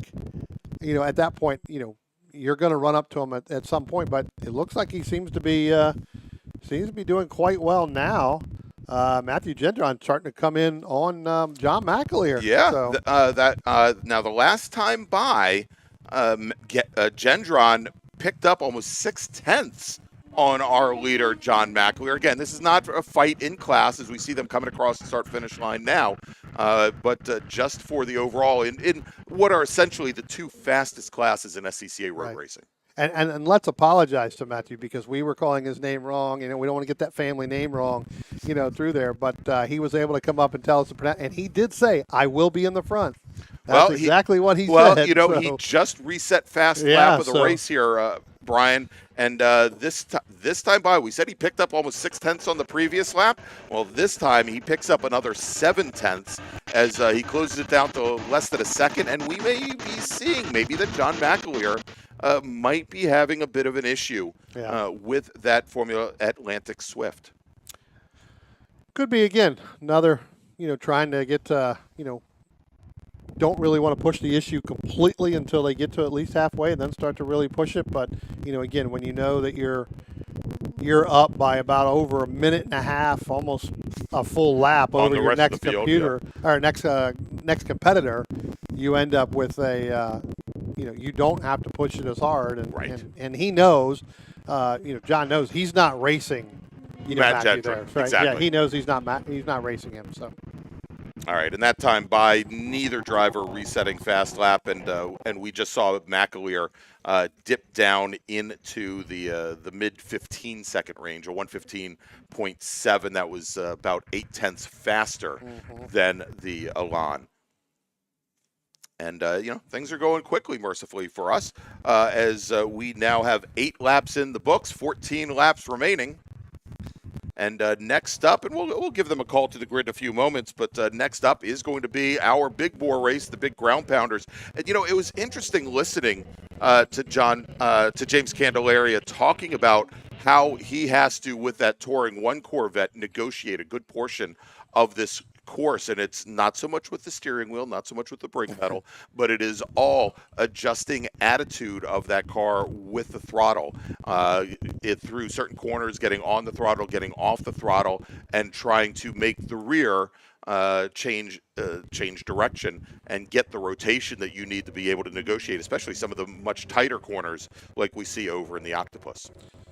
Yeah, I mean, look, coming from the the background I'm coming, you've got to use your the throttle and the brake, really to get through the corners and make that car drive. I mean, that's how you steer it. You're not steering it, as you just said, and put it best, is that you're not steering it with the steering wheel, right? You're doing it with the with the pedals of the car, and you're making sure that you can keep it as straight as possible. So much to Matt Gendron's chagrin, Brian, he had gotten within 0.7 of a second of John McAleer. McAleer has just put in Fastest lap of anyone here in this session, and he is the first driver to drop into the 1 minute 14 second range. He was more than half a second faster than Matt Gendron that last time by, and what was 2 laps ago a 7/10 of a second margin has now ballooned to over 2 seconds. Maybe he was toying with him. Yeah, I doubt he was. I doubt he was toying with him. Although, being a former P1 driver himself, maybe he kind of enjoyed it. But I'm sure he was probably trying to bring the tires back a little bit. Yeah, could be. Same deal. John hasn't been here to run a 22-lap race. Again, though, John, as he has not been in this Swift chassis for very long. Again, he's raced it off and on. He raced it as late as last fall. He was our only driver to go out in the wet qualifying yesterday afternoon after we finished our broadcast. The only one in this group to go and turn laps to essentially find out all he can. It's a test bed for him. Right. When he takes it to the runoffs, it may be pouring down rain. He was at the the June sprints a couple weeks ago where there were mixed conditions for his race group. But again, the more data that you can collect as far as what kind of setup is needed for different conditions, certainly the better it's going to be for him and for Cahill as they go into the runoffs. Right. Yeah, I mean, look, when we were here on Friday, obviously for their test session, he basically, for the only laps basically the whole entire group got for the day, I think he was the only one that got the most, the most laps out of the whole day. And when I say he got the most laps, I'm not talking like he got 40 or 50 laps in total from all his practice. He probably got 5 total laps the whole day. That group there that he was in, that's when we had all the lightning delays, and you'd call them up and then they'd have to go back, and call them up and then you'd have to go back. So that takes a toll on it. But I do know that I was able to see him get out there and run, a few laps earlier on. Attention in the paddock. First call to the grid for race group number 5. That's Big Bore.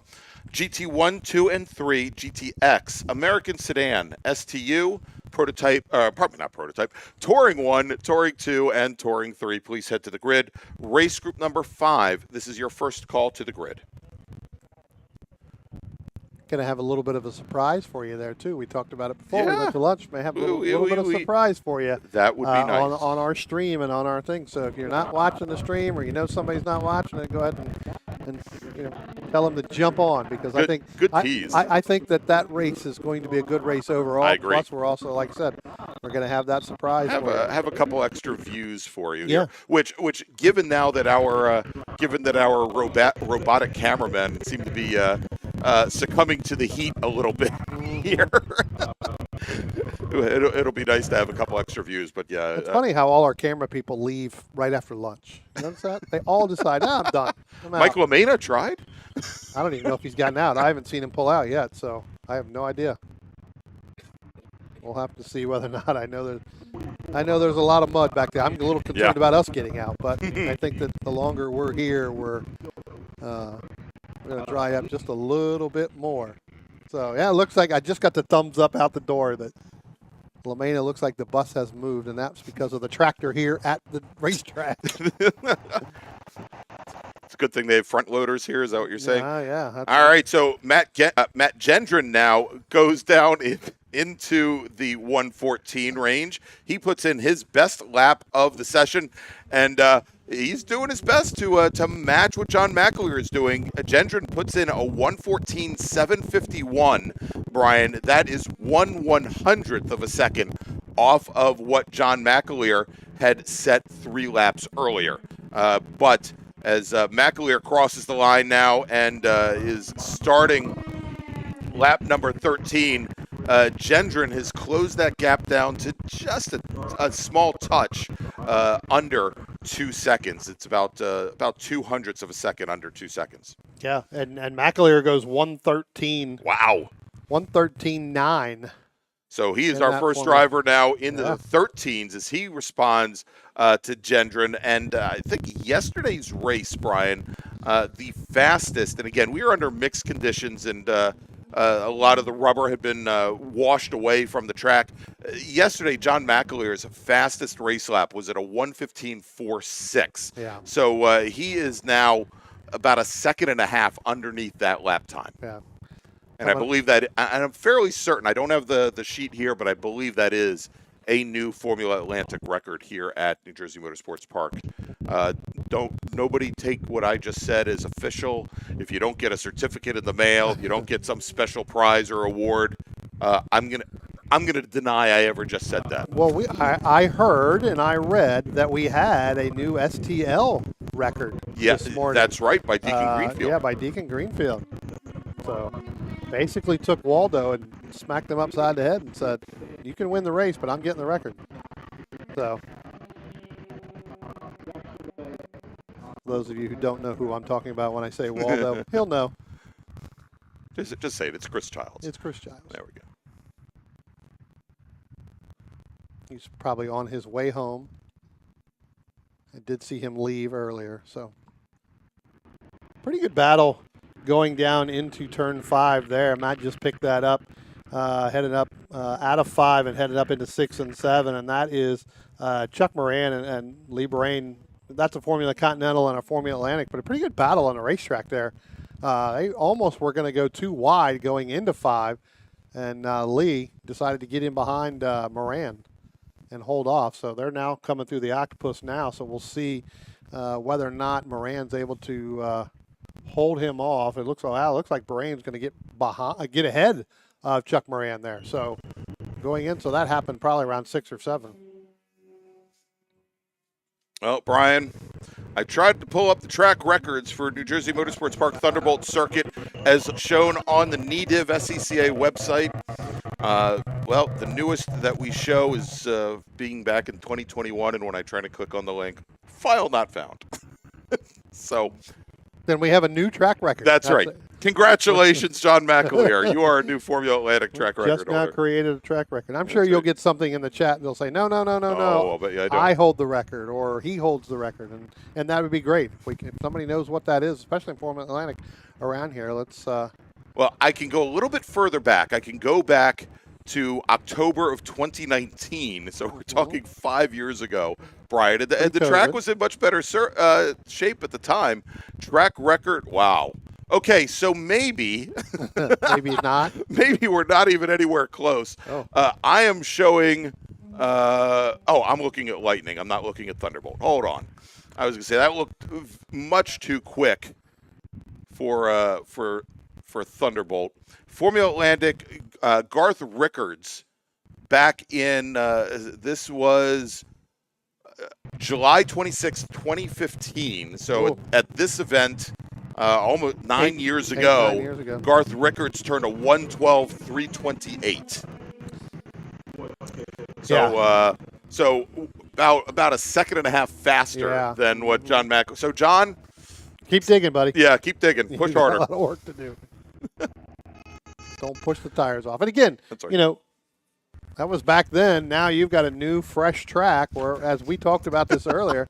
Not a lot of people have run out here. Well, and also, so really given all the rain that we had yesterday and the day before, there is not a lot of rubber on the track surface here. As we've got another driver. That's Fahan. That's Chris Fahan again having some problems again. So evidently it comes and goes with that machine where, he had an opportunity when he got back in behind Chuck Moran and now he's, slow again.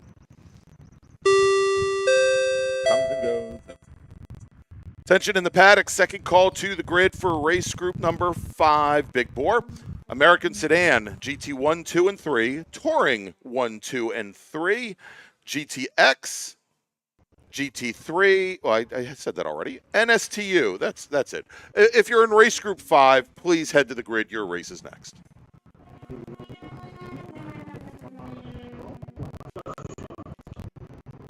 Take a look at our camera right there. There you go. You see one of our machines there going through, and then you got to drop back, and I believe that is that may be that's McAleer and Gendron. So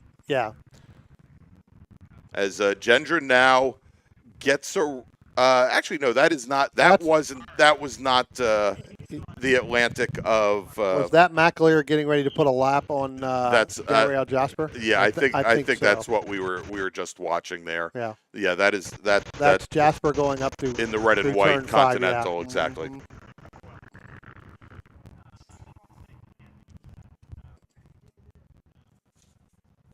Looks like we got something. I got a call over the radio here where we've got some. Yeah, for Chris Fahan, it sounds like there may be something hanging down. The theory is that it's actually the FIA rain light, and I guess since that rain light, it put in a lot of time, had a lot of use yesterday, and it's hanging on for dear life in the dry now. Well, I mean that could be what he hears. Back and forth. Yeah, he could be hearing something and just not 100% sure bouncing around by the really wires. what it is. No, absolutely, right? I mean, he could be hearing that noise, thinking it's something else, and then, goes around one turn, he hears it, one goes around another turn and not. So I don't believe that's it. I believe he has another issue, and it could be that sounds like we've got one car that the 24 there is back on pit lane. So yeah, and I think the 24 machine there, Brian, that is Lee Bryan. I think his race essentially done. His crew walking around and taking tire pressures. I think so. I think getting as far as as many laps as you can, knowing he's the only other Formula Atlantic in this race, knowing he's not going to catch McAleer unless something drastic happens. And he's gone more than halfway. He's got that second place. Yep. So he's got those points. He's got that second place finish. So that'll help him. Where he needs to be. Yeah. I'm looking down. I've got binoculars before he pulls away. I'm actually looking at his tires, his right rear, and he's got a little bit of a mark in the center of it. I don't know if that's tire buildup or does he have a little. To me, it looks like a blister. From seeing tires blister. The fronts don't look bad, and the left rear doesn't look bad. So it could be just tire buildup, but it looked like there's a little bit of a blister on that right rear tire. Yeah. Now, I did hear that Chris Fahan did come down the pit lane, Brian. I think we saw him come down. He did take his car back to the paddock. Okay. Yeah, so his race now done. Right. And so that leaves us with 5 racers remaining on track. As next time John McAleer goes by, he'll be starting the penultimate lap, as we've got 19 laps in the books, working lap 20 of 22 currently. Yeah. Mm-hmm. We'll see. I think Lee in that 24 machine looks like he definitely going to make that right-hand turn, not gaining the speed to go off pit road. So I think you're right, Greg. I think his day is done. Yep, there he goes, making the right-hand turn. So a few more laps left here. Let's go ahead and let's find out where our overall race leader is now. I believe he is just now coming out of turn 12. There he is. There he is, onto the front crossing straight. the start-finish line. So the next time he comes by our start-finish line, he will be working his last lap.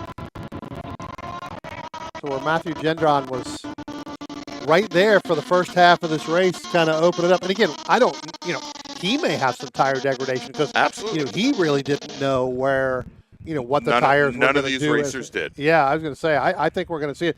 And I'm really going to be curious to see when we get to Group 5, what the fall off is from the early part of the races down to the end. And to talk about fall off, to give you an idea, Matt Gendron that last time by ran a lap time in the 1:17.5 and a half, 3 seconds off of his fastest lap of the race here today. Yeah. The gap now over 13 and a half seconds between McAleer and Gendron. Again, not battle in class, but just battle between what are the 2 fastest classes in the SCCA. And Gendron probably knowing, hey, look, you know what? I'm the only P1 here as well. So let's just go back. Let's settle it out. We know how many laps we have left. Let's just take it easy. Let's get through the weekend here. Everything has been, rather pretty good, as it looks like McAleer now has taking the white flag for the last lap of this race. So he is now working his last lap. Should be coming down into turn 1 now. Heading through there. Some of our other cars here taking the white flag. There goes Matthew Gendron now. Looks like McAleer's probably headed up through turn 3 and 4 now, headed down into turn 5. So yeah, and again, what is his final lap of this race, and McAleer resets fast lap on that last lap, brings it down to a 1:13.24. So he's he's getting closer to that Is track he listening record. to our stream and somebody might said, very "Hey, well be. you got a shot at this"? Hey, can't fit a Flagtronics unit in those Formula Atlantic cars, but I guess you could fit a cell phone and watch our stream. I don't know. If you see a screen on the steering wheel, Make sure it's data and not us. And not us, exactly. Sorry, that's one thing we will never do is put a camera up in here so you can see us. We would hate to see that in somebody's car. All right, our leader, John McAleer, comes out of turn 12, out of the final corner, onto the front straight and across the line, takes the win for the second day in a row. The again, not the Roswell, New Mexico, not the Roswell, Georgia, but the Hickson, Texas driver of Formula Atlantic, number 77, takes the win. Matthew Gendron crosses the line. He will take the win in Prototype 1 as our sole racer in the class. And they will finish, both McAleer and Gendron will finish, I believe, 1 lap up on Gabriel Jasper. Jasper, when the driver of the number 66 Van Diemen comes across the line, and there's Gabriel coming across the line. Jasper taking the win in Formula Continental. Chuck Moran finishing in second. Bill Hoops finishing in third. And that is the remainder of our 5-car field here in Big Wheel, Big Open Wheel, and Prototypes. So let's do this, Brian. Let's make a final call to the grid for our last race group. Attention in the paddock. Final call to the grid for race group number 5. American Sedan, GT 1, 2, and 3. GTX, STU, and Touring 1, 2, and 3. Please head to the grid. Race group number 5, please head to the grid. And we have 4M LA4D in the chat saying John McAleer's Formula Atlantic's relatively new to him, just driven a handful of times. Mac and Lee Bryan are both being run by Cahill Motorsports. And interesting, we talked about Jamison Huffman picking up a new spec Miata car. Picked up a new ride. Yeah, he's in the chat because I think he was here for the Lightning Challenge, and he just wants to know, how's that lovely Jersey weather going? It's actually a little warm today, but the sun is out, so it's drying everything out. We hear it's a little cooler in Ontario, Canada. Anyway, let's do this, Brian. Let's take a quick break. We're going to come back. We've got 2 more feature races here today from New Jersey Motorsports Park, the Fay Teal Memorial Jersey Devil Majors, and it's Big Bore next.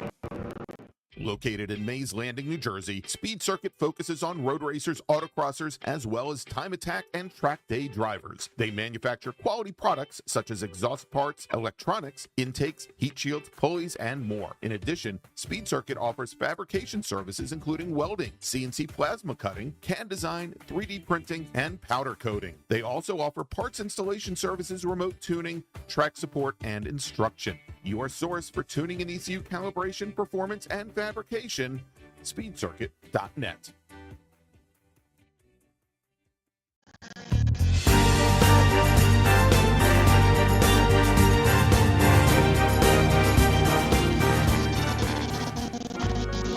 Cornerstone Financial Advisors is a family-owned and operated full-service financial planning firm in Haddon Heights, New Jersey.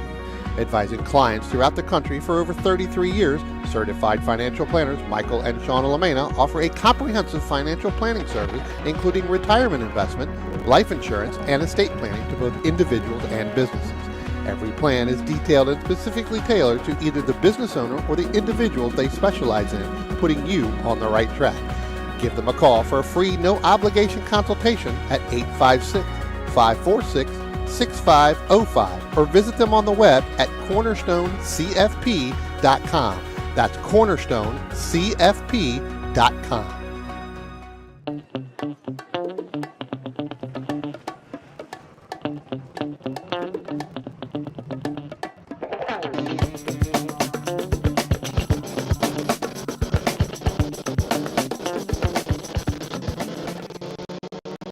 If you like what you see today, become part of the action by joining Sports Car Club of America.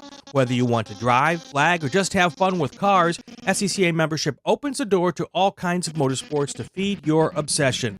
along with 65,000 like-minded members ready to be friends. Ask someone trackside how to get involved or visit SCCA.com for more information.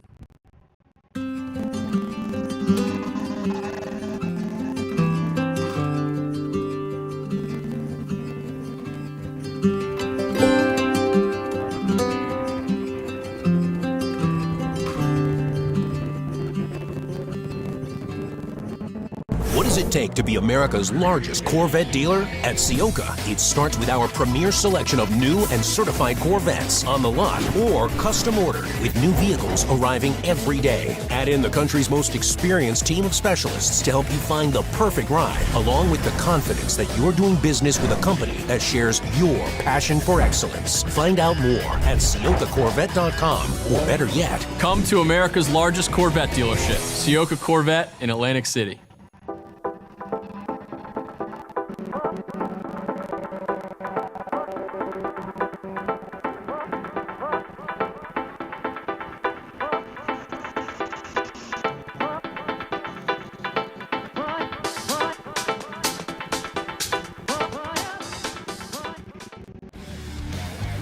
Located right next door to the racetrack in Millville's Executive Airport Complex, the Glasstown Brewing Company has been the place to celebrate race wins with a cold one since 2013. As the only microbrewery here in Cumberland County, Glasstown cans and kegs close to 20 different beers on a rotating basis. Share a flight with friends inside or outside at one of the many picnic tables where the history of flight is just feet away. And don't forget to buy a six-pack or a growler for the house. Glasstown is open Tuesday and Wednesday from 2 until 8, Thursday through Saturday from noon until 9, and Sunday from noon until 7. To find out more, visit their website at glasstownbrewery.com or on Instagram at Glasstown Brewing.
Located in Mays Landing, New Jersey, Speed Circuit focuses on road racers, autocrossers, as well as time attack and track day drivers. They manufacture quality products such as exhaust parts, electronics, intakes, heat shields, pulleys, and more. In addition, Speed Circuit offers fabrication services including welding, CNC plasma cutting, CAD design, 3D printing, and powder coating. They also offer parts installation services, remote tuning, track support, and instruction. Your source for tuning and ECU calibration, performance, and fabrication, speedcircuit.net.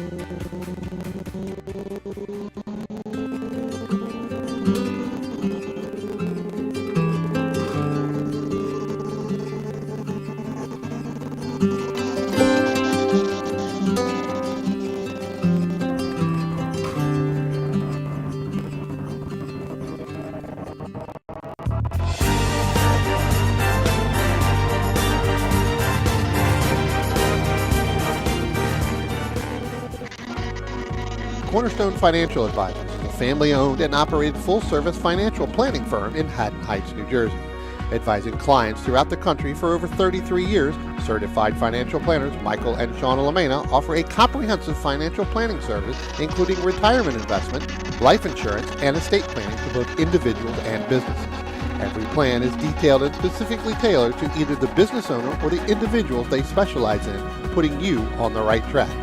Give them a call for a free, no-obligation consultation at 856-546-6505 or visit them on the web at cornerstonecfp.com. That's cornerstonecfp.com.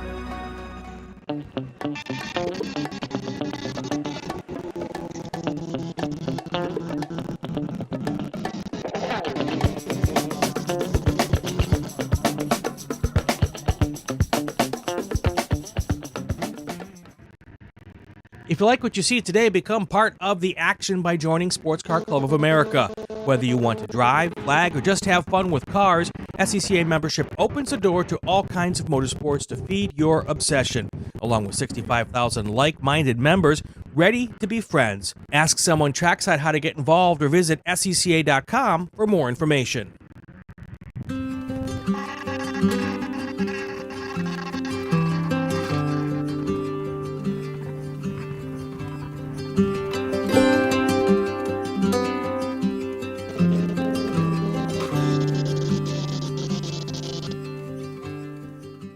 What does it take to be America's largest Corvette dealer? At Ciocca, it starts with our premier selection of new and certified Corvettes on the lot or custom ordered, with new vehicles arriving every day. Add in the country's most experienced team of specialists to help you find the perfect ride, along with the confidence that you're doing business with a company that shares your passion for excellence. Find out more at CioccaCorvette.com, or better yet, Come to America's largest Corvette dealership, Ciocca Corvette in Atlantic City.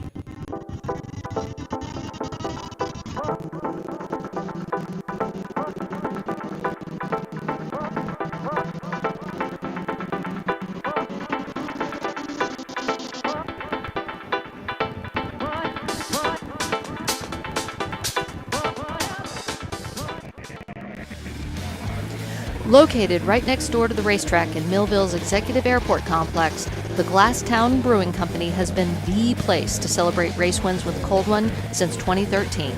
As the only microbrewery here in Cumberland County, Glasstown cans and kegs close to 20 different beers on a rotating basis. Share a flight with friends inside or outside at one of the mini picnic tables where the history of flight is just feet away. And don't forget to buy a six-pack or a growler for the house. Glasstown is open Tuesday and Wednesday from 2 until 8, Thursday through Saturday from noon until 9, and Sunday from noon until 7. To find out more, visit their website at glasstownbrewery.com or on Instagram at Glasstown Brewing.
Located in Mays Landing, New Jersey, Speed Circuit focuses on road racers, autocrossers, as well as time attack and track day drivers. They manufacture quality products such as exhaust parts, electronics, intakes, heat shields, pulleys, and more. In addition, Speed Circuit offers fabrication services including welding, CNC plasma cutting, CAD design, 3D printing, and powder coating. They also offer parts installation services, remote tuning, track support, and instruction. Your source for tuning and ECU calibration, performance, and fabrication, speedcircuit.net.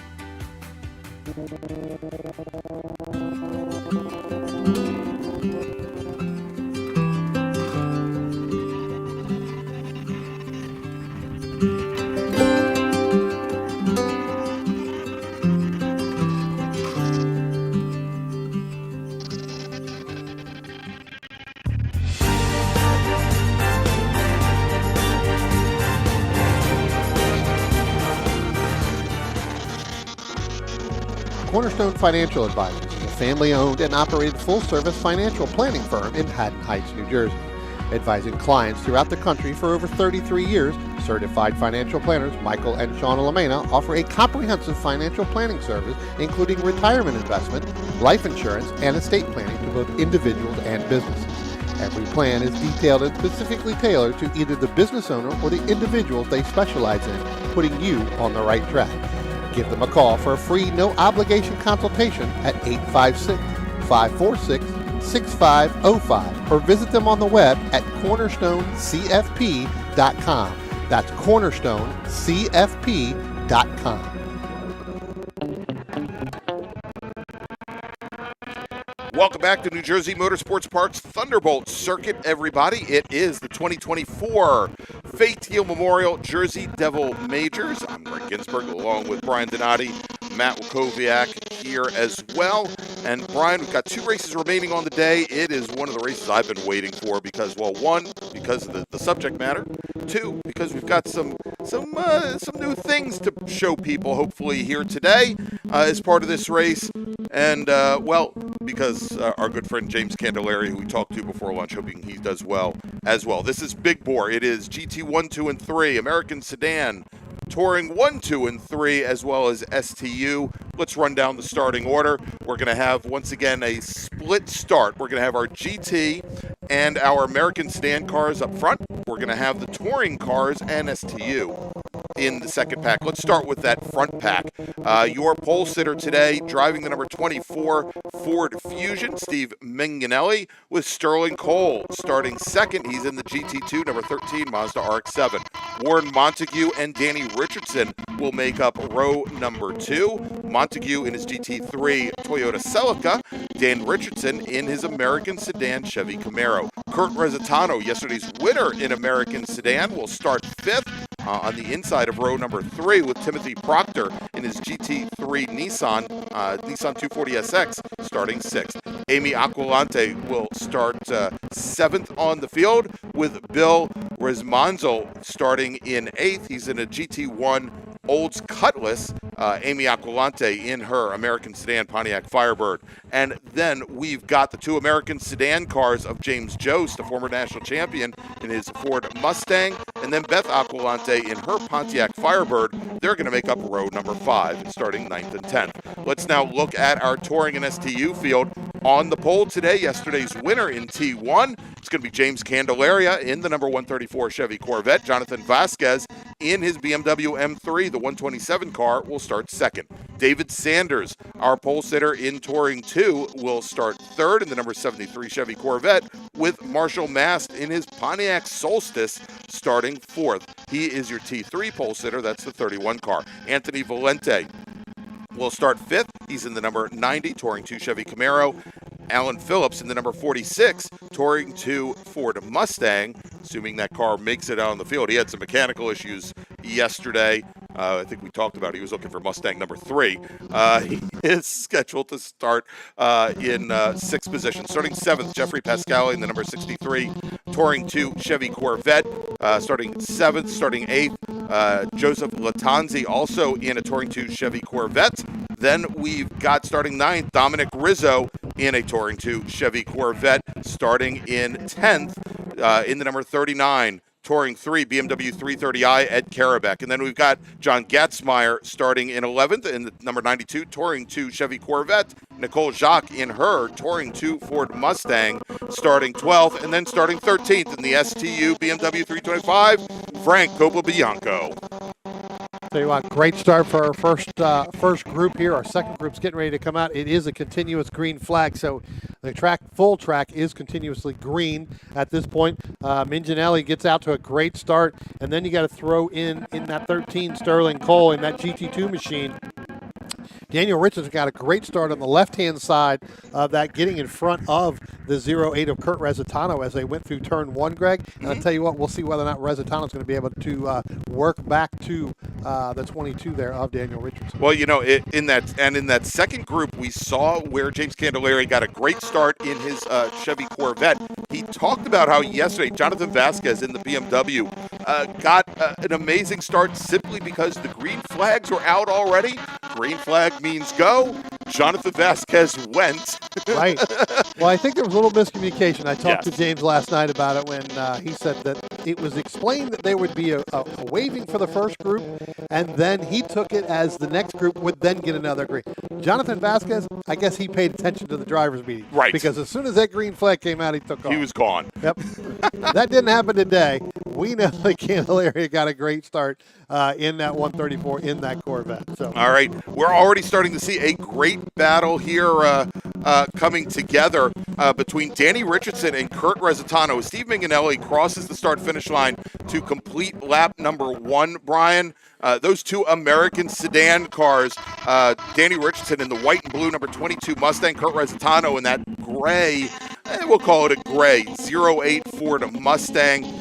They were locked absolutely nose to tail there as we see them come out of turn 1, head up the hill. And James Jost and Amy Aquilante, they are right there as well. They are not very far behind those two racers. I tell you what, early on, this is all going to be about taking care of the equipment to get to the end. These larger, heavier cars are not like our SRFs or our Miatas, where you can just, even 22 laps is a full-on sprint. They've got to make sure they take care of all the equipment to get through there. All right, so Brian, we just saw James Candelaria, who was our pole sitter in T1, just set the fastest lap on that initial lap. Let's do this. We've been kind of teasing it a little bit.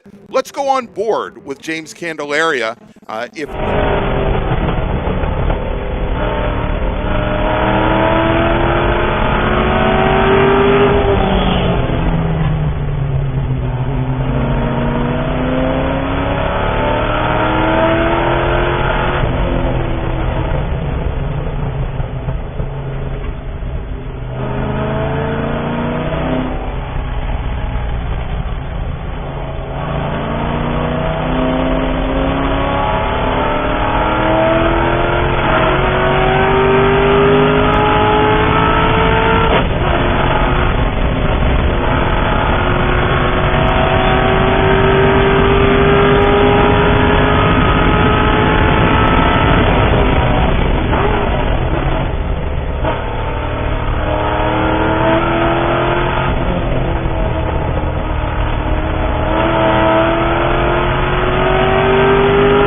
As we pick up there we go. And actually, we just see coming through turn 1, coming up behind that Proctor machine is actually David Sanders, who will also have some onboard video here in just a moment. Driver of the 73 Touring 2 Chevy Corvette. He's currently your leader in Touring 2. Tell you what, Greg, let's pick up the camera 7, Matt, if we can, because you're going to see our American sedan cars. We did have one car, and I think that's going to be the Sterling Cole there machine. He went 4 off, and now our American sedan. But at the time that he started to make a move, Resitano was side by side with Richardson and came up on that yellow flag for Sterling Cole in that in that 13 So machine. had the local caution there, no passing, had to get back in line behind Danny Richardson there, and look at the stack up now as they come in through the octopus. That third car in line is the camera car that we just had of James Candelaria, who is your Touring 1 leader. And if you look now here, Candelaria right behind our American sedan leaders, he's got Jonathan Vasquez directly behind him. So as Candelaria has been trying to find a way around that American sedan battle, he's now in one of his own. And you're going to see, you didn't really see it because it kind of froze up a little bit. Resitano let Candelaria go. Okay. He knew that he was not going to hold him up, but it was a good thing that he did, because as we were just sitting here looking out the window, you saw Jonathan Vasquez get right on the back bumper. So where he was having to take time to get by Jost and Aquilante, that allowed Vasquez to go ahead and close the deal and move up. Our 13 machine, as we talked about, Sterling Cole, he is now on pit road. Exactly. So it looks like his day is now done.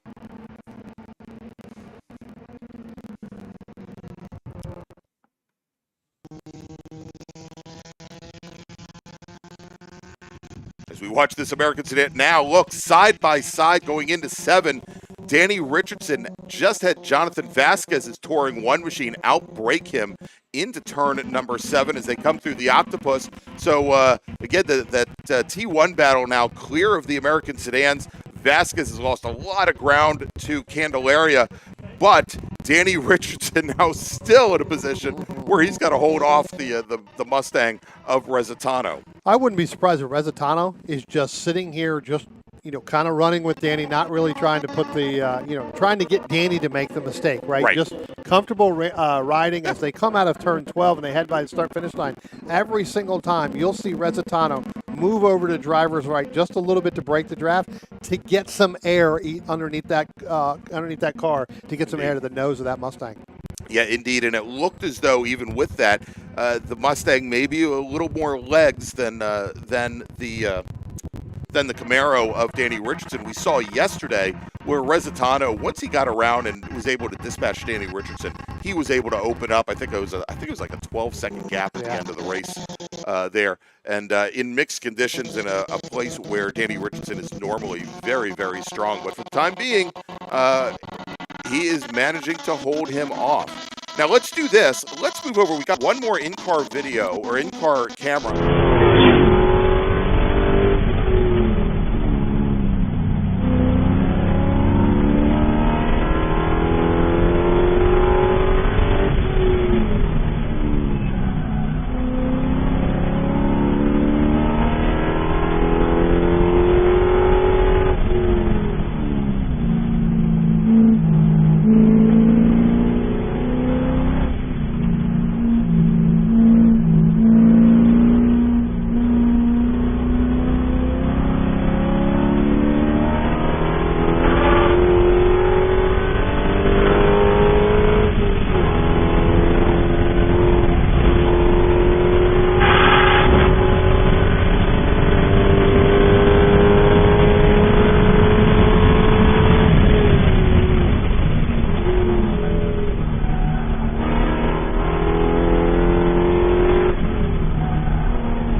look at turn 3 camera now.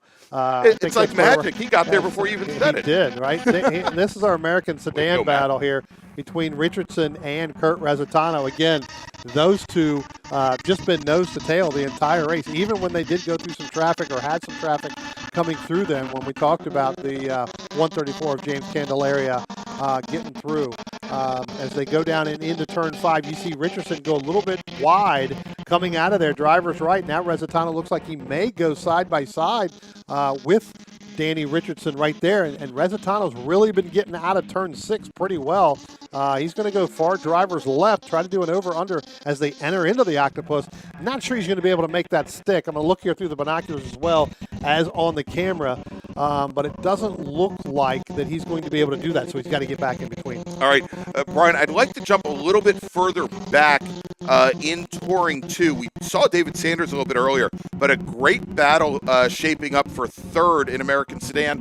It is the number 46 of Alan Phillips, Chevy Corvette, Jeffrey Pascala, the 63 Chevy Corvette, and then Joseph Latanzi in the number 99, repeat after me, everybody, Chevy Corvette here. And I said Alan Phillips. Alan Phillips is actually in the Ford Mustang, so he did get that car repaired. Yeah. They are going to be coming out onto the front straight here in just a few moments. We've got Sanders, who actually we just had the Solstice, the 31 Solstice of Mast, come onto the front straight.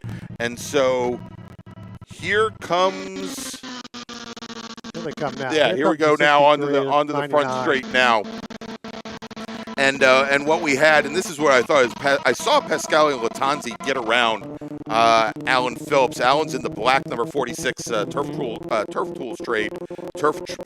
Trade Tools Mustang. Pascal, I believe, in the red, white, and blue number 63, and then Latanzi in the 99 Corvette. They've now stretched things out. They were all within about a half a car length, and Latanzi made an amazing move on Phillips into turn 4 on that last lap.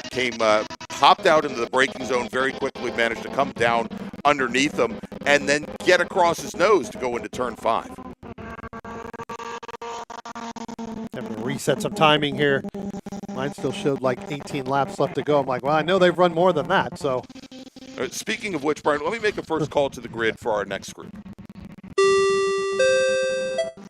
Attention in the paddock. Attention the paddock. First call to the grid for race group number 6.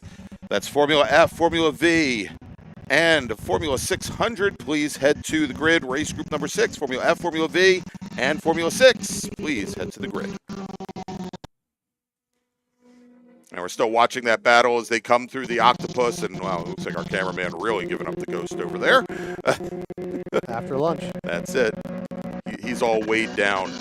All right, and there's Pascala and Latanzi. That again is the battle for third. Latanzi sets a personal best, knocks about a tenth and a half off of the gap to Pascala ahead. Margin now just about 9/10 of a second between the two. I'll tell you what, I believe our overall leader is getting ready to come out up around there. Is going to see that. He's going to put a lap on the 26 machine. That's Dominic Rizzo in that other T2 machine, another Corvette. And checking in with some of our other classes, and you can see there's a pretty long list there on the timing and scoring screen. In Touring 3, Marshall Mast with a considerable advantage right now over Ed Karabek. Warren Montague leading in GT3. Frank Copabianco, our sole racer in STU, well, he's doing just fine right now. In American Sedan, it is still Richardson and Resitano. Actually, there's an update for that right now, yes, Greg. there is on the front straight. Yeah.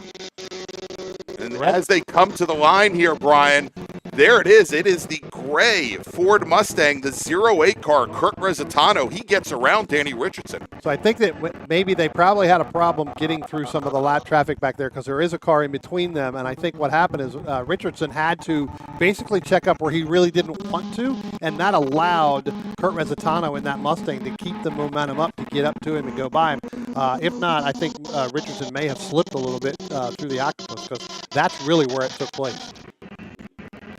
Coming through turn 6 and turn 7, you still had Richardson in the lead, but now it's opened up by about 15 car lengths. Wow. Almost 20 car lengths now back to Danny Richardson in that 22 machine. So Richardson able to hold Resitano off for 11 laps. almost halfway through this 22-lap race. And Resitano may have pushed Richardson the first half of this race to get him to use up that equipment. Very much so. And then all of a sudden now the tires start to go away. Again, we've talked about this all day long, and I talked to a few of the drivers during lunch, but nobody was seeing a lot of tire degradation, but these are the heavier cars, and they do go away quickly. When they go away, as James said earlier, there is no medium. It's either there or it's not. And what we're starting to see here, Brian, is we are starting to see who has worked to maintain their equipment and maybe who has not. So we see it with Resitano and Richardson now losing almost 2.5 seconds to Resitano on the last lap. But those two racers now have opened up almost a 10-second advantage over Amy Aquilante and James Jost. And Jost, I think, has had some more issues. I'm showing him as actually being a couple laps down now. But again, the two leaders in American Sedan really separating themselves out from the rest of the field. James Candelaria, who was under pressure early on from Jonathan Vasquez's BMW. Candelaria now with a 7-second advantage over Jonathan Vasquez. Steve Minganelli, of course, our only GT1 racer, and he jumped out to that early lead. In Touring 2, David Sanders now with a 25-second advantage over Anthony Greg, Valente. let me go ahead and do it. We've got a car that has just gone off out of turn 12. You'll be able to see that here. You can see it over there. That's one of the Aquilante That cars. is actually Beth Aquilante. And what happened was that you had James Candelaria making the move. She gave him the room to do that, but she ended up going too far drivers left by giving him that room, and that forced her off the racetrack.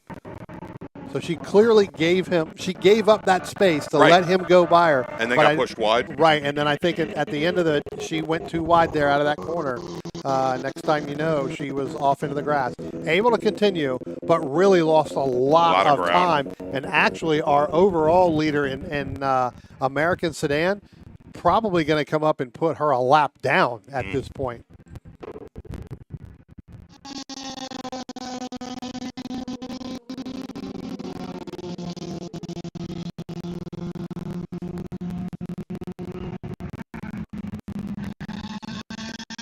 And I don't believe, from what I saw from here, there was no contact at all with that. It was just more of, I'm going to give you the room. Let's go over there. Let's give you that because you're a lot faster. And then all of a sudden just pushed her car. And I think that could have been a product of aero tight on her car, where her car got really tight coming out of the turn. As the nose washed to the right, then washed back to the left, and she took off.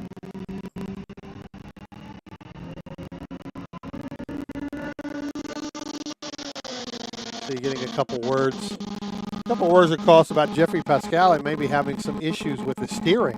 Car maybe kind of all over the racetrack a little bit. I'm not seeing that coming through out of the Octopus and coming up over the hill under the bridge, but he's going to come up on onto the back bumper of that 58 machine of Beth Aquilante that actually went out before. Here comes our American Sedan leader now. So as you're looking through there, tell you what, if we can, let's go to the David Sanders in-car.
octopus here. We'll see what we got coming through here at this point.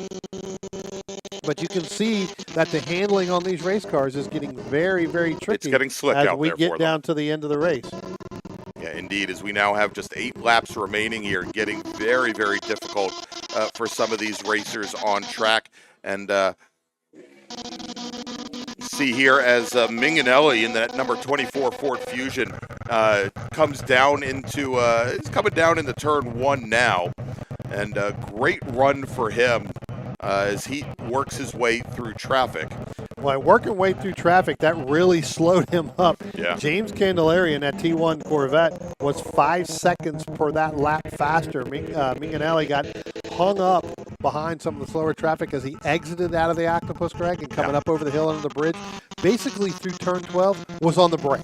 Yes. Was not on the gas because there was 2 cars there. He had nowhere to go. Well, so. and we could see that on the last lap, Brian. He was almost 6 seconds off of his previous fast what I'm lap, saying, yeah. and actually running a couple of seconds behind, slower than the cars directly ahead of him. Yeah. Yeah, definitely you could see the nose of that car being down as he came through turn 12. That's where you want to be on the gas, not on the brake. Not on the brake. Exactly. Not completely off. So, yeah, that was a big position change there. Could result in, again, we talked about this, and I talked about him yesterday with Candelaria, really, really closing the gap as the race went on. And here it is. We're seeing it again as our overall leader now comes out of 12 and is going to head down through the front stretch here. You've got Candelaria.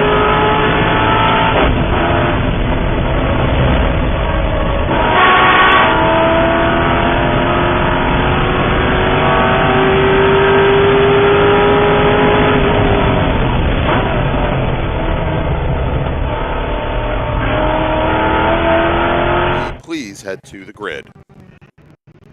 As you saw, we went back to that onboard camera there with James Kendall as he got through one of the other cars. So again, he's starting to close down on our overall leader. So okay, we're having some technical issues here. I'm trying to say it and it's not coming through, so I'm not really.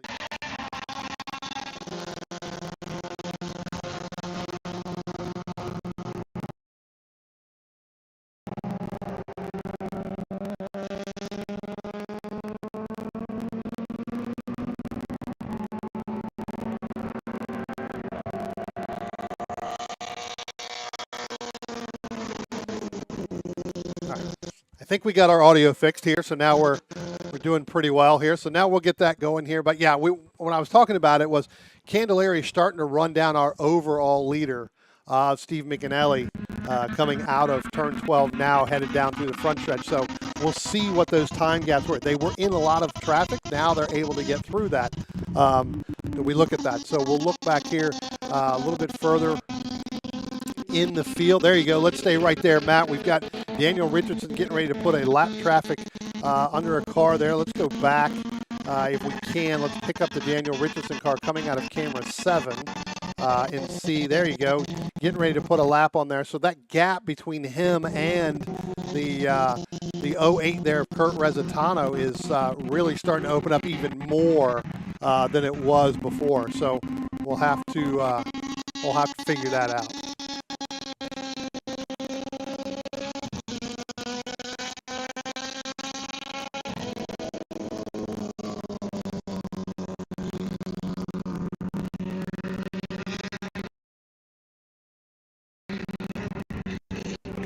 Looks like the Daniel Richardson machine that he was getting ready to put the lap on is actually the 58 of Beth Aquilante. So, again, our front 2 leaders have put her a lap down. Again, she had that problem coming off of turn 12 the last time. The battle that's starting to shape up a little bit, and we'll stay here as we can. You're going to see, there goes James Jost. And that next car in front of him is going to be one of our T2 machines and I believe that is actually going to be heading down into turn 1. That is the 63 of Jeffrey Pasquale. What's ended up happening is that has allowed Jost now to close the gap where Amy Aquilante was opening that up, Greg. That is now closing down. So James Jost getting faster here at the end of this race with about 3.5 laps to go. Well, and again, for a class that is so marked heavily by attrition and by, sometimes mismanagement of the equipment and, not being able to get a car to the end of a race, we see now where James Jost appears to have basically taken things slow but steady over the course of the race, and the race is starting to come back to him. Now, Richardson and Resitano quite a bit further ahead, but still to be within 3.5 seconds or so of Amy Aquilante now with 4 laps remaining, that's actually a pretty good position to be in.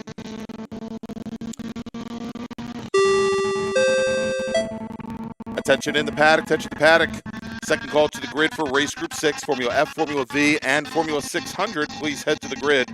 Race Group 6, our final race group of the day. Please head to the grid. We come out of the Octopus now, and you start to head down out of turn 12 and then down the front stretch. Let's see what that gap is now between Aquilante and... So James Jost closed that third, that battle for third, the last podium spot in American Sedan. He's closed it down to 3.2 seconds. It was up to 7 seconds at one point in time during this race. Again, we've got 3 laps left to go. The next time our overall leader comes by, it will be 2 laps to go. Looks like we've got something that may be going on down into turn 1. We've got a surface flag here.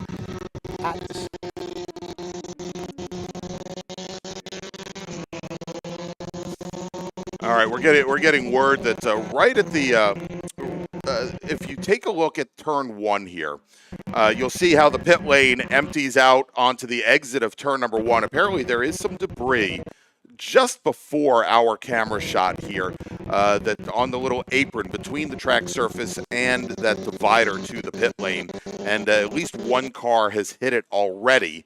We're trying to ascertain exactly what it is. All we know is that it is shiny, Brian. Yeah. And we know racers like shiny things. Yeah. And it's right in the middle of the racetrack, so unless you're going to go too wide, I don't think it's going to affect any entry in there. And it could be just a piece of, probably could be like a piece of sheet metal or a piece of tin that came off. Greg, we've got James Jost here sliding coming out of turn 12, heading down through it. Look, he was getting ready to make the pass on Amy Aquilante. Let's see if we can see him with our turn 12 camera, Matt. I don't know if we can. No, he's up against the wall there on this side. No, too far along, exactly. Yeah. And it was, it looked like he dropped the wheels, driver's left coming out of the final corner. Car spun around, and he had the brakes locked down. He scrubbed off a lot of speed, Brian. A very light tap of the tire walls that line the pit wall, and then maybe a small tap with the left front corner against the concrete, but not very hard. And we talked about this earlier on, where he did make a little bit of contact with the left front with the little tire wall here coming just out there. But again, we're seeing you can't go too wide coming out of turn 12. Right. You cannot make the pass right now on this racetrack out of 12. You've got to stay single file. Right. It is, for whatever reason, has become very, very treacherous right there. We saw it earlier on when we had Candelaria and Beth Aquilante. Sure. Now we see it with Amy Aquilante and James Jost. Well, I think a lot of that, Brian, is, again, we are seeing on a newly repaved track. That is a portion of this track where especially there's no rubber down, but there has been very little rubber put down since the repave itself. And it is, as you said, almost a single lane track through that corner with just very little grip on the outside. They may find in the wet that it is incredibly grippy, but certainly here in the dry, not so much. And trying to get him back on the racetrack is kind of tough here too, as he's getting ready to come out. There's really no way for him to go. I'm not sure why he's going counter. All right, and we've got the local caution over at 14, as I think he's trying to figure out a way to get the car turned around. He was facing counter race, and now James Jost is on the track surface, pointing counter race. And Brian, we are now going to be going to a full course caution and now we're here at backing NJMP up, as Jost is trying now to back the car up so so that he can turn. I think he was trying to see if he could get some kind of indication from the corner workers at turn 12, and he now has that car back underway, and we are back out again. We are at, for the time being, full course caution, Brian, and as we now have just a single lap remaining here as our overall leader, Steve Minganelli, is working lap number 22. Yeah. And it appears as though this race is going to end under full course caution. Yeah, I think so. I mean, there's no way we're going to be able, as you said, working the last lap. It's going to be no way to get everybody back to even do a one lap. So our overall leader now coming out of the Octopus now, getting ready to head up under turn 12 under the bridge. We'll pick him up here. There he goes.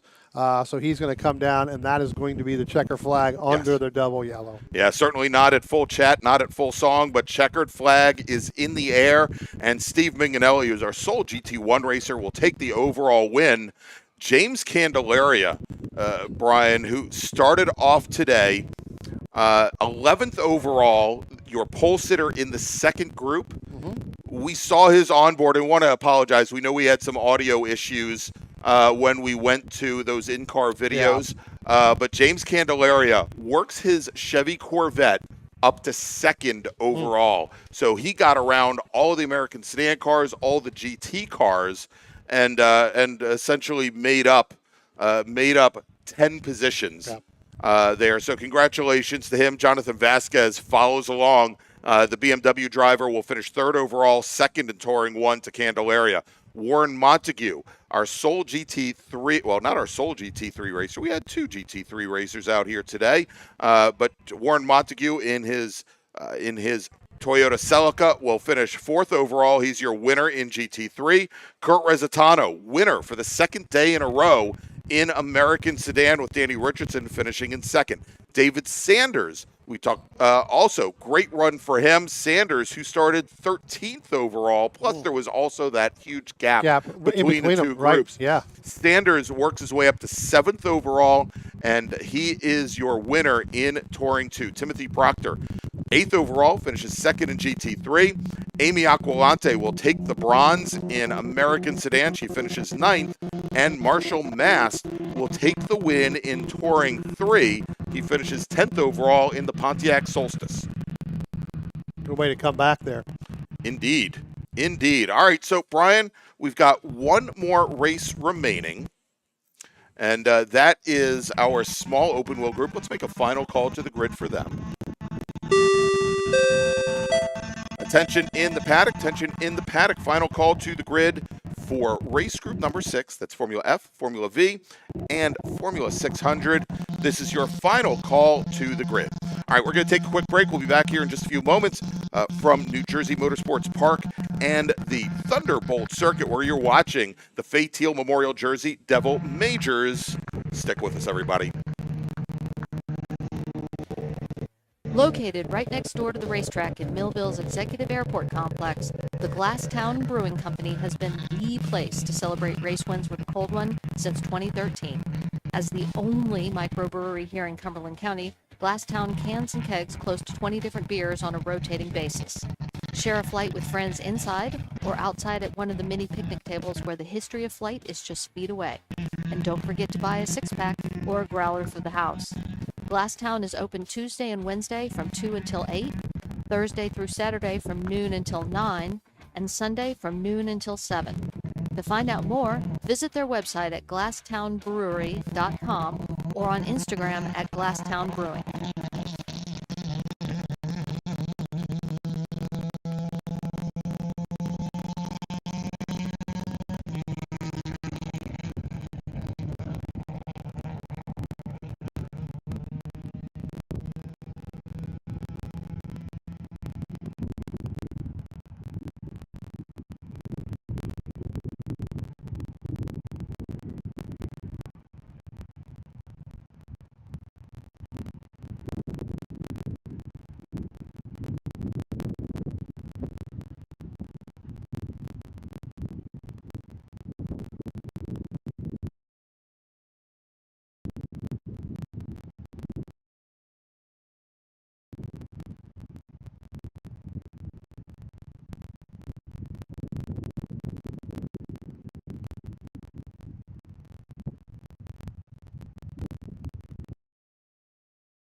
Cornerstone Financial Advisors is a family-owned and operated full-service financial planning firm in Haddon Heights, New Jersey. Advising clients throughout the country for over 33 years, certified financial planners Michael and Shauna Lamena offer a comprehensive financial planning service including retirement investment, life insurance, and estate planning to both individuals and businesses. Every plan is detailed and specifically tailored to either the business owner or the individuals they specialize in, putting you on the right track. Give them a call for a free, no-obligation consultation at 856-546-6505 or visit them on the web at cornerstonecfp.com. That's cornerstonecfp.com.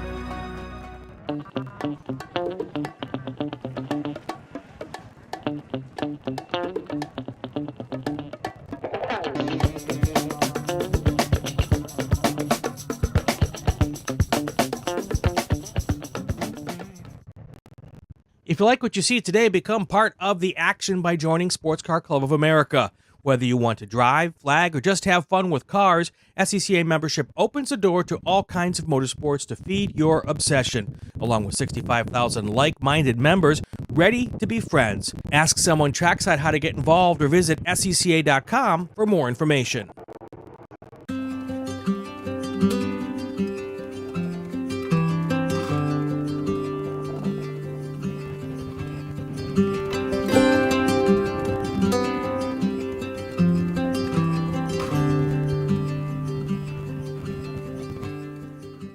What does it take to be America's largest Corvette dealer? At Ciocca, it starts with our premier selection of new and certified Corvettes on the lot or custom ordered with new vehicles arriving every day. Add in the country's most experienced team of specialists to help you find the perfect ride, along with the confidence that you're doing business with a company that shares your passion for excellence. Find out more at CioccaCorvette.com, or better yet, Come to America's largest Corvette dealership, Ciocca Corvette in Atlantic City.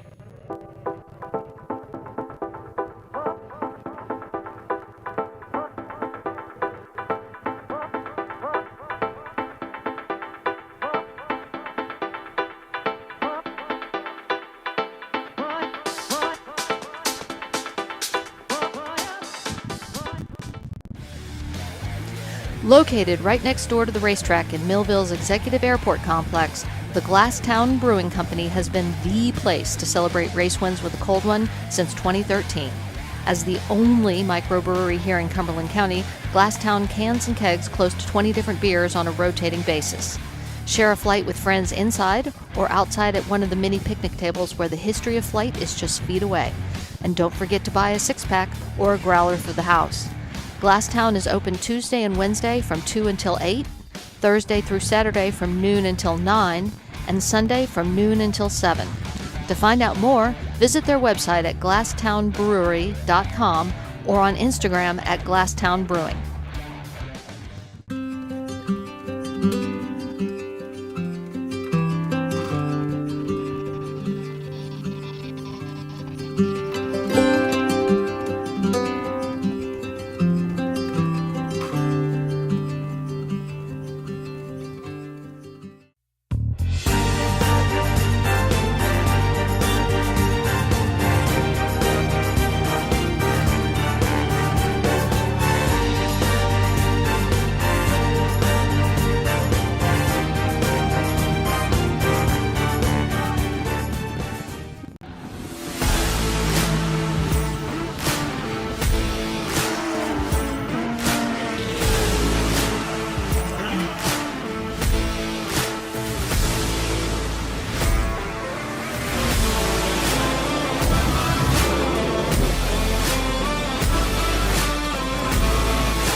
Located in Mays Landing, New Jersey, Speed Circuit focuses on road racers, autocrossers, as well as time attack and track day drivers. They manufacture quality products such as exhaust parts, electronics, intakes, heat shields, pulleys, and more. In addition, Speed Circuit offers fabrication services including welding, CNC plasma cutting, CAD design, 3D printing, and powder coating. They also offer parts installation services, remote tuning, track support, and instruction. Your source for tuning and ECU calibration, performance, and fabrication, speedcircuit.net.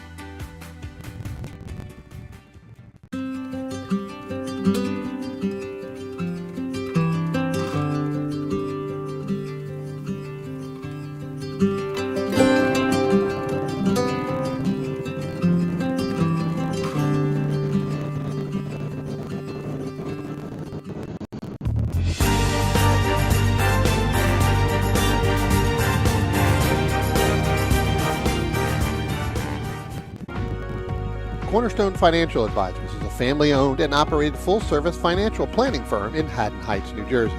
Advising clients throughout the country for over 33 years, certified financial planners Michael and Shauna Lamena offer a comprehensive financial planning service including retirement investment, life insurance, and estate planning to both individuals and businesses. Every plan is detailed and specifically tailored to either the business owner or the individuals they specialize in, putting you on the right track. Give them a call for a free, no-obligation consultation at 856-546-6505 or visit them on the web at cornerstonecfp.com. That's cornerstonecfp.com.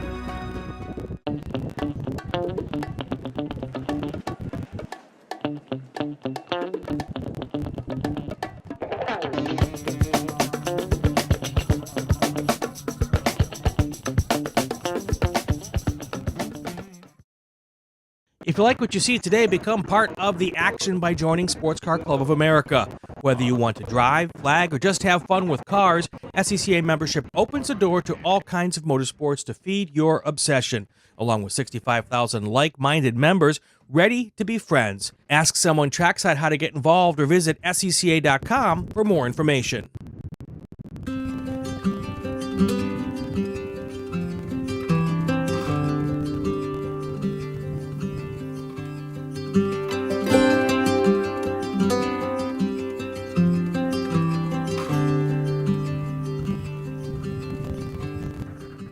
What does it take to be America's largest Corvette dealer? At Ciocca, it starts with our premier selection of new and certified Corvettes on the lot or custom ordered with new vehicles arriving every day. Add in the country's most experienced team of specialists to help you find the perfect ride, along with the confidence that you're doing business with a company that shares your passion for excellence. Find out more at CioccaCorvette.com, or better yet, Come to America's largest Corvette dealership, Ciocca Corvette in Atlantic City.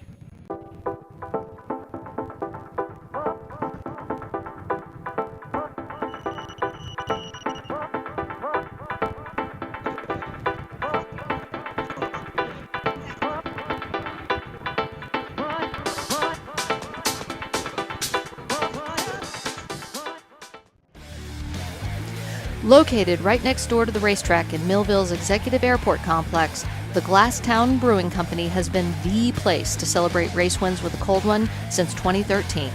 As the only microbrewery here in Cumberland County, Glasstown cans and kegs close to 20 different beers on a rotating basis. Share a flight with friends inside or outside at one of the mini picnic tables where the history of flight is just feet away. And don't forget to buy a six-pack or a growler for the house. Glasstown is open Tuesday and Wednesday from 2 until 8, Thursday through Saturday from noon until 9, and Sunday from noon until 7. To find out more, visit their website at glasstownbrewery.com or on Instagram at Glasstown Brewing.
Located in Mays Landing, New Jersey, Speed Circuit focuses on road racers, autocrossers, as well as time attack and track day drivers. They manufacture quality products such as exhaust parts, electronics, intakes, heat shields, pulleys, and more. In addition, Speed Circuit offers fabrication services including welding, CNC plasma cutting, CAD design, 3D printing, and powder coating. They also offer parts installation services, remote tuning, track support, and instruction. Your source for tuning and ECU calibration, performance, and fabrication, speedcircuit.net.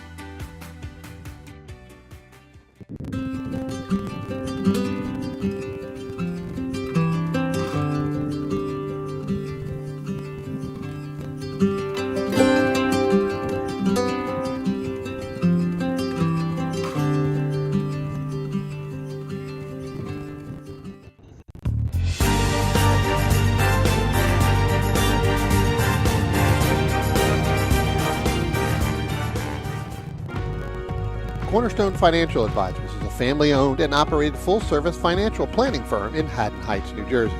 Advising clients throughout the country for over 33 years, certified financial planners Michael and Shauna Lamena offer a comprehensive financial planning service including retirement investment, life insurance, and estate planning to both individuals and businesses. Every plan is detailed and specifically tailored to either the business owner or the individuals they specialize in, putting you on the right track. Give them a call for a free, no-obligation consultation at 856-546-6505 or visit them on the web at cornerstonecfp.com. That's cornerstonecfp.com.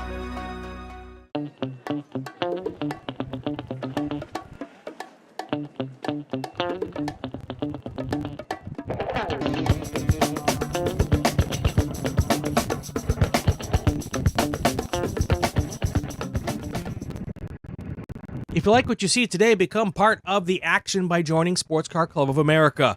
Whether you want to drive, flag, or just have fun with cars, SCCA membership opens the door to all kinds of motorsports to feed your obsession, along with 65,000 like-minded members ready to be friends. Ask someone trackside how to get involved or visit SCCA.com for more information.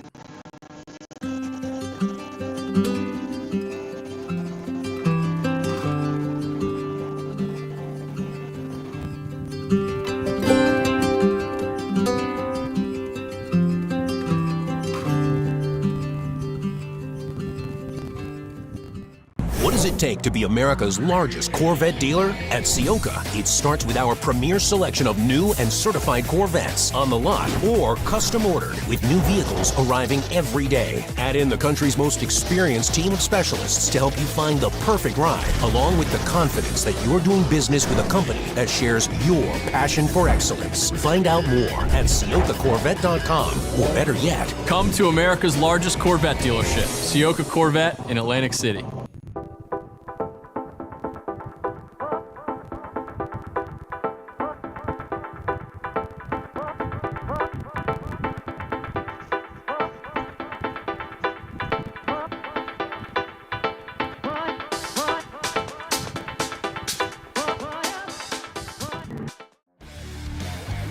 Located right next door to the racetrack in Millville's Executive Airport Complex, the Glasstown Brewing Company has been the place to celebrate race wins with a cold one since 2013. As the only microbrewery here in Cumberland County, Glasstown cans and kegs close to 20 different beers on a rotating basis. Share a flight with friends inside or outside at one of the mini picnic tables where the history of flight is just feet away. And don't forget to buy a six-pack or a growler for the house.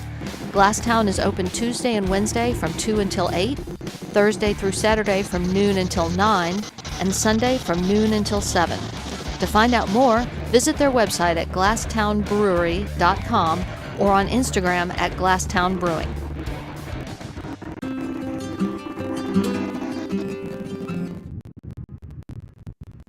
Welcome back to New Jersey Motorsports Park's Thunderbolt Circuit for the last race of the Fay Teal Memorial Jersey Devil Majors, the 2024 event here given by the South Jersey region of the SCCA. I'm Greg Ginsburg. I'm almost punch drunk here, Brian. Yeah. Don't know what to say anymore.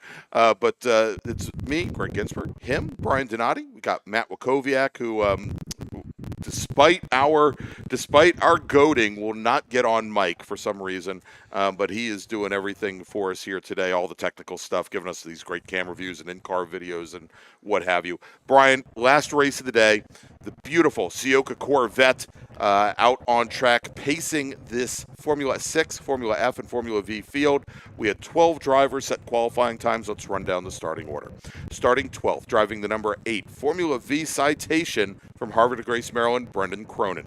Jeffrey Vallejo is starting 11th. He's in the number 29 Speed Sport AM5. He's from Brooklyn, New York. Starting 10th is David Scaler. He is driving the number 9 Formula V Vortec. Chase Johnson is starting 9th. He's in the number 04 Formula V Mysterian with Jonathan Weisheit. Starting 8th, he is in the number 61 JK Technologies. Easy for me to say. It's an XP1. And your pole sitter in Formula V today, driving the number 79 Scaler Mark 1, Alex Scaler. Starting 6th, driving the number 16 Formula F Wyvern, it's Steve Rue with Dino Ludico. From Speed Source, he is, from Speed Circuit, he is starting 5th. In the number 24 Formula 600. Joe Parsons starting 4th. He's in the number 42 Formula F Spectrum with Steve Oseth in a Citation. That's a Formula F machine starting 3rd. Your front row today, Robert Gray in the number 15 Nova car Formula 6 machine, and your pole sitter in his LSAE 13, the number 44 car of Jay Beckley. As we come out of turn 12 here, getting ready to take the green flag. Remember, Greg, we saw this group yesterday when they had their race. They clearly had a disadvantage with 2 laps to go. Oh my gosh, yes. Where it just became a torrential downpour. Yeah, Jay Beckley had opened up, I think, a 30-second advantage on the field, which disappeared in 30 seconds as the rain started coming down on the front straight and at turn 1. And for a while, nowhere else. And Jay Beckley ended up buried in the dirt over at turn 1. Went off, and then we again, far enough up, able to continue the race. Ended up having even more rain across the entire racetrack, especially coming out of turn 12. Had one of our Formula Vs, unfortunately, Jeffrey Vallejo went in, made contact with Beckley there as he tried to turn. Now saved us the trouble of having to tow Jay Beckley's car out of the grass, though. Got it restarted.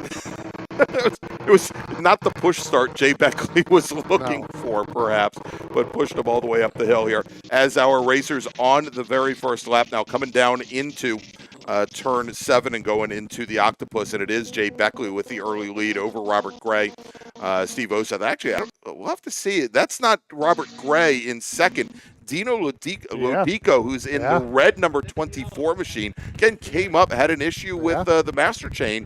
He runs Speed Circuit, one of the South Jersey region's sponsors, and also, should I add, an authorized reseller of the Sentinel video systems.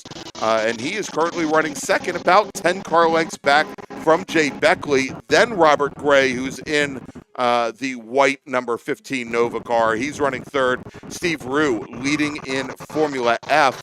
And from the looks of it, Brian, Steve Rue, the only Formula F driver to take the grid, as Steve Oseth, Joe Parsons, did not come out today. In Formula V, we've got Alex Scaler, who's your leader, Chase Johnson, David Scaler, Brendan Cronin, 4-car field, Jonathan Weisheit, and Jeffrey Vallejo. And Vallejo might have had some damage after yesterday.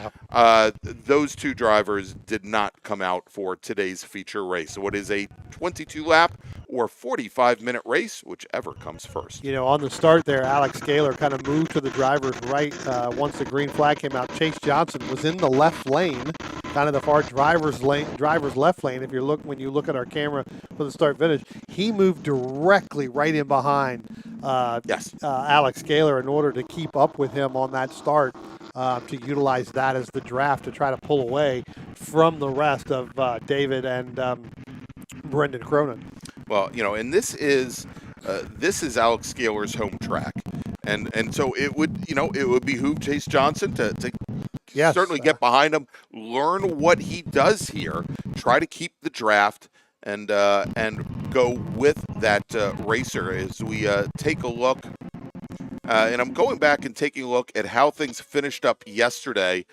Chase finished second to Scaler yesterday, margin of 13 seconds. If he can do better than 13 seconds, I would consider that a win. Well, there you see David Scaler in the 9. He is actually going to make the pass on Chase Johnson as they came out of turn 12 down by the start-finish line. You'll see them right here coming into turn 1, coming right into your living room or your car or your computer or whatever, wherever you're sitting at.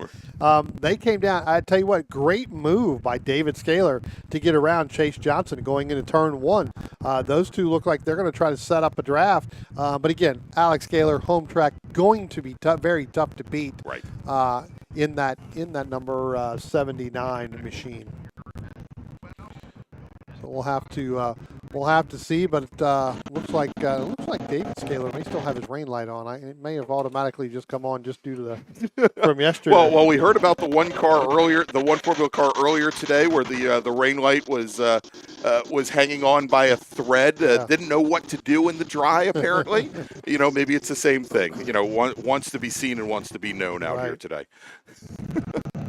Wants to let everybody know where. No, I think it may have been a brake light. I say it because it looks like if it is his brake light, he was on the straightaway and had his brake light on. So I hope that's not the case. But well, most of these cars don't have brake lights. No, I tell you what, good battle here, not for class, but you see there goes Alex Scaler now and the rest of our Formula Vs, but just a little bit ahead of that. You've got they're in turn 1 now, but a great battle there with Robert Gray and Steve Rue. Again, one's a Formula 600, one's the Formula F, but a pretty decent battle. Stephen Rue not going away from Robert Gray. Robert not able to pull him. There you go. You see him coming out of turn 3. Thanks, Matt. And then you got him coming up out of turn 4 here, coming down. You can see how close they are. Stephen Rue doing everything he can to get by Robert Gray, but Robert Gray has that straight line speed than the Formula F machine. Starting to head up into turn 6 again. You can see it. It's about a car length and a half. I give it 3-4 car lengths now as you see it when they come out of turn 7 there, heading into the Octopus. And that's where I think Stephen Rue really is able to close the gap on the 15 of Robert Gray. If we hang on to this shot here for just a moment. Hang on to this shot for just a moment. We just saw Alex Scaler go into 7, but here is the fight between David Scaler and Chase Johnson. Chase Johnson has given up a little bit of ground. He was right on the gearbox of David Scaler just 2 corners earlier going into turn 4. And maybe lost a little bit of momentum there, a little bit too much momentum, being hard on the brakes as we watch him go through the... Well, Chase Johnson is now ahead of David Scaler. David Scaler's in the black machine. Okay. Chase Johnson's in the white and it's like a white and green. So it looks like he did. So maybe that was David Scaler that lost that momentum and allowed Chase Johnson, because here they come out of the 12, headed down to the start-finish line. Chase Johnson moving over to driver's right to help break that draft of David Scaler, not allowing him to try to get that run as they go down to turn 1. And it is David Scaler has his rain light on because it is blinking. So, again, I think once you set that up, again, it's easy to forget to turn that off. Well, I hear in a Formula V, the rain light is worth about 2 miles per hour. I mean, then I'm leaving that thing on. That's right. I'm leaving it on every single time I go out in a race car. Yeah, and so Chase Johnson, I think we talked a little bit about him yesterday, 16 years old. So, good opportunity for him to learn. We've got 2 high schoolers in the field. We've got Chase Johnson. We've also got Brendan Cronin as well here. And Chase finished 3rd in the New England Region's Formula V Championship last year, so a good run for him. And we talked about this yesterday, moving up from quarter midgets and going road racing in something, probably I would consider that, as you move from circle track to road racing, kind of a lateral move across to go from the quarter midgets to Formula V. Well, I think that, again, and you talk about, we had talked to Brendan Cronin, as well, about a month back. Right. And basically that was literally his first time in a Formula V. And he had one other race before that and then this here. So, again, and he came out of karting. Him and I spent a lot of time talking kind of off air about karting. And he kind of really enjoys his Formula V. I mean, he is really making great strides for the first time. You see him now as he comes across the start-finish line. You've got him right behind Chase Johnson and David Scaler, and you see Chase Johnson. They come out of turn 12. They move to the right to try to break that. David Scaler follows him. It's kind of like that, that racing train that you see. Yeah. And you've got Brennan Cronin picking them up to understand, to say, hey, they're doing it, I need to do it as well. Well, and so here's I think one of the key factors is when we talked to Brendan a couple of weeks ago at Summit Point Raceway for his very first ever race. He was the only Formula V in the field, and so he really did not have anybody to key off of to see what they did, to even to talk about what he was seeing or feeling or experiencing on track. Here with a few fewer drivers on course today, but what was a 6-car field or 7-car field yesterday, 2 drivers not here today, but to have an Alex Scaler, to have a Jonathan Weisheit here to find out more about Formula V racing, I think is really a good thing for him, and as good a way to learn as what he's going to see, feel, and experience on track. Yeah, and if there's anyone to really sit down and talk to about the Formula V, it is the Scalers, right? I mean, you got Alex, again, home track, understands, and gives, and again, these younger kids now are so involved with data. I'm telling you, these guys take data, they look at data, they can tell you what it's doing, and I'm sure that's what's happening. Right, and Alex is an engineer, and he's not. I wouldn't call him necessarily a peer, but he's only 23, 24 now, and he's been doing this in Formula V since he was 16 and 17 years old.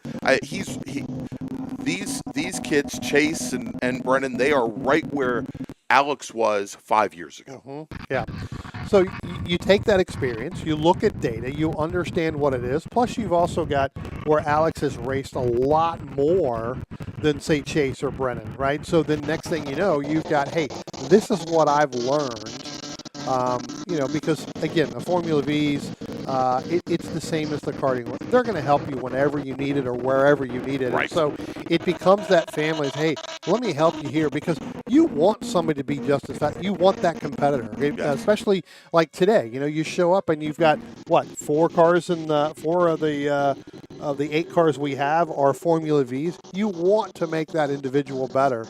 You don't want to have somebody going out there causing challenges or causing problems because they're not aware of how to handle even a Formula V, because it is considered an open wheel car. So you've got to make sure that you handle it. So I'm sure that everybody will do everything they can to make these 2 young drivers faster. And you can see it right now on the racetrack. Chase Johnson ahead of David Scaler, for that second position in Formula V. Those 2 have been going at it, and Brennan Cronin not too far behind. No, not at all. Seeing where they are, trying to pick that draft up. Where they do is a little bit outside of the draft cycle of where it would be for those Formula Vs. But again, you start to watch them. He's in a position where he can see their line, where they're running, and maybe use his car to make them a little bit faster. All right, Brian, I'd like to pick up on the battle for second now in Formula 6, because this has now started to get very, very close. We talked earlier about Robert Gray and Steve Rue, the Formula 6 driver, the Formula F driver. Well, Robert Gray has been able to dispatch the Formula F car, and he is now within just a couple car lengths of Dino Laduco here. Last lap by, Gray was able to set the fastest lap of anyone here, and he is now within 0.6 of a second as we just heard the buzzing in our headsets as they come down into turn number 1 now. There they are. It is the red number 24 of Laduco and then the white 15 of Gray as things are starting to close down here. And we've only got 8 laps in the books for these racers, and so a lot of time still to go, 14 laps. We'll see what Robert Gray decides to do, what he can do, if he can come up to Laduco, and how they engage. And in a Formula 6, that is a monumentous time that you have left. In this race. That is, you've got 8 laps left. That probably feels like 50 laps, because they are a handful on those smaller tires that they need, that they're running out here. So again, it is going to be a handful, and it could be that Dino may pushed his stuff out early, and Robert Gray said, you know what, I'll let you guys go out and get out there, and then I will run you down at the end. We've seen that quite a bit through all of our different classes here this weekend, especially of today. They get ready to come out of the Octopus now, getting ready to head up under the bridge at turn 12. I think that, let's see, we're getting a call here regarding the 69 machine.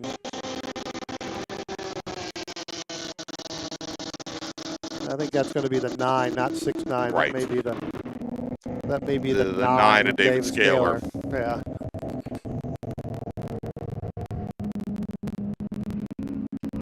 Unless they changed his number on the car, but I believe that's going to be the 9.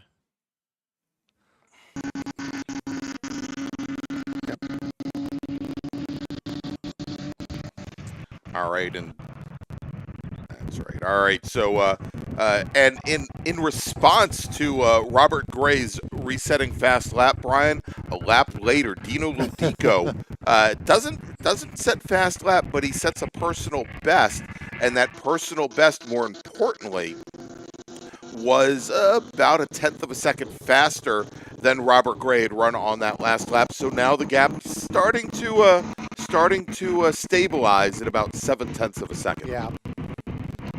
With that spin, with that spin for David Scaler, what that does, Greg, that brings Brendan Cronin in for that last podium spot now. That's right. Now he's going to close in right there. So that could be your battle for your last podium spot in our Formula V.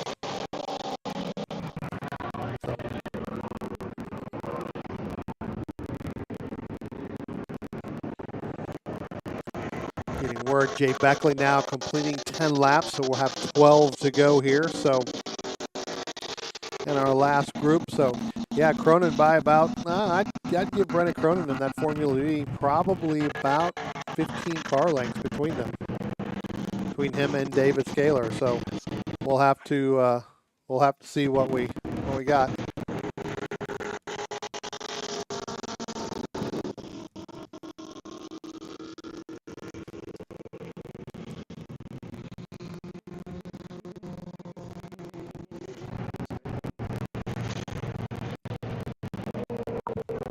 All right, so let's take a look at this fight now. Coming into turn 7 with Ludico and Robert Gray.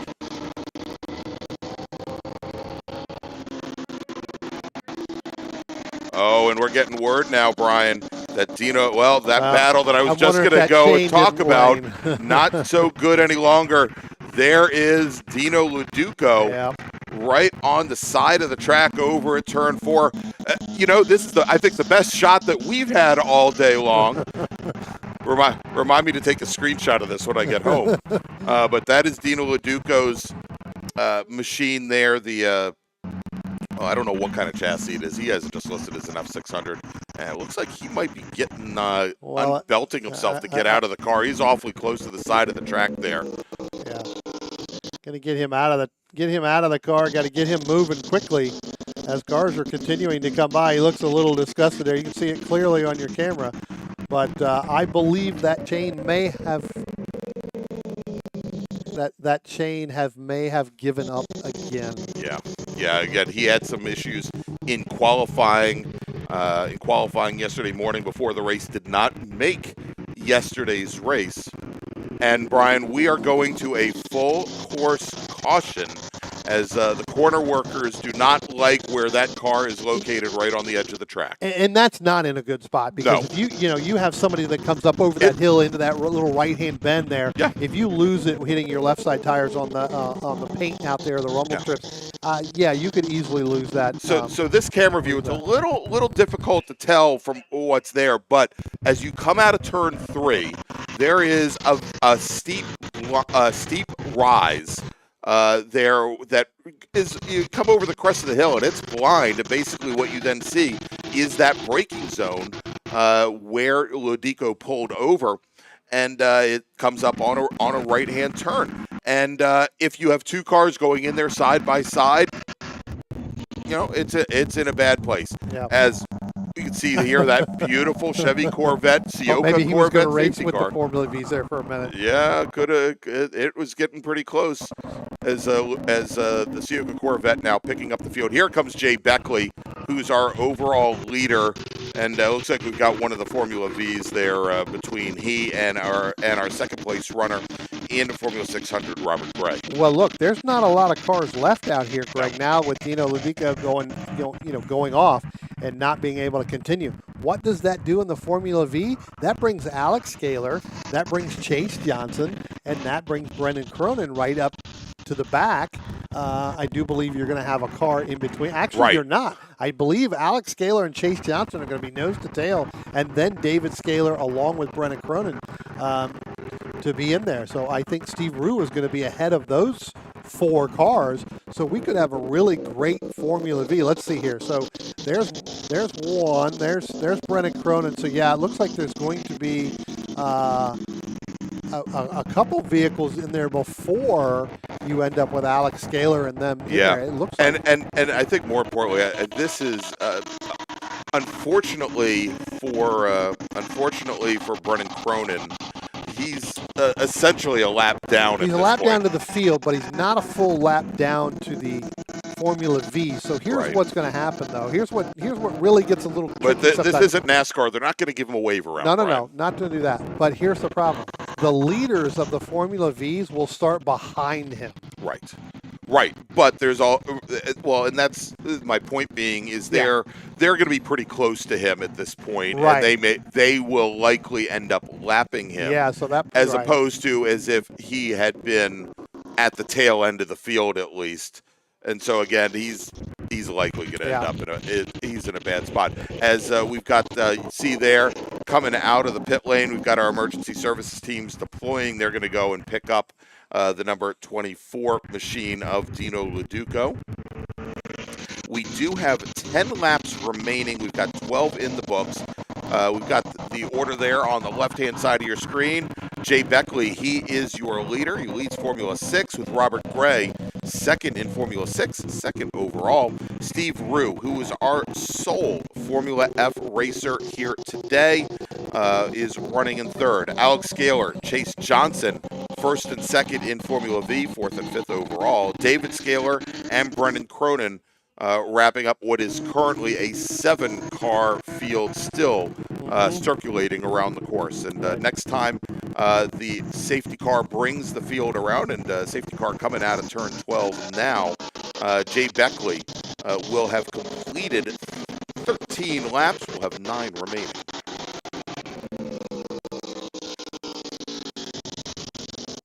And I suspect that we're going to get this cleaned up and cleared up. We have the field now responding, or the services vehicles responding to get the 24 car out. Yeah, maybe we put Ludico in the passenger or in the driver's seat and just lift him up and haul him around. It's like it's like going to the county fair. I think Dino probably has either left the scene. Well, I'm sure he's behind the Armco over there. They'll get him lifted up, put in there, bring him back. Here he comes. He's coming back into our camera shot now. But yes, I have a feeling that's the exact same thing he had a problem with yesterday in that chain, because when it went away quickly. So, and that's a shame, because he missed yesterday's race because it happened in qualifying. So ended up missing. And got it repaired in time for the qualifying session in the afternoon after our broadcast. So at least he was able to get a little bit of running with that machine.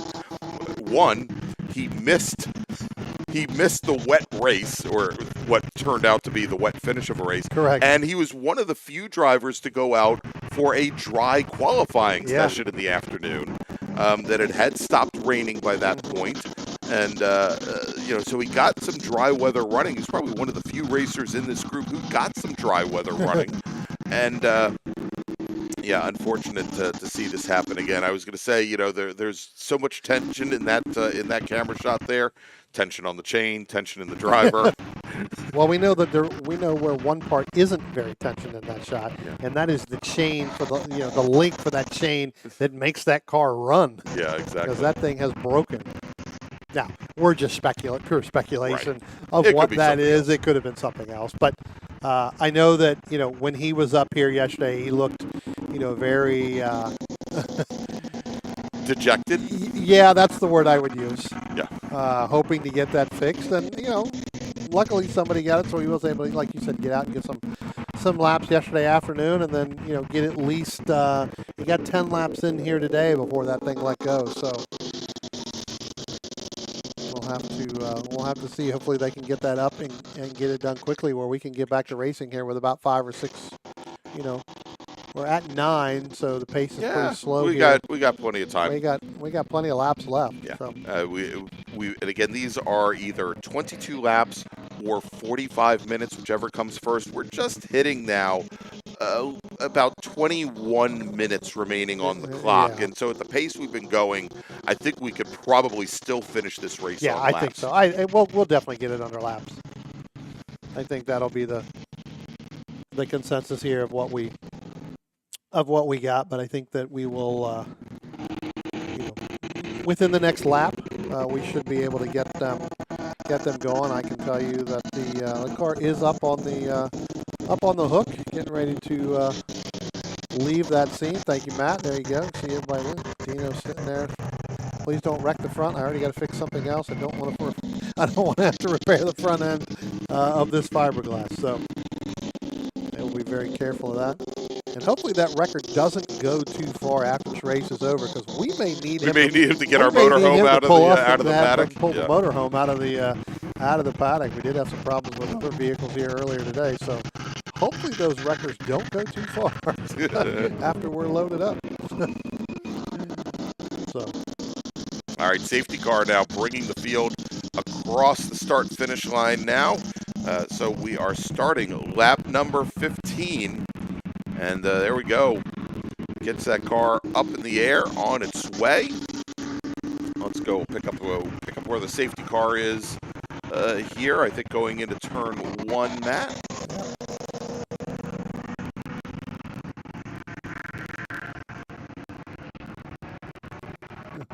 I think we lost our producer. Past his bedtime. All right. So, Brian, if I'm silent for the next 20 minutes, you'll know exactly why. We can't wake the producer. He's busy doing other stuff. What happens when you have a double yellow, right? It's the true meaning of a double yellow. Yeah.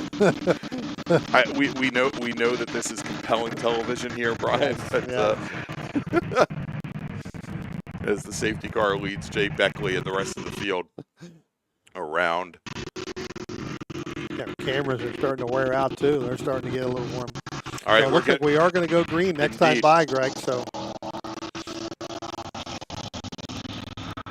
yeah, they'll pull out. They're going to end lap 15. They'll be getting lap 16. So with that, we'll have 6 laps remaining. 6 laps remaining. So pretty good run there. I think you could see. Let's see now whether or not Robert Gray is able to catch Jay Beckley. So if Jay Beckley can hold off Gray, we'll see if that happens.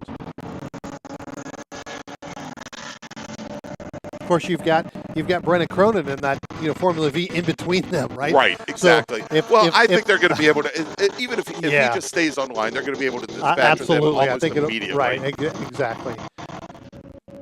But Gray's got to make that move quick, right? As soon as that green flag comes out, you've got to get over to the right. Brennan Cronin, hold that line on the start so that Gray can get by you and start to run down Beckley.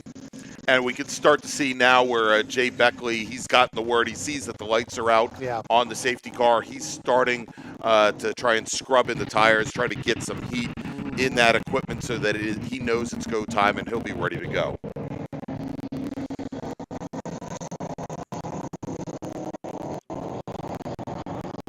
And so, Brian, real quick here, as we're waiting, the safety car will be coming around here in just a moment. I just wanted to show everybody what we've got coming up here. We've got next weekend, the July Mars at Summit Point Raceway. You definitely want to join us. And then Labor Day at Summit Point, Labor Day weekend. And, of course, then we're going to wrap things up here back on the Thunderbolt circuit here at the circuit here as we can see the safety equipment now on the pit lane. And pace car now, safety car, heading to the pit lane, going to go and give there we go. We've got our leader, Jay Beckley, the green flag, and we are back underway here at Thunderbolt Raceway, now with 7 laps remaining. Great start by Chase Johnson. He has now gotten around Alex Scaler as they start to head down into turn 1. So put Chase Johnson in first place in Formula V right now. You've got the machine of Brennan Cronin. He is essentially going to be a lap down technically with that, but a great start by Chase Johnson in that 0-4 over Alex Scaler. I don't think Alex was really prepared to take off there because it seemed like it kind of bogged down there for a minute, and then you had Chase Johnson get around him. So again, we're going to have a change for that unless Alex Scaler can get back around Chase Johnson. Well, look at this going into turn 5 now, Brian, as they were hard on the brakes together there, and I don't think he was able to get it done. But yeah, very advantageous start for the 0-4 machine. And what did I say to start this race off? That if Chase Johnson could finish within 13 or 14 seconds of our leader, that he would be in good shape. Well, to jump out and get ahead of Alex Scaler here on that restart, I think that's an amazing move here as Jay Beckley leads the field now through the Octopus, and we'll watch here this Formula V fight as Alex Scaler in that kind of aquamarine machine tries to work his way back around. Yeah. Alex Scaler making a move now, really coming out of turn 12 there, going to head down the start-finish line, and you're going to see this right here on the camera. He's actually going to pull out and make a move on Chase Johnson. So a great power move. I didn't think I'd ever say that in a Formula V, but a great power move coming out of turn 12. Yeah, big difference in exit speed there coming out of the final corner, and passed Chase Johnson almost like he was standing still. Yeah. Well, again, it was a great move out of there coming out of turn 12. Got a great run, and we've seen that pretty much all weekend long with Alex. Even yesterday, even when we did have wet conditions, he was still able to get through turn 12 quite easily coming up through there and underneath that bridge. So he's now opened that up by about, I'd say, 7-8 car lengths over the 0-4 there of Chase Johnson. David Scaler a little bit further back, and then you've got Brennan Cronin. If you look at timing and scoring, he is a lap down based off what they Yeah, I was going to say, I think he's a full lap down. So now officially a full lap down. He wasn't before until we took restarted. a while, but now there you are. Took a couple pace laps to put him a lap down, but unfortunately, and I think that just because that's the way the flag flew in order to do that, because he wasn't going to be one. That's what happens when you do that. Here comes Jay Beckley out of turn 12, headed down through the front stretch, and you know what, Greg? He has really opened up even a bigger gap than last time. It's almost 4 seconds over Robert Gray. So Jay Beckley continuing to be the class of the field. I'm sure as we get down to the last couple laps, Jay's going to look at the sky to make sure there is no clouds moving in to get some rain here. Exactly. I can almost guarantee it. And no clouds and no Jeffrey Vallejo. Yeah. That is true. All right, as we watch here as Alex Scaler now comes out of turn 1 and crests over the hill, and it's pretty amazing once he got around Chase Johnson how much of a gap he had opened up. Almost 2.5 seconds, Brian, just in the course of a half lap between those racers. Mm-hmm. You can see there the gap. Look at that freeze frame, and I didn't even try to freeze it there, Brian. Going into turn 5. Remind me to fire our turn 4 cameraman. He's fired. Not paying him a penny. We weren't giving him a penny anyway. That is true. And should also mention Alex Scaler, because this is the one thing I wish, Brian, we don't have it on our timing scoring ticker there on the side of the screen, is we can't see when drivers set a personal best lap. Yeah. And Alex Scaler on that restart turned in his fastest lap of the race, a 1:31. So great run for him. And actually, I'm going to jump over to turn 1 where we're going to see Jay Beckley come through here. Jay Beckley just reset fast lap of the race. Yeah. And if you wanted to see and know what the difference is between a Formula 6 and a Formula V over 2.25 miles and 12 turns here at Thunderbolt Raceway, it is about 4 seconds. Yeah. And getting faster. Yeah. You know, again, I think that, you know, again, we went to that full course caution. Beckley saving, you know, cooling off those tires made that car a little bit faster here for the end. So where he may have just been riding around there to finish the race, get the double yellow, turn around, knows Robert Gray is going to be right behind him. Got to get up on the wheel and get that car moving. So I think the only things that might be faster right now than Jay Beckley are some of these birds that we have flying around near the octopus right now. Yeah. Well, that no doubt are not so enamored with that high pitched whine. Maybe when we come back in October, we're just going to put the drone on top of the bird. Just let the bird fly around. Maybe we put the drone on top of it. Hey, the less we have to spend in batteries, the better. That's it. Here comes Beckley now. So where we had that battle, where we talked about there, right after we went back green, Greg, within the Formula V, that has kind of opened up, yes. Right? That is complete. Looks like that's going to be, again, till we get to the end here, we've got, 3 laps left to go. Looks like it could be Alex Gaylor. Now, I don't want to say that Chase Johnson is going to secure second because David Scaler is starting to reel him in. He is. If you look out of turn 12, he is within probably 10 car lengths there. We'll track him going into 1 here. Yeah, let's get him going into 1. There they go across the start-finish line. When we get to turn 1, you'll see. There's Alex. Yep. He's just coming up the hill out of 1. Yeah, David Scaler starting to close in on Chase Johnson, where he had a huge gap when he was drafting with Alex right before Alex passed him. So it is going to be that is going to be really the battle on the racetrack, is whether or not David Scaler is going to be able to make that pass over Chase Johnson and secure second place in the Formula V. All right, well, here they come, and you can see there the white and green number 44 definitely starting to lose ground here. It's still about 12 car lengths, though, Brian, and it's still a long way to make up in a Formula V, especially if you are not in the draft. Well, I'm convinced now that rain light is making it 2 horsepower. Leaving that rain light on, it gets that 2.5 horsepower. I meant you lose 2 horsepower, not make up 2 I think horsepower. he just redid your theory. I think he's going faster. So if you look at the times there, he is about between Chase Johnson and David Scaler, he is almost he was a full second faster that last lap. So it is definitely going to come down as we have 2 laps to go here, whether or not he's going to be able to run that 0-4 machine down. All right, well, here they come underneath the bridge and through turn 12. And let's take a look, Brian. I think this will probably be the best indication as they both come across the start-finish line. He is there.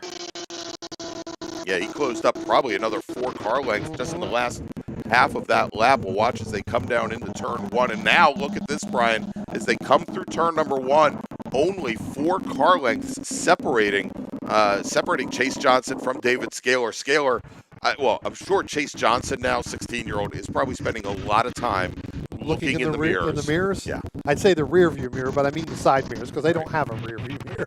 So, yeah, now he's starting to – now it becomes a defend situation, right? He's trying to work hard to defend to get that second place to keep David Scaler behind. Brian, there's just a call that came over the radio and saying that the 44 of Beckley a little bit off the pace. Wow, he's going by the start-finish line right now. Got his thumbs up. He's got a thumbs up there. So I think his off the pace is just to be nice and easy. And here we go with our Formula V's as they come out of turn 7. That's the Chase Johnson. There's the Alex Scaler. I think that's pretty much set there unless something drastic happens to that vehicle as he comes up to get the white flag. But here comes the battle for second in Formula V between Chase Johnson and the 0-4 and the 9 of David Scaler. Now remember, David Scaler, he spun early on. Right. And be able to fight back. So that double yellow saved him because he was pretty far back. They come out of turn 12, and it's a matter of It's not even a matter of feet now. It's a matter of side by side as they come by the start-finish line. Head down into turn one. And Greg, as you go to that turn one camera, I think we're going to have a new second-place runner in Formula V in the 9 of David Scaler. Yeah, and so Chase Johnson, he tried to defend to the inside, brought the car down center of track, wanted to keep the 9 machine to the outside and was not able to do so. And there you go. That black number 9 machine is your new second place runner. Move Chase Johnson now back into third as they come under braking into turn 4. Come down, still a car, half a car length. Here comes our overall winner now coming by the start-finish line. Jay Beckley in the 44, pumping hands in the air. Then you've got the 15 of Robert Gray. That's going to be 1-2. Then you've got Stephen Rue. That's third, your winner in Formula F. I'll tell you what, Greg, I'm really interested to see the finish of this Formula V. All right, let's jump over, and I think we have coming through the Octopus now. Yep.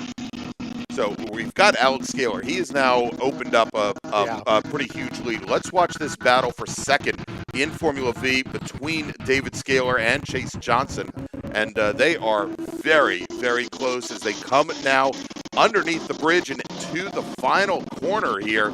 Just one more turn remaining. And David Scaler, he's got now a 4-car length advantage, Brian, over Chase Johnson. And as they come to the line, David Scaler, he's going to finish second in Formula V. Chase Johnson will finish in third. Brennan Cronin will come home in fourth.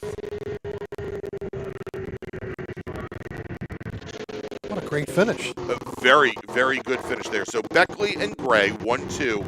That is not only overall, but in Formula 6, Steve Rue finishes third overall. Your sole Formula F racer, Alex Scaler, taking the win over David Scaler, Chase Johnson, and Brennan Cronin. That wraps up the 4 cars remaining in Formula V. All right, so Brian, I had it up here just a moment ago. Let's quickly take a look at what we've got coming up. Again, in just 7 days, 6 days, something like that. Next Saturday, we will be at Summit Point Motorsports Park for the July Mars. And then just about less than a month later, or a little bit more than a month. I see. I can't do math. Yeah. Even though I have you the need to put your dates right shoes there. back on because That's now right. you can't do math. Labor Day weekend. It is the Washington D.C. region's Mars Spectacular, Labor Day Spectacular, big charity event for the Boys and Girls Clubs of the Eastern Panhandle. We'd love to have you on the stream there, or we'd love to have you come out to Summit Point Motorsports Park. We just got word they've started to do repairs on some of the bleachers over there. There'll be places for you to sit and watch, and then we'll be back here for what is affectionately known as the Jerk, the Jersey Road Racing Championship, October 19th and 20th. Here on the Thunderbolt circuit. So for Brian Donati, I'm Greg Ginsburg. For Matt Wakowiak, our director, I want to thank you all for joining us here this weekend for the Fay Teal Memorial Jersey Devil Majors, and we'll see you next weekend. Cornerstone Financial Advisors is a family-owned and operated full-service financial planning firm in Haddon Heights, New Jersey. Advising clients throughout the country for over 33 years, certified financial planners Michael and Shauna Lamena offer a comprehensive financial planning service, including retirement investment, life insurance, and estate planning to both individuals and businesses. Every plan is detailed and specifically tailored to either the business owner or the individuals they specialize in, putting you on the right track. Give them a call for a free, no-obligation consultation at 856-546-6505 or visit them on the web at cornerstonecfp.com. That's cornerstonecfp.com. Located right next door to the racetrack in Millville's Executive Airport Complex, the Glasstown Brewing Company has been the place to celebrate race wins with a cold one since 2013. As the only microbrewery here in Cumberland County, Glasstown cans and kegs close to 20 different beers on a rotating basis. Share a flight with friends inside or outside at one of the mini picnic tables where the history of flight is just feet away. And don't forget to buy a six-pack or a growler for the house. Glasstown is open Tuesday and Wednesday from 2 until 8, Thursday through Saturday from noon until 9, and Sunday from noon until 7. To find out more, visit their website at glasstownbrewery.com or on Instagram at Glasstown Brewing. Located in Mays Landing, New Jersey, Speed Circuit focuses on road racers, autocrossers, as well as time attack and track day drivers. They manufacture quality products such as exhaust parts, electronics, intakes, heat shields, pulleys, and more. In addition, Speed Circuit offers fabrication services including welding, CNC plasma cutting, CAD design, 3D printing, and powder coating. They also offer parts installation services, remote tuning, track support, and instruction. Your source for tuning and ECU calibration, performance, and fabrication, speedcircuit.net. What does it take to be America's largest Corvette dealer? At Ciocca, it starts with our premier selection of new and certified Corvettes on the lot or custom ordered with new vehicles arriving every day. Add in the country's most experienced team of specialists to help you find the perfect ride, along with the confidence that you're doing business with a company that shares your passion for excellence. Find out more at CioccaCorvette.com, or better yet, Come to America's largest Corvette dealership, Ciocca Corvette in Atlantic City.